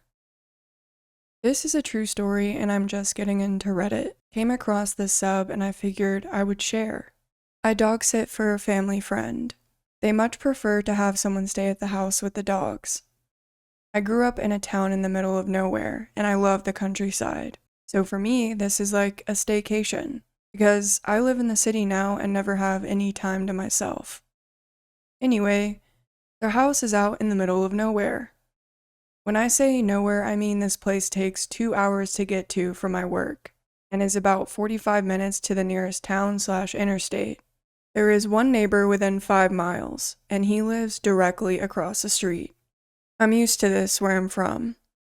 It's supposed to give you the space you need, but also help you to feel safer knowing you have at least one person nearby. However, this guy has done nothing but make me feel unsafe as hell. So I get to Terry and Johnny's house and they're telling me the drill, when to feed the dogs. 2 super cute spoiled Australian cattle dogs, water plants, etc. Then as they're loading up their stuff to take it to the car, Terry says, "Oh, don't forget to tell her about Steve." John says, "Oh yeah, don't worry about the neighbor across the street. He's harmless." The guy drinks a lot and is a little off, but totally harmless. Hell, the guy has lost his license so many times all he can do is drive a moped to get to town. Chuckles and then stops smiling. However, just in case, this is where we keep the gun. Steve has 3 "Don't Tread on Me" Confederate flags and 2 plain Confederate flags, all of which are hanging from his porch. Of course, he's a little weird. He then takes me to this gun and explains that it's loaded, and if I were to use it, I don't need to cock it, just pull the trigger extra hard. At this point, I'm like, whatever. You keep a gun in your house when it takes police at least 45 minutes to get to your home. Still, I've got no worries, I'm used to drunk weirdos. I know how to handle them. I love this life in the middle of nowhere, and I've got 2 protective dogs that will attack on a 1-word command, so I'm feeling pretty safe. Terry and Johnny leave around 3 p.m. I took the dogs for a walk and played some frisbee, and begin to unload my stuff while they're still worn out from all the running. As I come back out for my second load of stuff, I'm staying there for a week and needed work clothes and my Xbox to keep myself entertained in the late evenings. I hear their neighbor, Steve, slam his door, seemingly having a phone conversation. I first just hear his voice faintly. Then he yells, "Where did you fucking go?" The dogs are hearing him now and start to growl softly. I say, "Calm down, boys, it's alright, just Steve, remember? He probably wants some privacy. Let's go inside." As I grab my stuff, I hear him yell again, "I do care about my kids. Fuck you." And then I hear him throw something on the unpaved road behind me. Turns out to be his cell phone. As I'm grabbing my stuff, the dogs start going crazy and run a few feet behind me, barking and growling viciously. I drop my stuff and turn around to see the neighbor at the end of the driveway, probably 50 to 75 feet, just staring at me. I yell at the dogs to calm down and to get back at my side. They do. I then give a friendly wave to Steve. In my head, I'm thinking, this is kind of weird, but he's probably been drinking. Plus, they said the guy is harmless, and I've dog sat before and never had a problem with neighbors. He then takes a single step forward and says in a manipulative sounding voice, "You alright?" Steve is wearing dirty jeans, work boots, a dirty red hoodie, and a red hat with a Confederate flag on it. He's also got brown dirty hair to his shoulders, and a beard that's probably 5 inches long. "Yeah, I'm pretty good. My name is Pip, just dog sitting for Johnny and Terry this week, and ready to get in and call it an evening with the boys." I look down at the dogs to see their reaction. They look like they're about to attack, and I'd never seen them like this before. "How about yourself?" We sat in silence for about 30 seconds before he stated, "I'm asking if you're alright. I'm Steve." "Nice to meet you, Steve. Thanks for being a good neighbor and checking. But like I said, I'm good. Are you alright?" Again, silence. Now this silence lasts for probably a whole minute, and I figure he's wasted. I should just get inside with my shit. So I turn around and finish grabbing my stuff, and as I do, I hear him take one more step on the gravel driveway. Dogs bark again. I turn around and Steve says, "I know them. Them dogs won't do nothing to me." They are some damn good dogs, that's for sure. I begin feeling super uneasy. So I close my trunk and turn around to see if he's going to say anything else. I was about to tell him that I was going inside and then instead awkwardly say, He cut me off. "Yeah, what?" he yelled. I'm shocked and say, "Yeah, I'm going inside now. Thanks again for checking, Steve. I'm fine. I've got the dogs this week. Have a good night." I turn and go, and the dogs follow me with no problem. Steve continues to stand where I left him for literally 10 minutes, just staring at the house. Note, this house does not have a front door. There is a side door and a back door. The back door is the main door, because the front of the house has those big green fluffy privacy trees. So I can't even see his house through the front window. You can't see either doors from the street. You have to come onto the property to see them. It's about 6 o'clock, and where I'm at, the sun starts going down around then. It doesn't actually get dark until about 9:15 p.m. during the summer. Anyway, the dogs and I are on the couch, and I've got my gaming headphones on while playing RDR2 online. All of a sudden, the dogs flip their shit, running towards the back door barking and growling. I'm like, what the fuck? They don't do that unless someone pulls up in their car. And they don't know who it is. I'm not having anyone over. So I grab my knife, which is always close by, and start walking towards the back door. The dogs are still going crazy, and I have no idea what they're looking at. I don't see anything. But then I look closer. I see moped taillights in the driveway, seemingly hiding behind my car. I then try and focus in and see that Steve is turned around staring at the back of the house from his moped, ducking behind my car. I get the dogs to be quiet and I hide to see what he is doing. The dogs are still growling, but at least they're not giving away my location right now. I watch him for 5 minutes. No movement. Just a creepy stare in my general direction. I don't think that he can see me, but I'm not sure. He then shuts off his moped and crouches next to my car, where I can see him now peeking into my car windows. When I lived in the country, I never locked any doors. Not my house, not my car, nothing. Since I work and live downtown, I naturally keep all of my doors locked at all times. I don't see him trying to get into it, but he walks around it a few times. He's not crouching anymore. Obviously, he feels like no one is watching him or gives a shit that he's looking into my car. But he is only taking a single step, stopping, looking at my car, then at the house. Repeat. A single step at a time. Creepy as shit. At this point, I text Terry and tell her that Steve is doing some weird shit, and I tell her I'm starting to feel uncomfortable. I get a text back reading, "Call the cops if you feel unsafe. They know him. They can come to talk to him. Remind me to tell you about the time he was standing out by the tree at 6 a.m. when I was leaving for work when we got back. We think he had a psychotic break. How comforting, right? So I talk myself down some. This guy is just wasted. However, if he starts getting close to the door, I'm calling the fucking cops. Dumb idea looking back because the cops take so long to get out there. I'm watching him as he made his second round looking into my car. He then gets on his moped and drives off. As he passes the window that faces the driveway, he sped up, trying to make it so I wouldn't see him if I were just watching TV. Now it's like 8 p.m. and the dogs start going crazy again. I look out and now his moped is parked in plain view, and he is standing on the walkway just 30 feet from the house, staring and talking to himself. I had previously turned all the lights off so that he couldn't easily see in and see what I was doing. I see him take a single step towards the door, now 29 feet away. I grab the gun. I've calmed the dogs down and they are in full-on protective mode. One dog to my left and one to my right. It's around 8:15 p.m. now and I call the cops. I explain the situation and that the owners think he had a psychotic break. As I'm halfway through explaining why I'm starting to fear for my safety, the operator says, "Ma'am, what is your address again?" I tell her, "I'm sorry ma'am, but you're not located in our county. I will have to transfer you to blah blah blah county."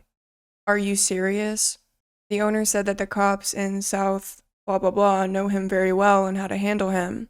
"Isn't that you guys?" "Yes ma'am, that is us, but you are located in a different county. That is not our jurisdiction. The guy who is bothering me lives in your county. That is why I'm calling you." The operator then transfers me to another county. When she answers the phone with the average, "911, what is your emergency?" I'm silent. I'm looking out the kitchen window, and Steve has come up about 4 to 5 feet since the last time I looked out there. "911, what is your emergency?" I then explained what's happened and explained that I was transferred because I am apparently not in their jurisdiction. She then tells me to remain calm and to turn on all the lights. I said, "Fuck that. This guy is waiting for me to do something like that. The doors are locked and I do have a firearm. If he enters, I will shoot." She then tells me that it is safest with the lights on. I turn on the lights. He notices, turns and gets on his moped and drives back to his house. I tell her what happened. She asks if I would still like an officer to come out. Hell yes, I want an officer to come out. Apparently the cops in South blah blah blah know him, but she transferred me to you. This is the third time he's come onto this property, and he's getting closer and closer to the door. I do not feel safe. Someone that is not me needs to talk to this guy. Calm down, ma'am.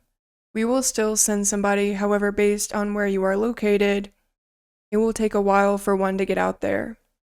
That's fine, I just want someone out here. Thank you. I asked her if she would stay on the line until he gets here or not. She says that one is on its way out, but she needs to be available if anyone else calls in. She told me if he comes back and I'm still uneasy to call them without hesitation. Now it's about 9 p.m. and the sun is getting ready to set completely. Again, the dogs go crazy. Now I'm getting real pissed off and walking around the house with a loaded gun, so that if Steve sees me, he sees that fucking gun too. I look out the window and see his moped, but I don't see him. What the fuck? Where is he? From the window in the kitchen, I can't see the back door, so I go upstairs.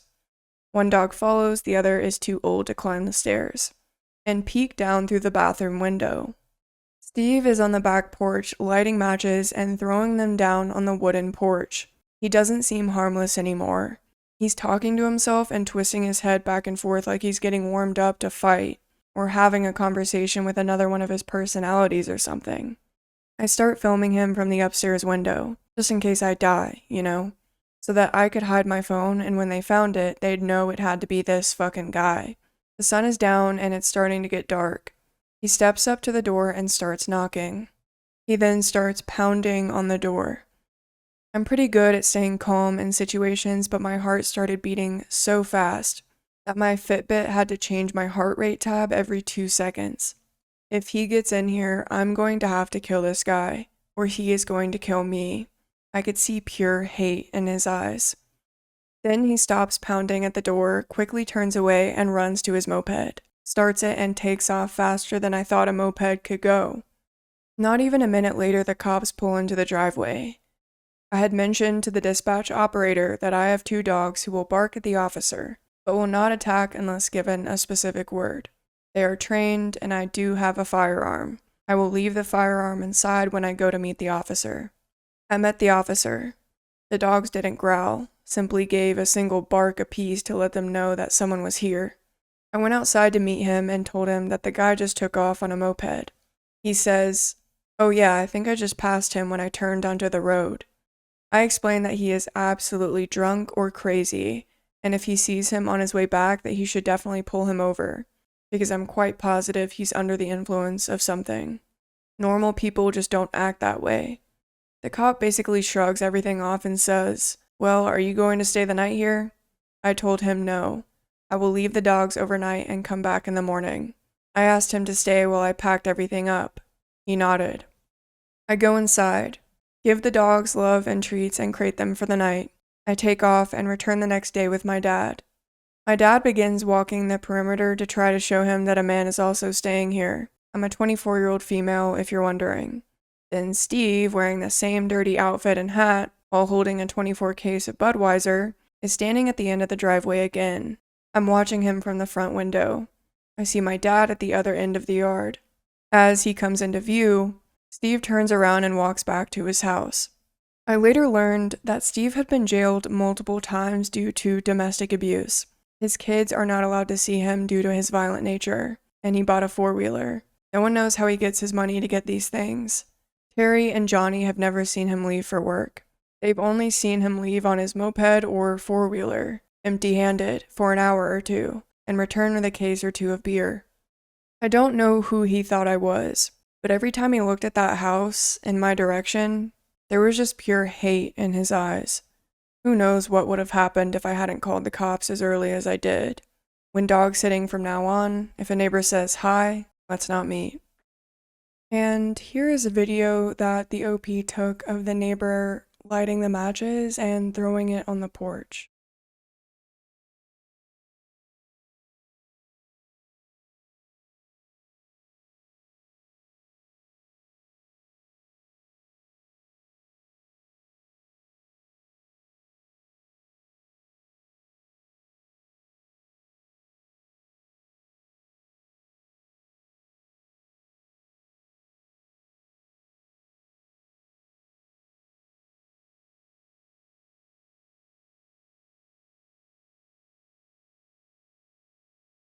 Alright, this next story is titled 2 Years of Hell, How I Was Stalked, Completely Betrayed, and Nearly Murdered. Hey everyone, this is my first post of an actual story on Reddit, so bear with me. I've been reading everyone's amazing stories for years, and felt like it was only fair that I contribute something back.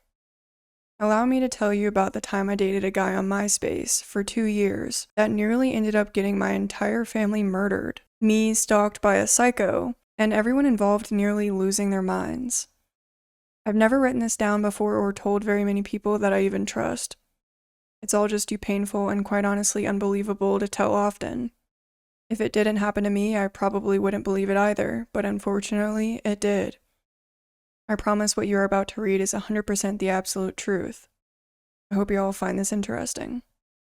Let me give you some background for this story. I'm an almost 28-year-old gay male who was born and raised in the Appalachian Mountains, which, for my friends not in America, that's in the South, more towards the mid-Atlantic region. I usually don't just throw being gay out there, but it's important to my tale, and to understanding why I made such insanely poor choices in my teenage years. I know almost everyone does, but this really takes the cake. Follow me back to when I was 16, just about 12 years ago. I was a junior in high school, I had plenty of friends, and no trouble with bullies. At least not while I was at school. My parents are now wonderful people, who greatly regret the way they treated me when they found out I was gay. At the time I hated them for being so horrendous to me. But as I got older, I finally understood that their reaction was just a product of the strict religious movement they, and myself, were brought up in. Mild disclaimer. I do not have any hatred in my heart for any religion, no matter what its views are. Whatever you choose to believe in is alright by me. I'm more of a treat people the way you'd like to be treated kind of guy. This just happened to be my parents' reaction, so don't judge them too harshly. Also, I don't want the comments to turn into a religious debate and/or LGBT rights discussion. This post is about none of that. It just so happened to be my circumstances. My parents, who at the time firmly believed that this would send my eternal soul into damnation, pretty much only allowed me to stay at our house a couple of days a week after that. For at least a year, I was living on friends' couches and off the kindness of their parents. I was in what I can only describe as the worst state of miserable major depression I have ever been in my entire life. I had tried to commit suicide the year before with a very serious overdose that cost me 9 days in the ICU. I should have died, but your liver is an amazing thing, and it started to regenerate on its own. A year to the day after that, literally to the day, the first guy I ever fell in love with was killed in a tragic car accident. My parents had zero sympathy for my feelings. They were the immoral feelings of their blasphemous son, so they didn't count, I guess. I remember coming back home from his funeral that night and my father asking me, "Why are you so upset? Were you a FAG with that boy or something?" I didn't even respond, just walked right past him and straight into my room, where I proceeded to cry myself to sleep. Again, don't judge them too harshly, they were different people back then. Needless to say, this sent me completely spiraling downward in the worst ways possible. Drugs, alcohol, you name it, I did it. Anything to stay numb and keep myself from feeling the immense amounts of pain I was in, emotionally every single day. To have your situation go from a year before, seeing your father cry for the first time as you lay dying in a hospital bed, to him spewing so much malice and hatred towards you, let's just say it was enough to make anyone have a mental breakdown. I had friends who cared about and loved me deeply. I don't know why that wasn't enough, it just wasn't. I felt like no one truly loved me or ever would. Hell, if my own parents couldn't, then what were my chances with finding a soulmate?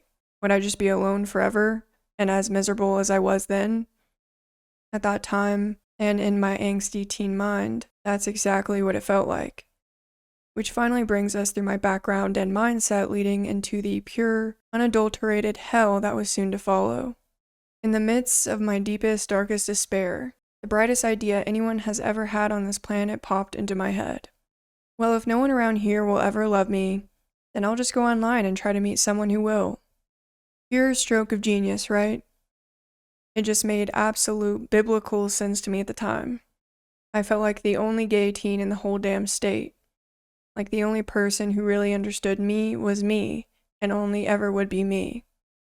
That in order to find someone to love me, I would have to search far and wide beyond the borders of the mountains fortress I had resided in my entire life. Proud of myself for having such an ingenious idea, I immediately hopped on my Myspace. Facebook for us old people, for all of you young folks saying, "What the fuck is Myspace?" And spent the next hour making it as badass looking as I thought I could. You could customize just about everything on your profile, so of course mine had to accurately reflect all my emo feelings and the darkness in my soul.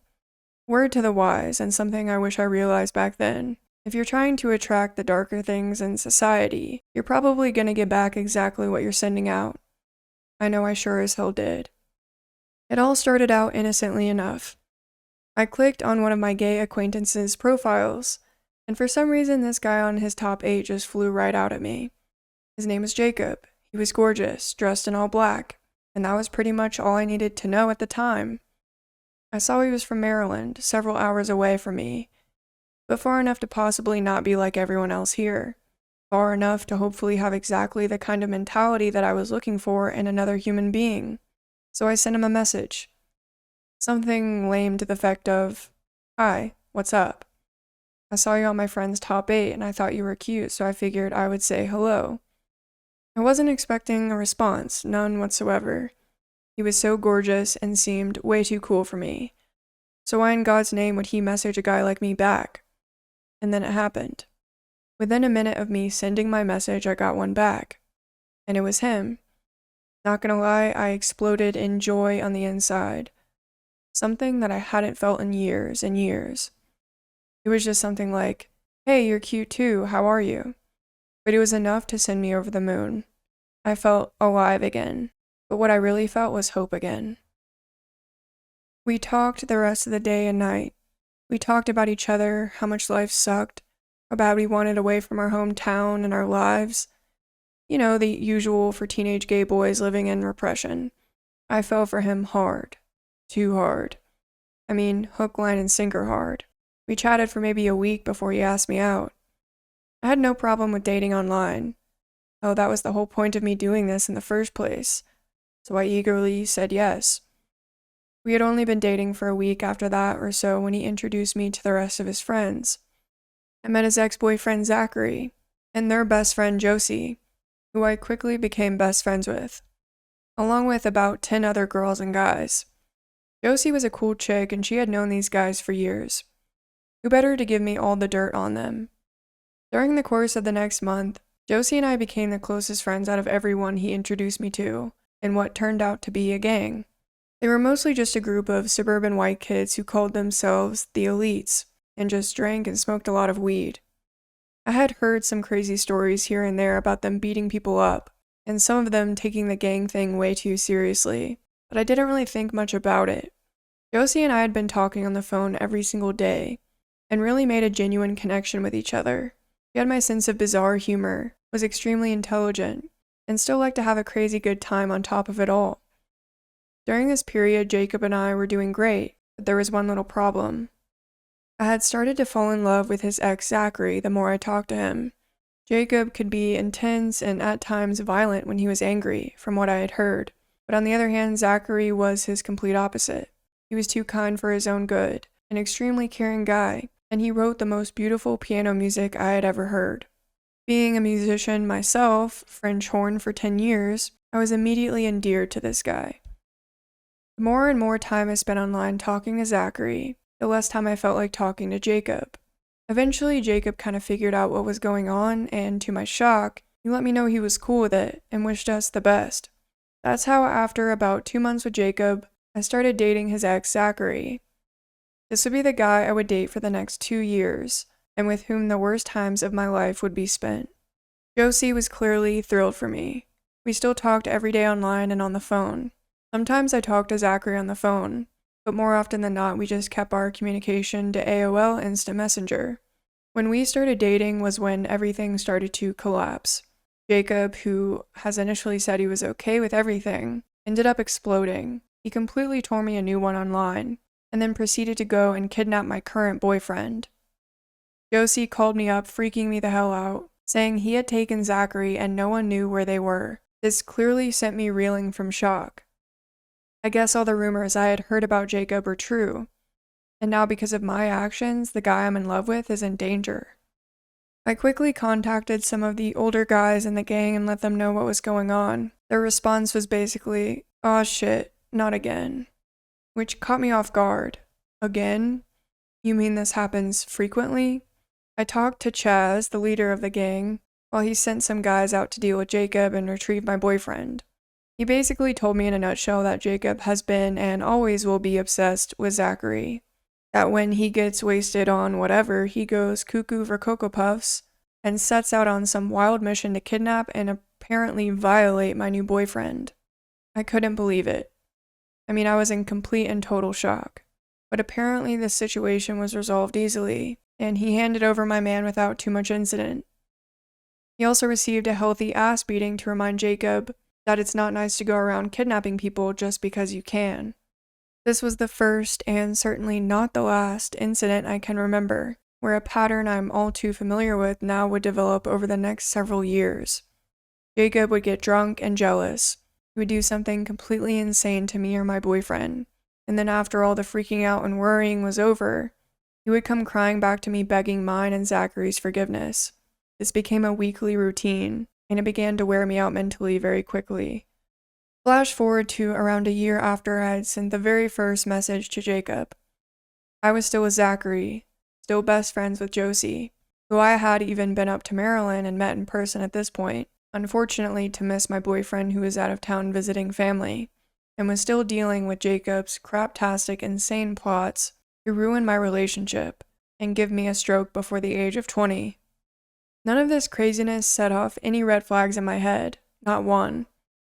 As a matter of fact, nothing period during the entire year gave me second thoughts about anything going on, really. That day-to-day, the sky is falling lifestyle had become the norm for me, and I was used to it. Several of my friends, however, had their doubts, though they were polite enough to keep them to themselves for the time being.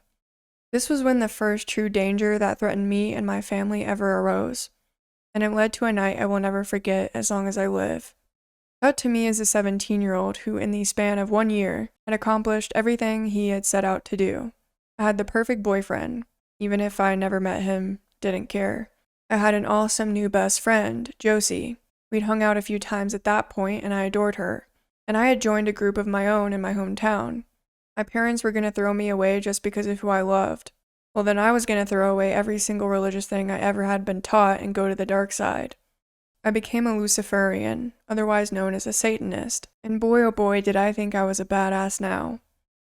Now when it comes to the coven I joined in my hometown, that could fill an entirely different story in an entirely different subreddit.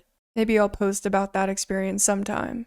But the point of telling you about them was so you could understand what happened next. I received a call one night around 12 a.m. from Josie, who was almost beside herself. Very out of character for her. I mean, hell. Zachary had been kidnapped over 40 times in the past year, and she hardly batted an eye, but this was different. She explained to me that Jacob had really outdone himself and lost his mind this time. He had hired a guy from the elites named Sean to come down to my house and kill me plus my mother, father, and younger sister. My sister is about 7.5 years younger than me, and from the day she was born I have always been fiercely protective over her.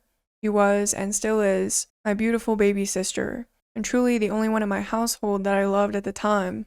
When I heard that my ex had taken it so far as to hire a hitman to come after my family, I flew into what we around here call a mountain rage.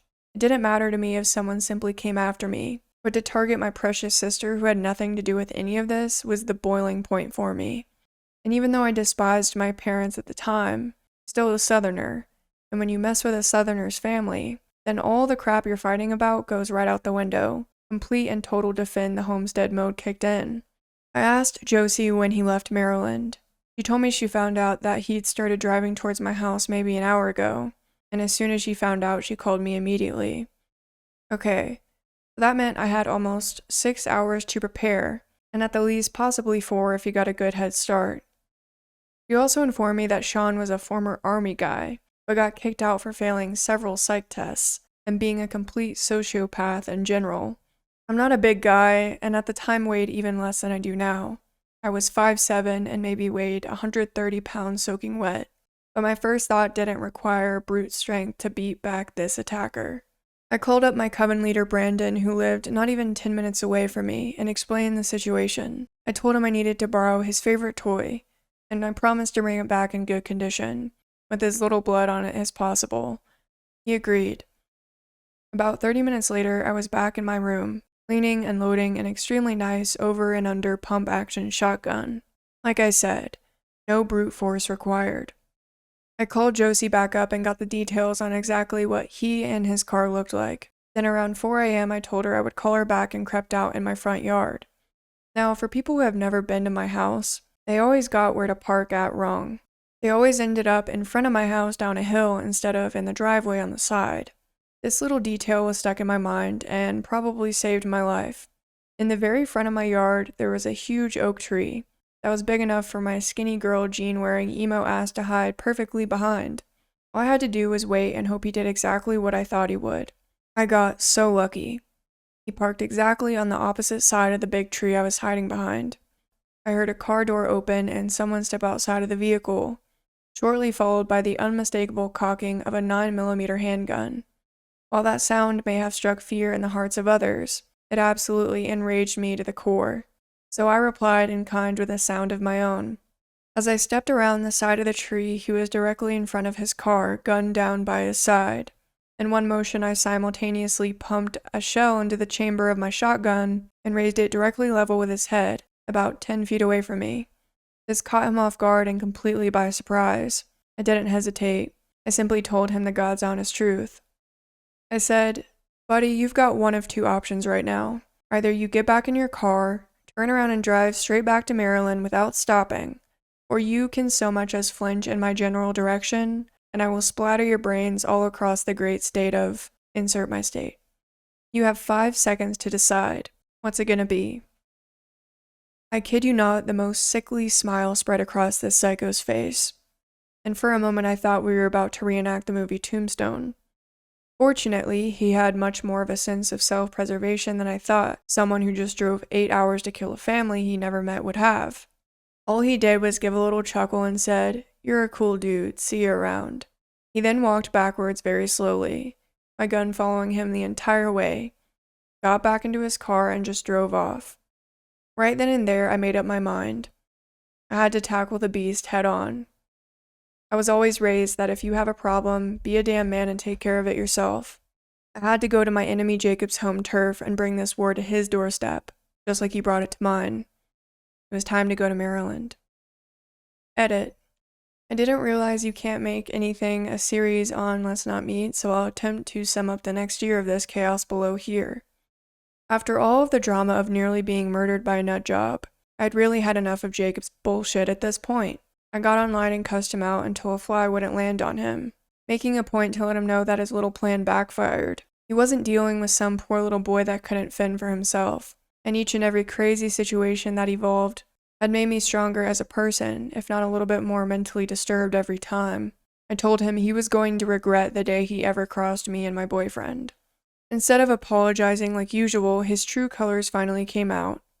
He laughed at me. He freaking laughed at me. He told me I was cute when I was angry and said what a damn shame it was that I didn't have a bullet hole in my head. He wished I was dead, and that he never spoke to me in the first place, because he was still in love, more like insanely obsessed with his ex, my current boyfriend of a year, Zachary. He informed me that the war was just beginning, and he would do everything in his power to win Zachary back, like he was some kind of adorable trophy you won for baking the best freaking pie at the county fair. I was incensed. Completely livid and brimming to the edge with fury. I told him to watch his back, because I'm coming for him. I called Josie and told her everything that happened and asked if I could come stay with her for a week. She excitedly agreed. Zachary was asleep for this whole ordeal and blissfully unaware that anything had happened. When he found out the next day, I think he was even more angry than I was. Fortunately for us, the gang's leader, Chaz, liked Zachary a whole hell of a lot more than he did Jacob, so we hatched a plan with him. The idea was for them to kidnap Jacob like he had Zachary so many times before. They would be accomplishing this task while I was on my way up to Maryland, and when I got there, he would be mine to do with as I pleased. You can imagine on the 8-hour drive up there all the hideous and heinously brutal ideas that were going through my mind. I was going to inflict maximum amounts of pain on the guy that had caused so much in my own life, and I would relish every second of it. Unfortunately, or fortunately depending on how you look at it, my dreams of reviving the Spanish Inquisition on my ex's head never came to fruition. When I arrived in Maryland, Josie came skipping out to greet me, happy as a lark, like always, to see me. She had some good and bad news. I always ask for the bad news first. And the bad news was that Jacob had gotten tipped off by Kenny, God, I freaking loathed that guy, always meddling where he didn't belong, that everyone was coming for him. He made a hasty retreat and had intended to kidnap Zachary and take him on the run too, but that was the good news.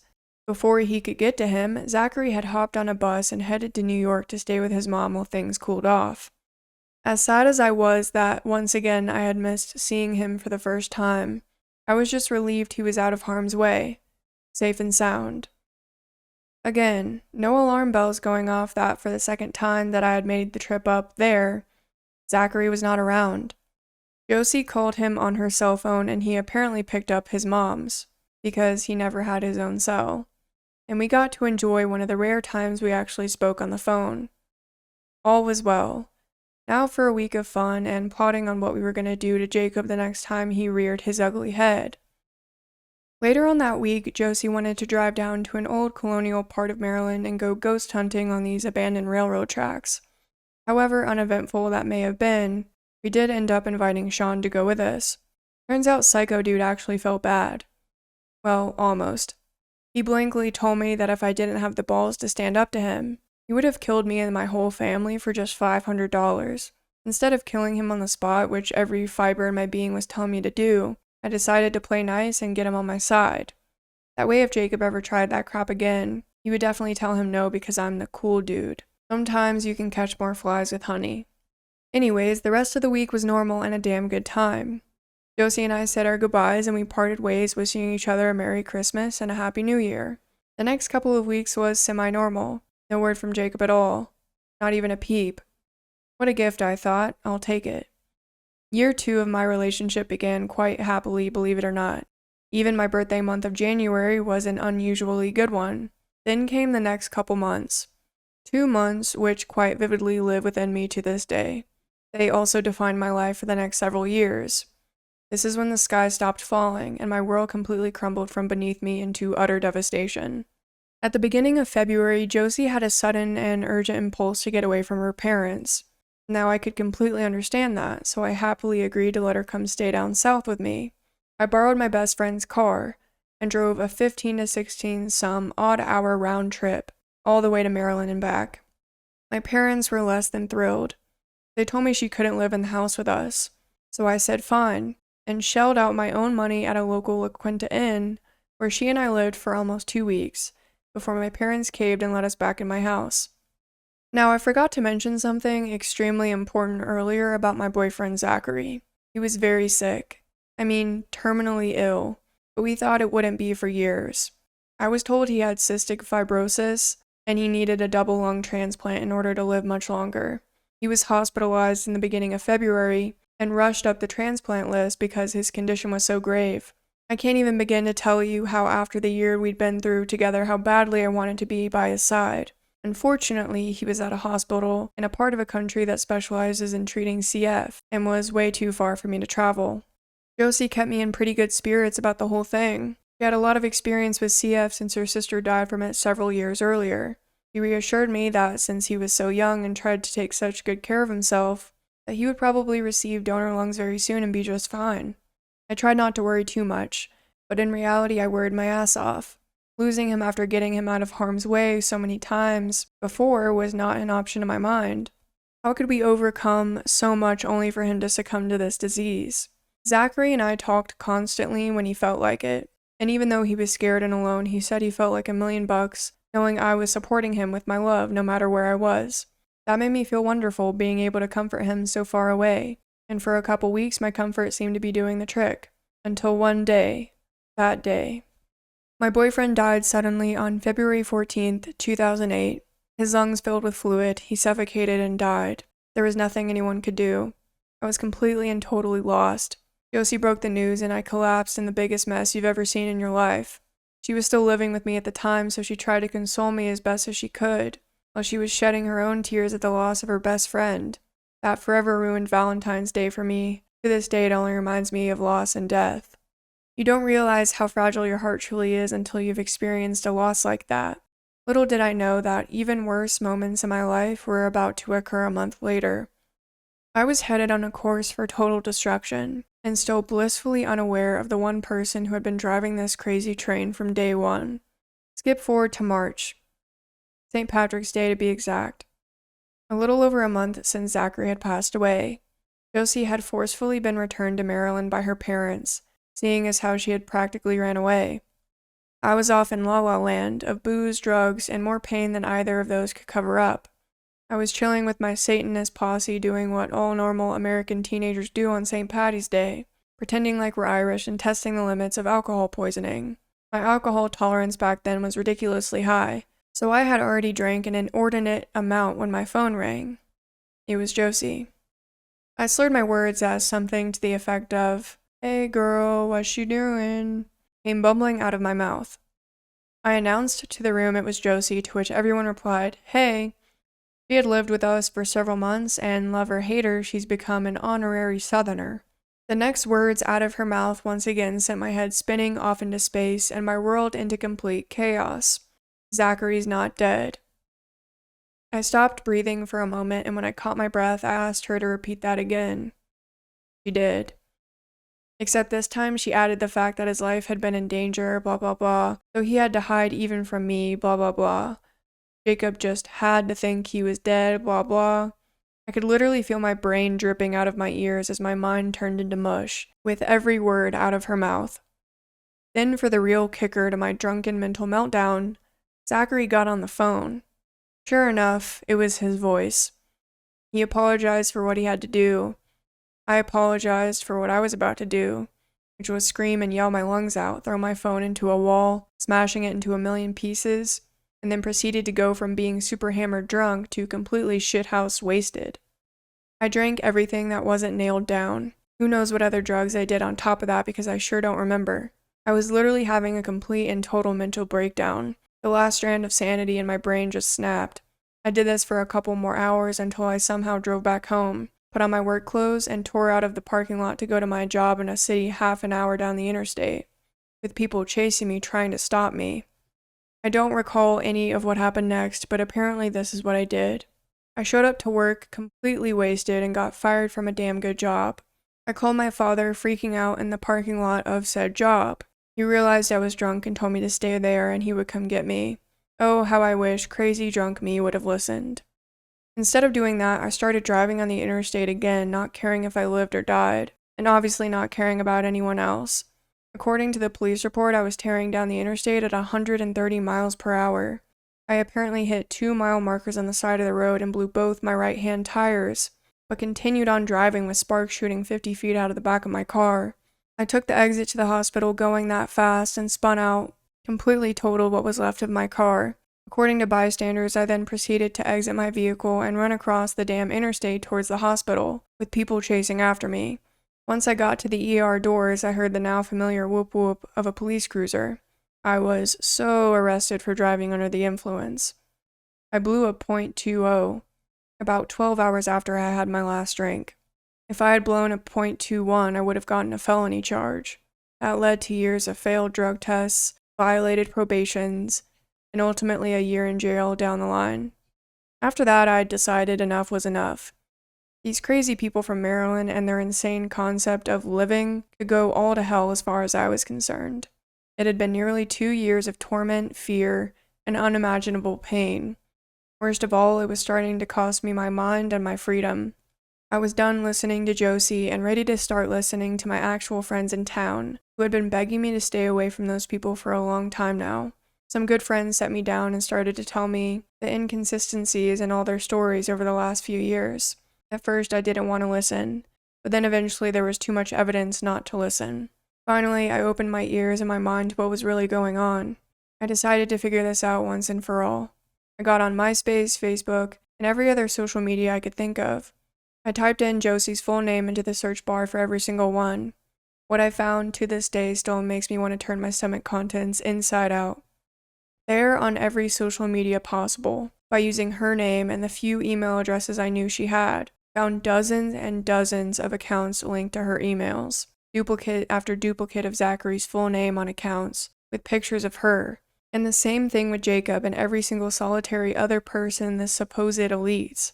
That's when it finally, after years of denial and torment, it finally freaking hit me like a railroad car full of bricks. Holy shit. She's every single one of these people. She absolutely and unequivocally made up every single solitary one of these people, and has been pretending to be a dozen or more people for over 2 years. As you can imagine, my jaw hit the damn floor. Thank God I had some close friends there who kept me from falling apart, and helped me find every single fake profile she had ever created. I was dumbfounded. Profile after profile after profile that had her pictures but the names of people I thought were entirely real. Prototype accounts before she ended up making the actual fake accounts. Gag or jokes to her really. In fact, all of this had to be one big insane psychotic joke. I was too shocked to be enraged yet, but don't worry, that's coming. I diligently copied every link to every single one of her profiles into my AOL Instant Messenger. Then I called her. Me. Hey, how are ya? Her. I'm alright, I guess. Just bored. You? Me. Nope, definitely not bored over here. Get on AIM chat and I'll show you something really interesting. I was nearly hysterical at that point and I could tell she knew something was up. Once she was online, I simply asked her, "Hey Josie, what are these?" Then sent her the link to every single fake profile she had ever created in her miserable life, and a few from the email accounts I didn't even know belonged to her. The silence on the other end of the line was deafening, as I heard her clicking through link after link. Her 2-year-long mental game was over, and she finally realized it. Her words, "Well, fuck man, guess he got me." She then started to laugh, genuinely laugh, as though something remotely funny had just occurred. I don't recall what I said, but apparently it was bad enough for my friends to take away the phone and have to hold me down. Catfish, the show or movie, wasn't around way back then, so I had unwittingly become one of the first hardcore victims of a stalker in the internet age. Worse than that, I had talked to, lived with, and even befriended the girl who had been stalking and trying to ruin my life for over 2 years. It was literally and still is the single biggest mindfuck I have ever had in my entire life. Thousands upon thousands of messenger conversations, hundreds and thousands of hours of phone conversations, countless amounts of cash being spent to drive up several states away, just to stay with my psycho stalker every single time. Even her bringing her down to live with me for months, having $5,000 mysteriously vanish out of my bank account, everything was starting to make sense. There was no Jacob, there was no Zachary, there was no gang. What there actually was one completely batshit insane girl with more mental problems than could fit in an encyclopedia. She was the only person I ever talked to. She was the only person I ever saw. And even worse, she was the one that paid Sean to come down to my house with a gun and try to kill my entire family. Josie was the only person in these last 2 years that had orchestrated any of this, from all the fake kidnappings and boyfriend drama, to faking the death of someone I had fallen in love with and bringing him back just to screw with my head. Who the hell does that? All of the events of the last 2 years came flooding into my mind as I realized in each and every one it was solely her and no one else but her. So many questions raced through my head, the least of all being, why me? I deleted my MySpace and made my Facebook private. I only accept friends that I know are real. I fell completely off the wagon and out of my head. Drugs, alcohol, and more drugs. That's all I could do to cope. Here I was, a gay man that had unknowingly fallen in love with a straight woman, and regardless of whether or not I thought it was a gay man, which I wholeheartedly did, that shit still fucks you in the head pretty bad. I didn't think I could ever be close to someone again. My world had been rocked and ruined. To this day, all these years later, I still do not trust people. I don't think I will ever be able to trust someone ever again. Can you blame me? She came down here. Yep, you heard me right. That bitch moved into my sister town not even a half an hour away from me. I bumped into her by accident and we started talking. Again, as much as I wanted to stomp her into a bloody pulp on the ground, you catch more flies with honey. I wanted answers. Hell, I deserved them. I told her I was just trying to forgive her and I needed answers to my questions in order to do so. I asked her if she would sit down with me and tell me everything, and she reluctantly agreed. I politely informed her that this forgiveness was not for her, but it was for me, so I could stop holding on to and living in the past. I explained she nearly killed me / ruined my life, and what she did was the most personal and horrific thing one human being can do to another, especially after I was so damn good to her. She was polite and let me get what I needed to get off my chest.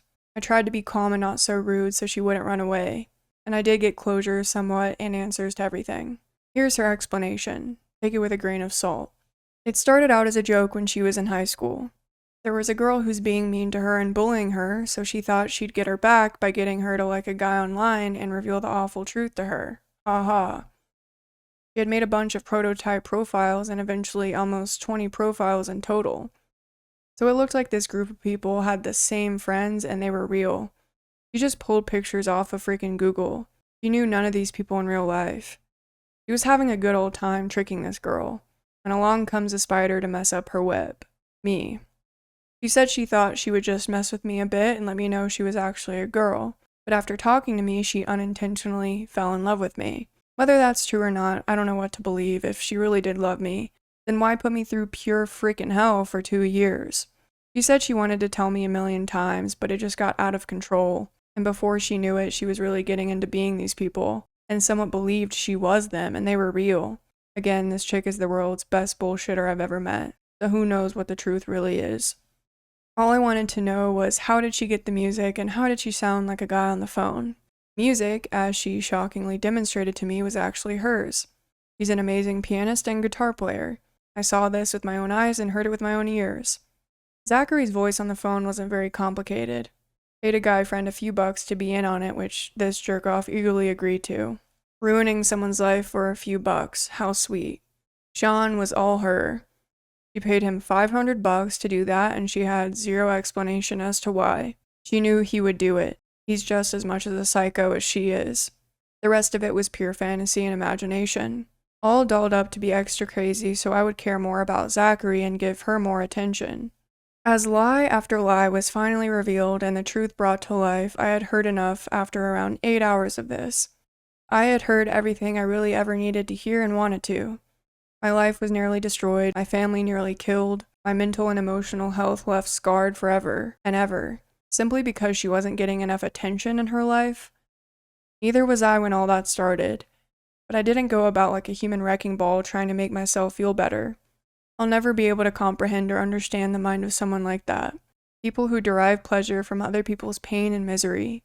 I'll never be able to fully trust, not in the way that's required of a true partner and companion. I just can't do that again. If I'm morally betrayed again, I know the next time will kill me. So as I write this in my apartment a little over a decade after it all happened, I'm alone. One good thing did come of this. It sure as hell made me the person I am today, and it strengthened me and toughened my resolve into tempered steel. I learned to be okay with myself and to finally love myself after so many years of self-loathing. I'm a pretty amazing person. I don't need a man to define my life and who I am in any shape, form, or fashion. Obviously, I'm worth something. Otherwise, this psycho chick wouldn't have latched onto me for years, and ended up moving 8 hours away from her home to be 30 minutes away from me all this damn time. What she stole, I will never get back, but what I gained, she can never take away from me again. Reddit helps solve a fatal hit-and-run case from August 2018. On August 9th, 2018, a woman went for a bicycle ride and was killed in a hit-and-run accident. A Washington State police trooper tweeted out a picture of a fragment, believed to be from the car that hit her. Okay, so we have a tweet from Trooper John Dadalow. He wrote, "The roadway is open, SR7/320th. Troopers and detectives are still looking for a black vehicle, believed to be involved in this morning's tragic bicyclist fatality. If you know anything regarding this collision, please call the Washington State Patrol." One Reddit user named Cordyceps Fungi then shared that tweet to r/whatisthisthinghere. Another Reddit user, Jeff's Nuts, commented, 1988 Chevy Silverado headlamp bezel. Check out the upper section.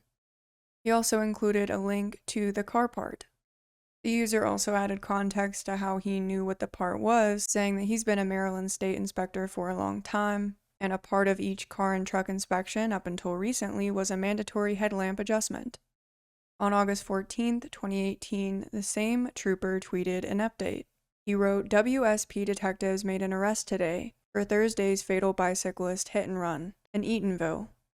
Reddit users identified a photographed broken car part as a mid-1980s Chevy truck headlight assembly. Local anonymous tip confirms and led to the arrest of a driver of a 1986 Chevy K10. So the Reddit user Jeff's Nuts that identified that car part was right all along. And then we have an article from the News Tribune written by Alexis Krell, who give an update on the arrest and sentence of that driver. A hit-and-run driver who killed an Eatonville area bicyclist has been sentenced. Suzanne Rainwater made a habit of waking up her husband with a cup of coffee and a kiss at their Eatonville area home. That's what she did August 9th, before she told him that she was going on a bike ride and would be back in 30 minutes. Quote, "We were married 30 wonderful years," 81-year-old Al Rainwater told a judge Wednesday. Quote, "We still held hands when we walked." He said he went looking for his wife when she didn't come home and found her body in a ditch where the 66-year-old had been hit by a car. The hit-and-run driver who killed her, 37-year-old Jeremy Thomas Simon, pleaded guilty Wednesday to vehicular homicide, hit-and-run, and drug possession. Then Superior Court Judge Stephanie Arend sentenced him to 53.5 months, about 4.5 years, as part of a drug offender sentencing alternative. That means he'll serve half the time in prison and half on probation, as long as he follows other conditions, such as participating in substance abuse treatment. It's the sentence that both the defense and Pierce County prosecutors recommended. Rainwater's daughter, Leah Miller, told the court that a couple years behind bars didn't seem like long enough. She said her mother made her love known. Quote, "You knew every single day what you meant to her," Miller said. Addressing the killer, Simon, Miller said, quote, "Do better, be better, live a better life." Defense attorney Michael Stewart said Simon worked long, hard hours as a carpenter, and that he'd been seeking substance abuse treatment. He drove while extremely tired August 9th, fell asleep, and hit what he thought was a mailbox along State Route 7, near 320th Street East. Then he looked back and saw a bicycle, panicked, and fled. He had heroin in his possession when he was arrested a few days later. Simon told the judge that he felt horrible and couldn't imagine the Rainwater family's loss. Quote, "I never meant to hurt anybody," he said. "I want nothing more than to be better." Arend noted that there's some disagreement about the drug offender sentencing alternative regarding the effectiveness of court-ordered treatment. The judge said she thinks there's a better chance of success in the program when the person wants treatment. The fact that Simon had a treatment report from July prior to the wreck, quote, "speaks volumes to me," Arend said. "He's not looking for an easy way out." She said the wreck was a tragic way for Rainwater's family, quote, "to lose someone who was clearly a bright and shining star in their lives." Outside court, Rainwater told the News Tribune that his wife showed horses and bred Arabian show horses. She was a national champion in Canada and the United States, he said. She also liked tending to her rose gardens and had been running her husband's insurance company in recent years, and she took care of him. Quote, "I was always worried about her, and she was always worried about me," Rainwater said. Okay, this Reddit story was originally posted on September 27th, 2022. OP titled it, "My own sister made false accusations against me because I refused to supply alcohol for her party. This happened some years ago. I'm in my 30s now, but back then I was 22. My sister was 18 and was my mom's golden child. My dad thankfully has a good head on his shoulders and always called my sister out on her shit. But my mom's interference always meant my sister got off easy anyway. This is what happened back then. My parents decided to take a vacation to ski in Aspen and let my sister watch the house for them. They told her no parties, but that was a rule she straight up ignored. A day after our parents left, my sister started sending out invites to a party, and she was promising free alcohol. I didn't see that post just yet, but my sister called me and asked me to go get alcohol for her party because I was over 21 and could legally buy it. She also wanted me to pay for it and said she'd invite me to the party and introduce me to an easy girl in order to pay me back. I told her that I wasn't going to break the law to make her happy. She should never have told people her party would have alcohol. She screamed at me over the phone that I was ruining her life and that she couldn't take back the invites now that they're all over her Facebook. I looked at her post and facepalmed.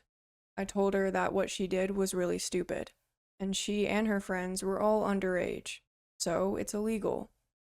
She tried to say it'd only be illegal if I narked on them. I said I wouldn't narc, but I wasn't going to buy her booze either. She screamed at me some more, so I hung up the phone. Well, that night my sister had a party, and someone called the police for underage drinking. After being arrested and confronted by police later on, my sister threw me under the bus and said that I'd supplied the alcohol she was using. Turns out she actually broke into Dad's liquor cabinet and thought it'd be better to frame me for her crime. Police came and arrested me at my apartment the day after the party. They seemed already convinced I was guilty and didn't listen to me when I said I was never there, but I willingly cooperated with them. At the station, I told them the whole story and got them to look at my sister's Facebook post. Thankfully, there were a few people there who listened to me, but I still had to sit the night out in a cell while my parents were called. My mom and dad flew back home overnight and bailed out both my sister and I, but my mom tried to make my dad leave me in jail because my sister had told them her lies as well. But my dad took the time to talk to me and look at my sister's Facebook, so he believed me. This caused a fight between him and my mom. When they got home, my dad discovered my sister had broken into his liquor cabinet and spoke to police on my behalf. My mom, however, still wanted the blame to fall on me because, as she put it, quote, the charges were ruining her baby's future. But my innocence was further proven by the fact that I and my car were seen on CCTV when I left work, and when I arrived at home soon after, as the apartment I was living in then had CCTV cameras to watch the parking lot. My car did not move from there for the rest of the day and night. In my sister's story to police, I had driven out and gotten alcohol for her, but I wasn't seen on CCTV in any liquor store in the county, and my bank account showed no transactions buying alcohol.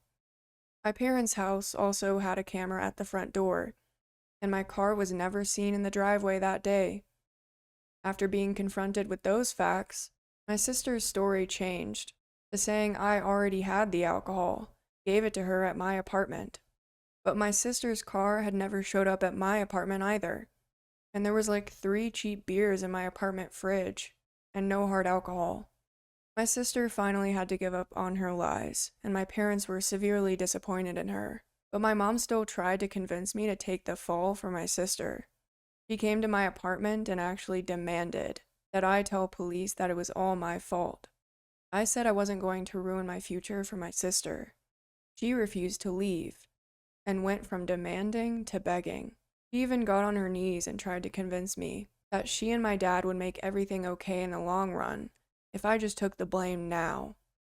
I said I'd rather live my life poor than have that felony on my record. She threw a huge fit and started throwing things because I refused to do as she wanted. I threatened to call police and she left my apartment, cussing me out like a madwoman. I've never heard so many F-bombs out of her before or since, but she kept them up all the way to her car and followed it up with saying she should have aborted me before driving off. I called my dad right away and told him everything that happened. He was insanely pissed and got into a huge fight with my mom as soon as she got home. She didn't even deny anything she said or did, because she deemed it would have been for the greater good of their daughter. But my dad told her that she couldn't destroy me to save my sister. Then he threatened to divorce her if she didn't try to make things right. She ended up sobbing and then saying she'd do whatever he wanted.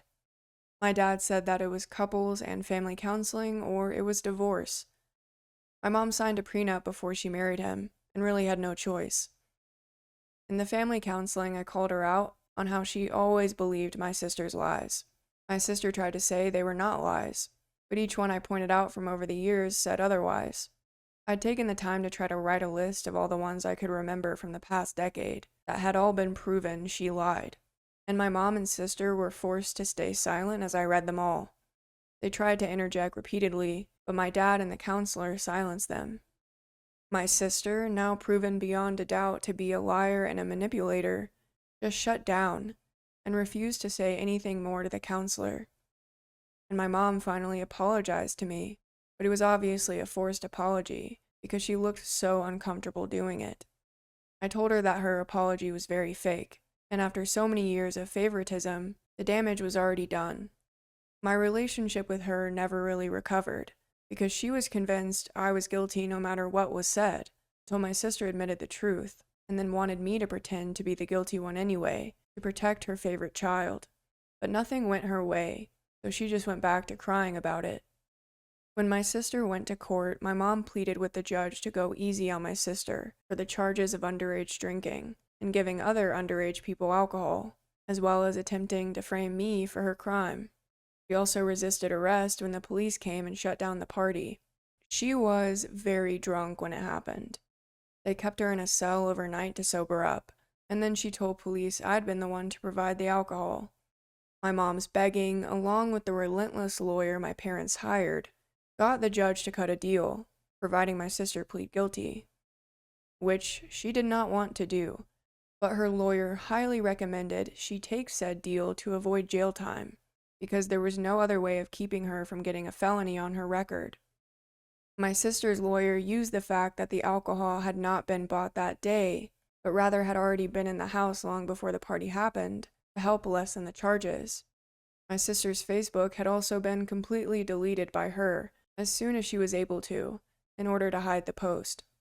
The judge just wanted the case over with. So my sister got off with a huge fine that our mom paid most of out of her own pocket, and a couple of years of probation. She was also made to get therapy too by our dad. She's never really shown actual remorse for what she did though, and only had animosity for me, no matter how in the wrong she was. She was eventually diagnosed as a narcissist after my dad made her go see a doctor. After her probation and 4 years of college were over, she decided she was going to leave home for California and never come back, once she landed a good job. She currently works in an office in LA, and we've not spoken in years. Dad got her that job, and she's not shown any real appreciation for it.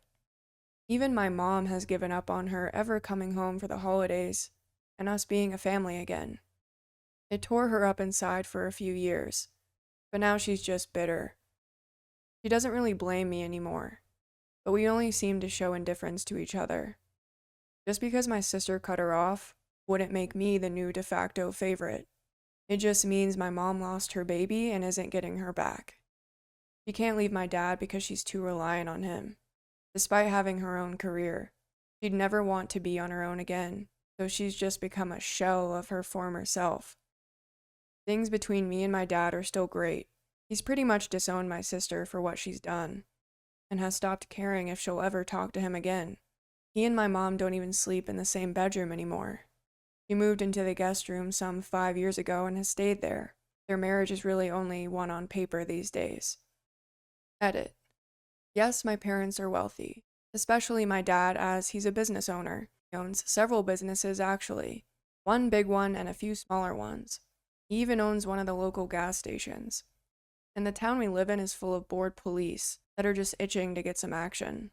I also heard that a couple of the minors arrested at that party were the kids of police as well, which did not help my odds when the cops came for me. The reason the investigation went as far as it did is because my dad pushed it through. I also went out of my way to provide some of the evidence, like the CCTV from my job, my apartment complex, and my bank statements showing I didn't buy the alcohol.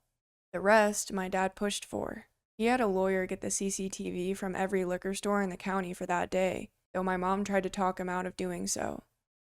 In the end, this took way too much to prove my sister was a liar, because she tried to stick to her story hard, even after my parents discovered she got the alcohol from my dad's liquor cabinet.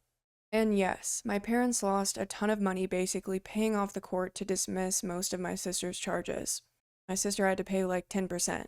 That's about it. And that's just the little bit my parents made her pay. They still paid for her college after that as well.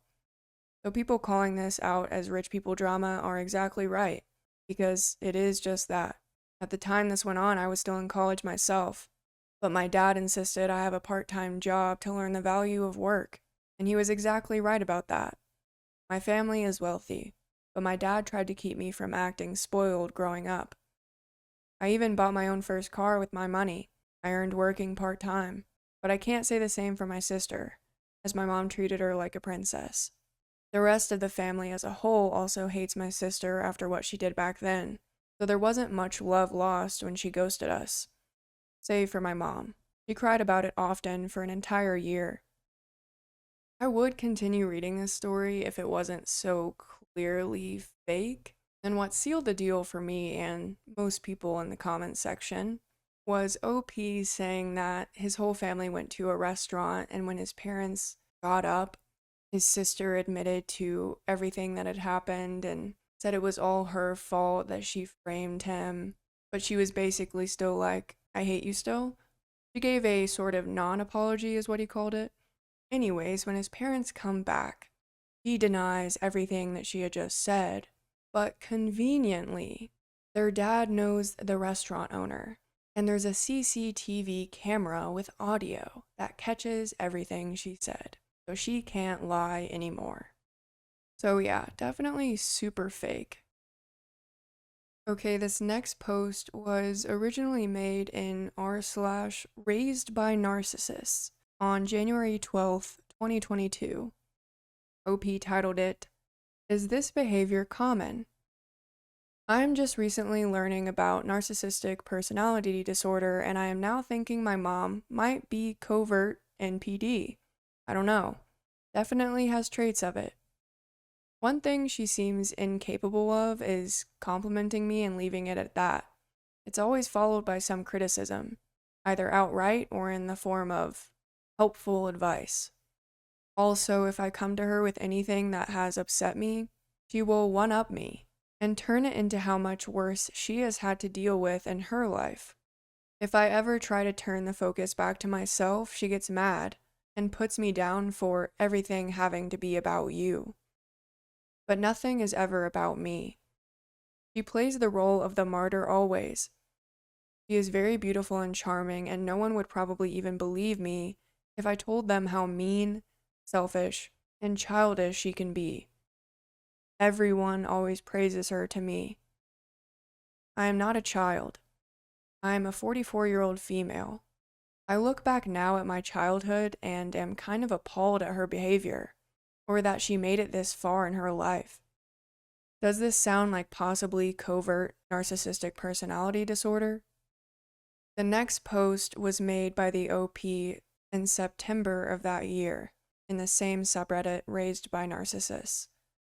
She titled it, "Mom called me selfish for being mad about my husband's murder. I'm just wanting to vent. My whole life, if I ever had a need or want, my mom shamed me and called me selfish. I have never ever known how to be mad because I was taught to feel immediate deep shame for it. Well, I have been working hard on myself and finally feeling like I deserve to exist, as much as other people do. My husband was randomly murdered after walking the dog 4 months ago. The number of murders has doubled since then. My city does nothing, so I called the mayor out on social media when he made a post joking about crime in adjacent cities. He hid it. My husband was murdered and he hid my comment, so I have been raising hell. Because I should. My mom asked me to visit her, and she never does that, so I left my friends and went, because it seemed like she was actually trying to be a mom. Turns out she is just embarrassed by me. She told me I was disgustingly selfish to get upset with the mayor, because a lot of other people have been murdered too, so I should stop acting like I am special. I think you guys will understand. Thanks." Update. Actually, the mayor chose to call husband's brother, who lives in Texas, and ask him how he feels about how the case is going. Then told my representative to instruct me of office hours, where I can walk in and request a meeting the proper way. Is this real life? I have chosen to stop giving any attention to the mayor entirely. I said she had done nothing to help me. I have raised $20,000 for the Crime Stoppers payout, gotten up a billboard, gotten post office mailers sent to every address in the 3,000-person neighborhood where it happened. I am cleaning out his hoarder pack rat home. I am still working. I am stapling up flyers all over the hood while people yell at me and take them down in front of me. My sister forbids me to let my niece know her uncle is dead, or I won't get to see her. My brother has not even acknowledged that it happened. I hate my family. LOL.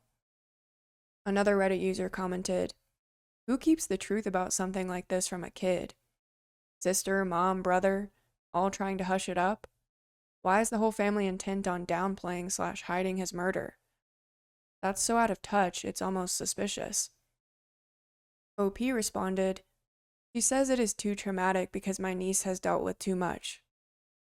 Well, all the things my niece is dealing with stem from the fact that my sister chose to unnecessarily move to Vietnam for work during the Delta outbreak.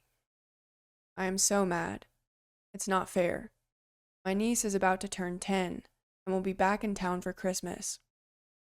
She loved David. She knew him before anyone in my family did, because we were best friends for several years before dating. She didn't even get to go to the memorial, even though there were pictures of them in the slide. My sister took away her chance to mourn with everyone else, and she will never get that back. The OP made another post in October of the same year, this time in r/emotional neglect, titled it, "My mom has lived 10 minutes from me for 4 years, but has never asked where I live. So yesterday I went to my mom's house because I have packages sent there. I am in the hood, so things disappear. For the first time in over 4 years I was with my husband, it finally crossed her mind that she doesn't even know where I live. She acted like it was my fault, and I pointed out that she had literally not once bothered to care or ask until just then. My husband was murdered 5 months ago by a stranger while walking the dog, and he was a pack rat. I have been dealing with cleaning the house, plus all that goes along with a murder. It's a lot by myself. But my point here is my husband was dead for 5 months and some days before my mom even brought up where do I live. She has known the whole time that I have been massively overwhelmed and struggling. It just pisses me off. I deserve much better, and I really believe that now." The last post made by this user was in January of 2023, again in r/RaisedByNarcissists.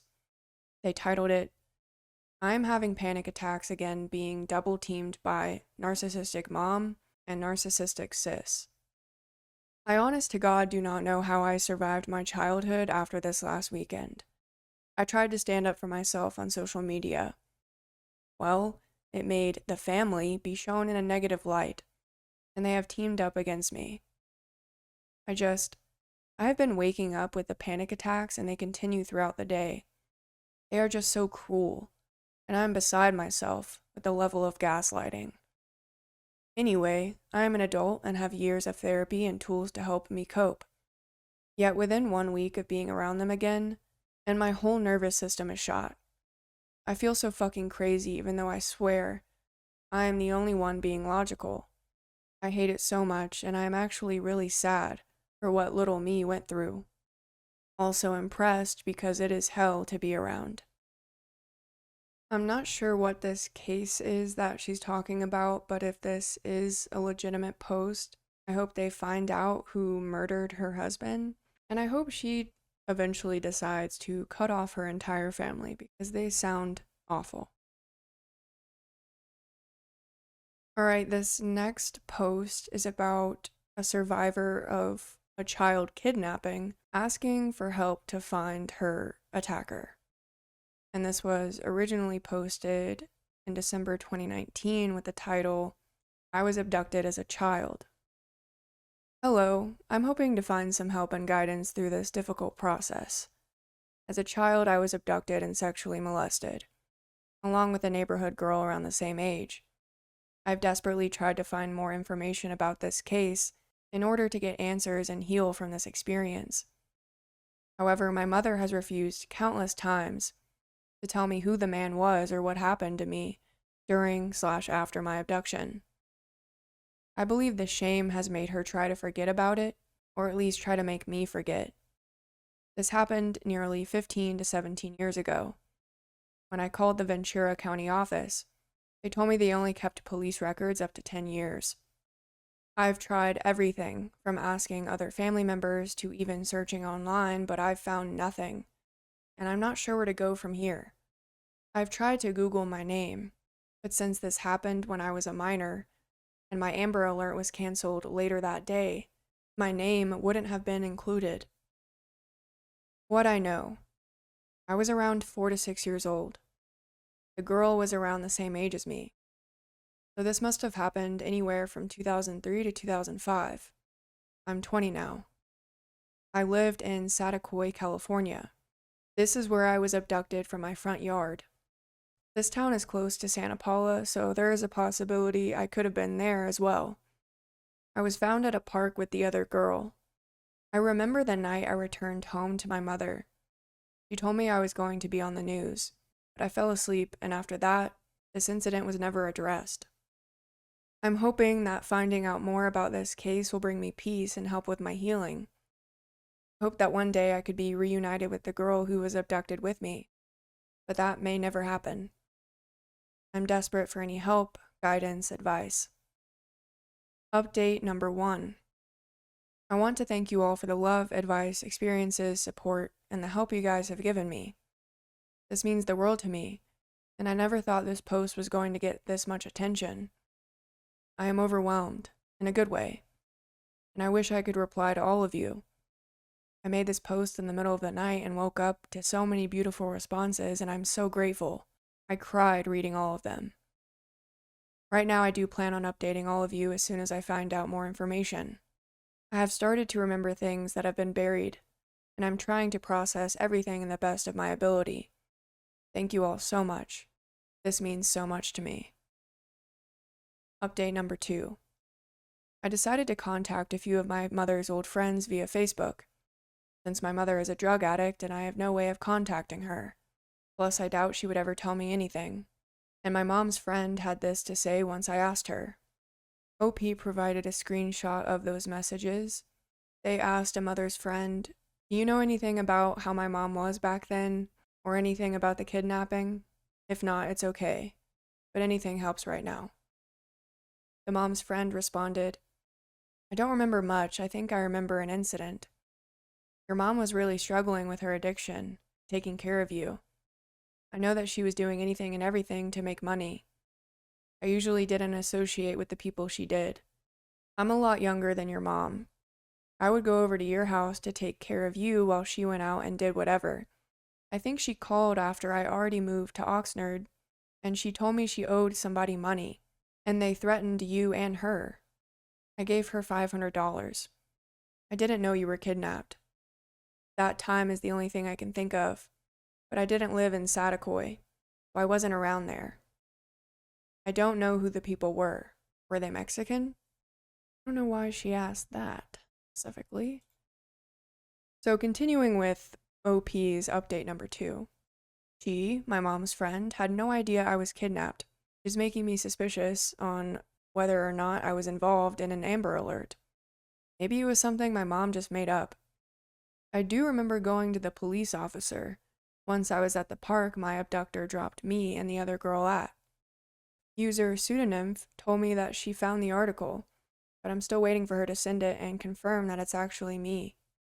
User Invasion from Cat has been helping me these last couple hours, provided me with the address my mother lived at, and found the actual address in Psychotic. Weirdly enough, if money and drugs were involved, then it would make sense to why shortly after my kidnapping, my mother and I moved to Iowa. I started kindergarten in Iowa in 2005, making me 6 years old. My birthday is August 18th, 1999, so I must have been 5 when this happened. Update number 3. New information was found. Detective Mesa ran the case and it was processed through OY Police Department. I'm guessing that's where I was found. As for obtaining the records, the lady told me that I could only get my statements, and it wouldn't include the other girl or the man who did the crime, which doesn't sound right. She did provide me with the other numbers for major crimes and OY department, as well as a case number. I'm really hoping I could get the full report that includes everything, but I'm not really sure how any of this works. I'll make sure to update anything new that is found. Update number 4. User Pseudonym posted this news article from 2005, and this completely matches up. The ages, the location, and the man. Okay, so there's a screenshot of this article dated June 7th, 2005 from the Ventura County Star, and it's mentioned here, charges reduced in kidnapping case. An Oxnard man accused of kidnapping 2 Psychotic girls last month has pleaded guilty to a lesser charge and been released from jail, authorities said Monday. James Apotica, 37, was arrested May 14th after 2 girls, ages 5 and 7, were reported missing. The girls were last seen getting into a car driven by Apotica in Psychotic, authorities said. An Amber Alert was issued, and the girls were later found unharmed near the Target store in Ventura. The case was originally treated as a kidnapping, but charges were later reduced to 2 misdemeanor counts of child endangerment. Apotica pleaded guilty to one of those counts, and the other was dismissed Friday. Investigators found that the mother, quote, had omitted important information about her relationship with the defendant and had, quote, allowed or told the children to go with the defendant while she went elsewhere, according to court documents. Brian Vogel, Apotica's public defender, said he pleaded guilty to the one child endangerment charge because he dropped off the children and left them alone. Apotica received credit for time served, agreed to take parenting classes, and was released on probation. So this is OP's continuation of update number 4. His name is James Louis Apotica, also went by Jimmy. He was 37 when he was charged. Did the math with the birthday given from a James Louis Apotica on the sex offenders list with the date of the crime, and it matches up. My friend did a background check. It only provided a little information on the sex offenders registry. It says there's several unlawful sex minor charges. By any chance, do you guys have a subscription to any of these background checks? I'm going to request my full report on Monday and look through everything as well as share it here. But from what it looks like, he wasn't charged with any sexual offenses in my case. But it said in the post found that James had to take parenting classes. So maybe the other girl was his daughter? Thank you so much for all the help and support. I'm going to see where this case goes, and if there's a chance for me to press charges, I will. Thank you all. This means so much to me, and all of you have been so kind. I deeply appreciate this. Update number 5. Hello, I want to thank you all for the love, guidance, and support I've received on here. A few weeks ago, I was asked to be interviewed by user Endless Thread, a podcast hosted by Ben Brock Johnson and Amory Siverston. I wanted to update this thread and share it with all of you. So the OP's name is Monique, and she actually did a podcast interview. I will link that in the description if you want to listen to it. So all of those updates were made literally on the same day, December 19th, 2019, and then 3 years later, we got a new update on James Apotica, and it's scary. And this was posted in August of 2022. A registered sex offender from Oxnard is headed to state prison for what will be the rest of his life for kidnapping a woman in the Ojai Valley with the intent to rape her. The judge Friday sentenced 55-year-old James Apotica to 75 years to life in prison. A jury in June spent less than a day before they convicted him on all counts in connection with the crime that happened in August of 2021 in Oakview.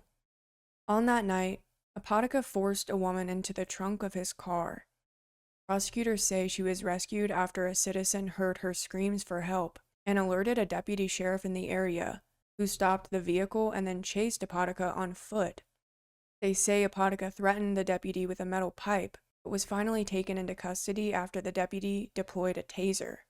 The jury found Apotica guilty of kidnapping with the intent to commit rape, assault on a peace officer, second-degree robbery, several other crimes. Okay, here is the full article published by the VC Star, the Ventura Star. It is absolutely insane that OP was abducted as a child by this man and then randomly wants to find out what happened, and then a few years later he does it again. Apotica, 55, was arrested August 28th, 2021, as he was leaving the Red Barn liquor store in Myramont near the intersection of Baldwin Road and Highway 33. The victim, only known by her initials as TW, was shouting for help from the trunk of his car. On her way home from work, the victim, 20, had stopped at the store on her bicycle. Apotica approached her and invited her to smoke some marijuana. The two had not previously been acquainted. Apotica claimed to have it in the trunk of his vehicle. The two talked inside the car first, while Apotica viewed pornographic materials on his phone. They agreed to smoke behind a nearby Chinese restaurant. Apotica then said he needed her assistance to remove it from the lining of the trunk. When the victim came around to the back of the car, using her cell phone for illumination, He pushed her into the trunk and grabbed her phone. The victim was able to pop the release latch on the trunk and began screaming for assistance. Passers-by and other drivers made calls to 911. The vehicle stopped at an intersection where there was a marked vehicle, and witnesses flagged the officer down. The officer chased Apotica to a backyard, where he grabbed a pipe and swung it at the officer, who attempted to use a stun gun to subdue him.